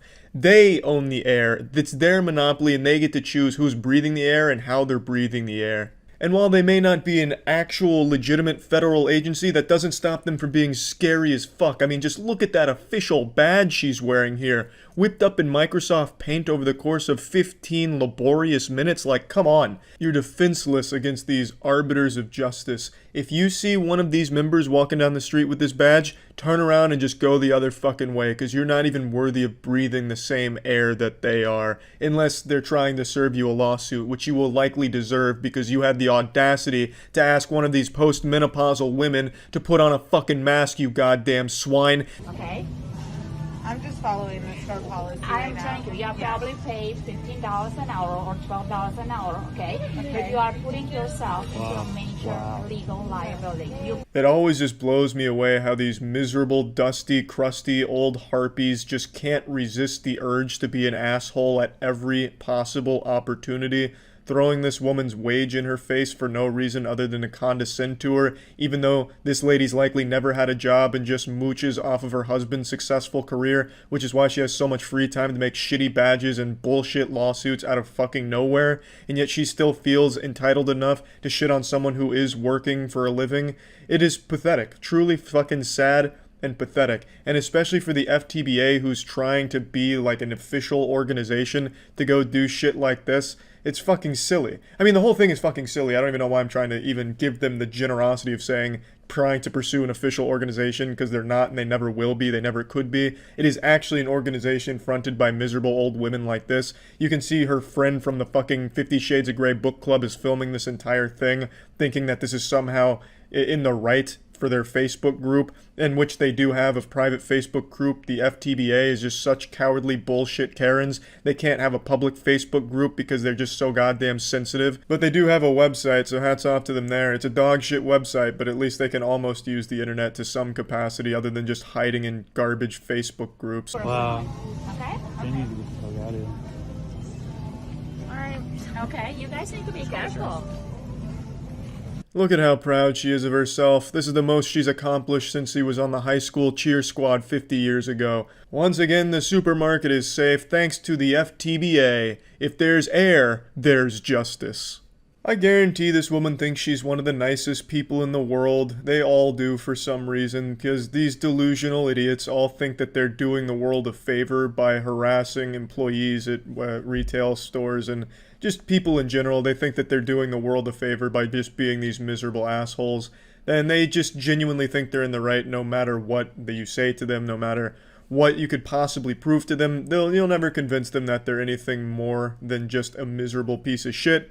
So, that's the sad reality of it, but the FTBA doesn't stop and start with this one woman here. Like I said, it is trying to be an organization, and they've created these fake mask exemption cards that I'm sure you've seen by now, because for some reason these were very popular. Pretty sure they were just handing them out at like local retirement homes or some shit like that. But this little hall monitor badge here does absolutely nothing for you. This would be about as useful as giving someone a Pokemon card and then saying this proves that you're exempt from wearing a face mask in public. It's a whole bunch of fucking bullshit. In fact, the Department of Justice had to come out and say, no, we didn't issue these cards, this is bullshit. And if you ask me, that should be a crime to print cards like this and claim that it's from an official entity when it's not. I think they should be completely sued and each member of the FTBA hold personally liable in each suit on an individual level, just like how this woman in the supermarket was saying to the employee. I think that would be some poetic justice. It takes one glance at this library card to realize that it's fake, but even still, it doesn't stop these fucking brainwashed idiots from using this as something real. For some reason, people are convinced this is a legitimate thing, even though it has been proven from the actual Department of Justice to be bullshit. Which goes back to what I was saying, that even when you can objectively prove something is wrong, people will still believe it just for the sake of believing it, which is sad, but it is what it is. This whole thing is like some shit out of a Saturday morning cartoon, like a scam that Ed, Edd n Eddy would have used to get some jawbreakers, making fucking cards saying you're exempt from something. That is just the silliest concept, and these people are actual goddamn toddlers. I wouldn't be surprised if they got this idea from a cartoon. But yeah, anyway, just wanted to make you all aware of one of the most powerful organizations out there. So, sleep in fear, sleep with one eye open, knowing that the FTBA, the Freedom to Breathe Agency, is always watching. They're everywhere and nowhere. That's it. See ya. We've entered another mass extinction event on the same level as the last ice age, although this time it has nothing to do with weather or really even the planet. It has to do with middle-aged women. The Karens are indeed going to be civilization's crumbling, at least that's what I firmly believe. These Karens show no signs of slowing down, their activity only continues to grow and escalate, powered by Facebook, energy crystals, and essential oils they rub on the rim of their asshole. These Karens seem unstoppable. Let's go ahead and take a peek at some new ones. Let's record now. Please leave the fucking store. Oh, really? Wow. Okay, that's harassment. I'm filing charges. Karens continue to be more confident thanks to being cheered on by other postmenopausal women that haven't felt happiness in 2 decades, so they now start recording themselves being a public nuisance, thinking that they're in the right and that everyone around them looks like the asshole, when really any rational person could watch this video and immediately see who the real piece of shit is here, which is the woman filming, of course. The lady that attempts to hit her with the shopping cart, I totally understand her frustration. Honestly, kinda wish she had just doubled down and committed to it, just blast her ass with that cart, treat her like the annoying speed bump that she is, and just run her over. That's your name? There you go. Nice. That's okay. I'm actually not. So you guys, she just almost physically threatened me. So threatening everyone else by not wearing a mask. I'm sorry, but under the Colorado revised state law, there's no grounds. These freedom fighters that blindly fight for what they consider justice of not wearing a mask and being a shit stain on society have to be history's most annoying group of people to ever exist. They are by all definitions an evolutionary disaster. Instead of advancing, these people are constantly going backwards, willingly, knowingly, devolving.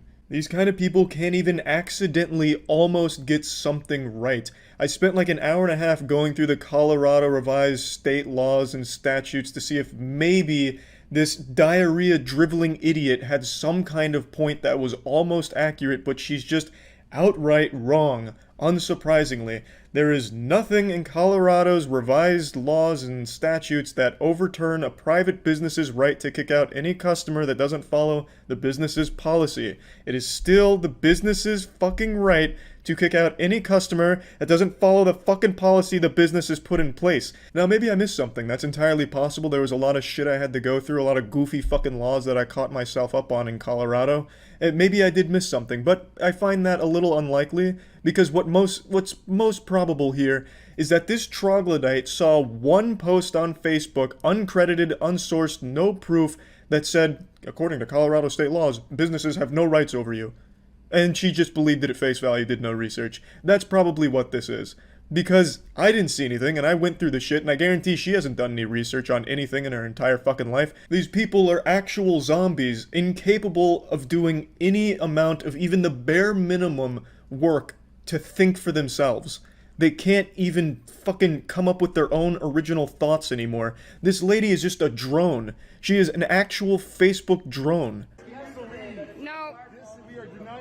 You can't deny me service. You can't trespass. That's okay, because I'm going to show the cops the law. It doesn't matter.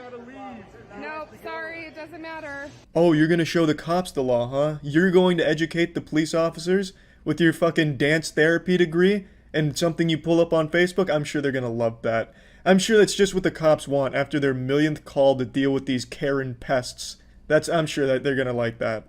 I'll just wait for the cops to get here. Why don't you wait for him outside? Ron. Yeah, why don't you wait I'm not. I'm gonna wait right here where I almost got hit by a cart from a lady. Almost got hit by a cart. I did. She rammed her cart into me, and I have a witness. She's not wrong here. I also witnessed it. There was almost justice. That vigilante with the shopping cart, the modern-day Batwoman, trying to save the store from Karen's wrath. You can't. That's okay. You to leave. Threatening the store. Sorry, you can leave. No, you can get out of my face. Get out of my face.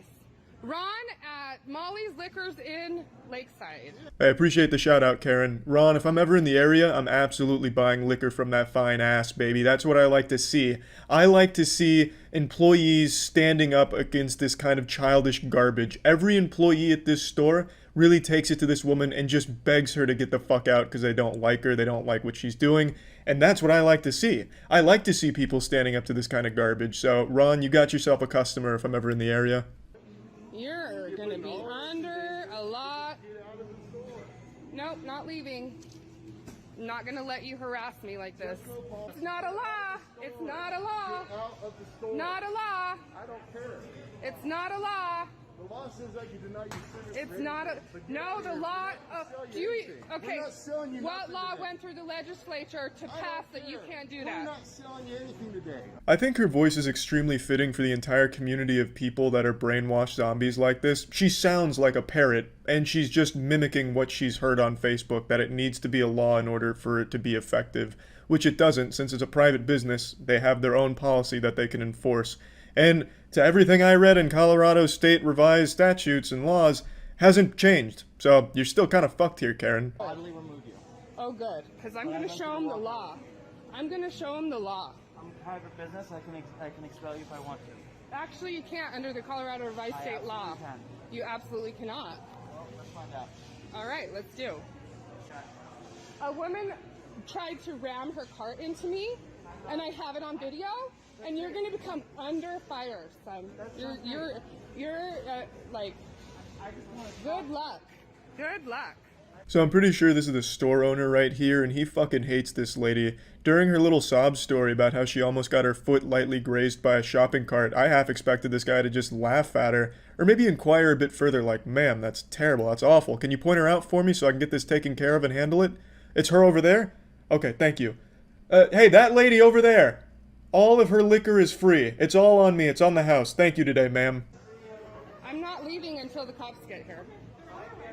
Good. Need to leave. Don't touch me. You can't videotape. Don't. I can't. I don't care. You guys don't know the law. Oh my God. Get out. That's the law. You guys have no idea what the law is. Leave. Nazis. Look at these Nazis. It's Jeffco policy. Get out. It's not a law. This is Jeffco. Get out. Nazis. Look at this, everybody. Of course they're Nazis. Everyone who doesn't agree with me is a Nazi. Those fucking Nazis. All of them. All of those goddamn disgusting Nazis in the fucking liquor store. Telling me I can't go in there and be an asshole. Bunch of fucking Nazis, am I right? Wow. Leave our business. Matt, you're running into me. Don't touch me. Leave our business. No, sorry, you're not going to treat me like this and get away with it. You're not going to treat me like this and get away with it. We do not want you in our business. Go away. You're not going to have a business pretty soon. Really? Good luck. Good luck. Ma'am, it's like you're naked in my business. Please leave. You are naked in my business. No shoes, no shirt, no mask, no service. You're in my face. My man actually pulling out the naked card, putting it in terms someone this stupid could understand. No shirt, no shoes, no service. That's a classic. That is store policy. That's not like a state law that you need shirt and shoes in order to get served at a business. That's just a business's policy, and yet people have always accepted that as a fact. But for some reason, businesses requiring a mask, well, that just doesn't make any sense because it's not a law.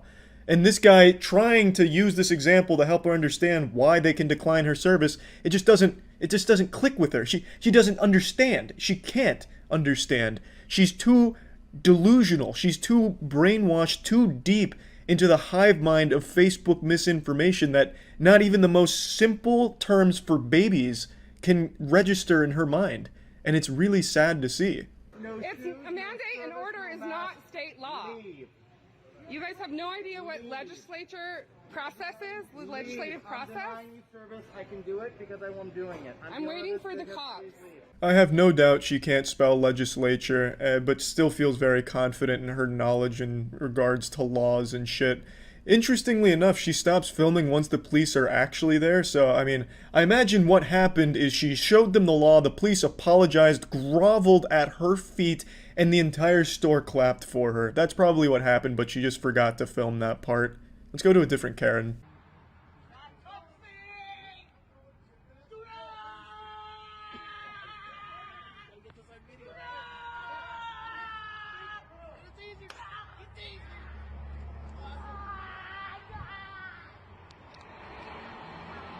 Yeah, this one's just a classic. This isn't even like a recent Karen freakout. This is just one that I really like.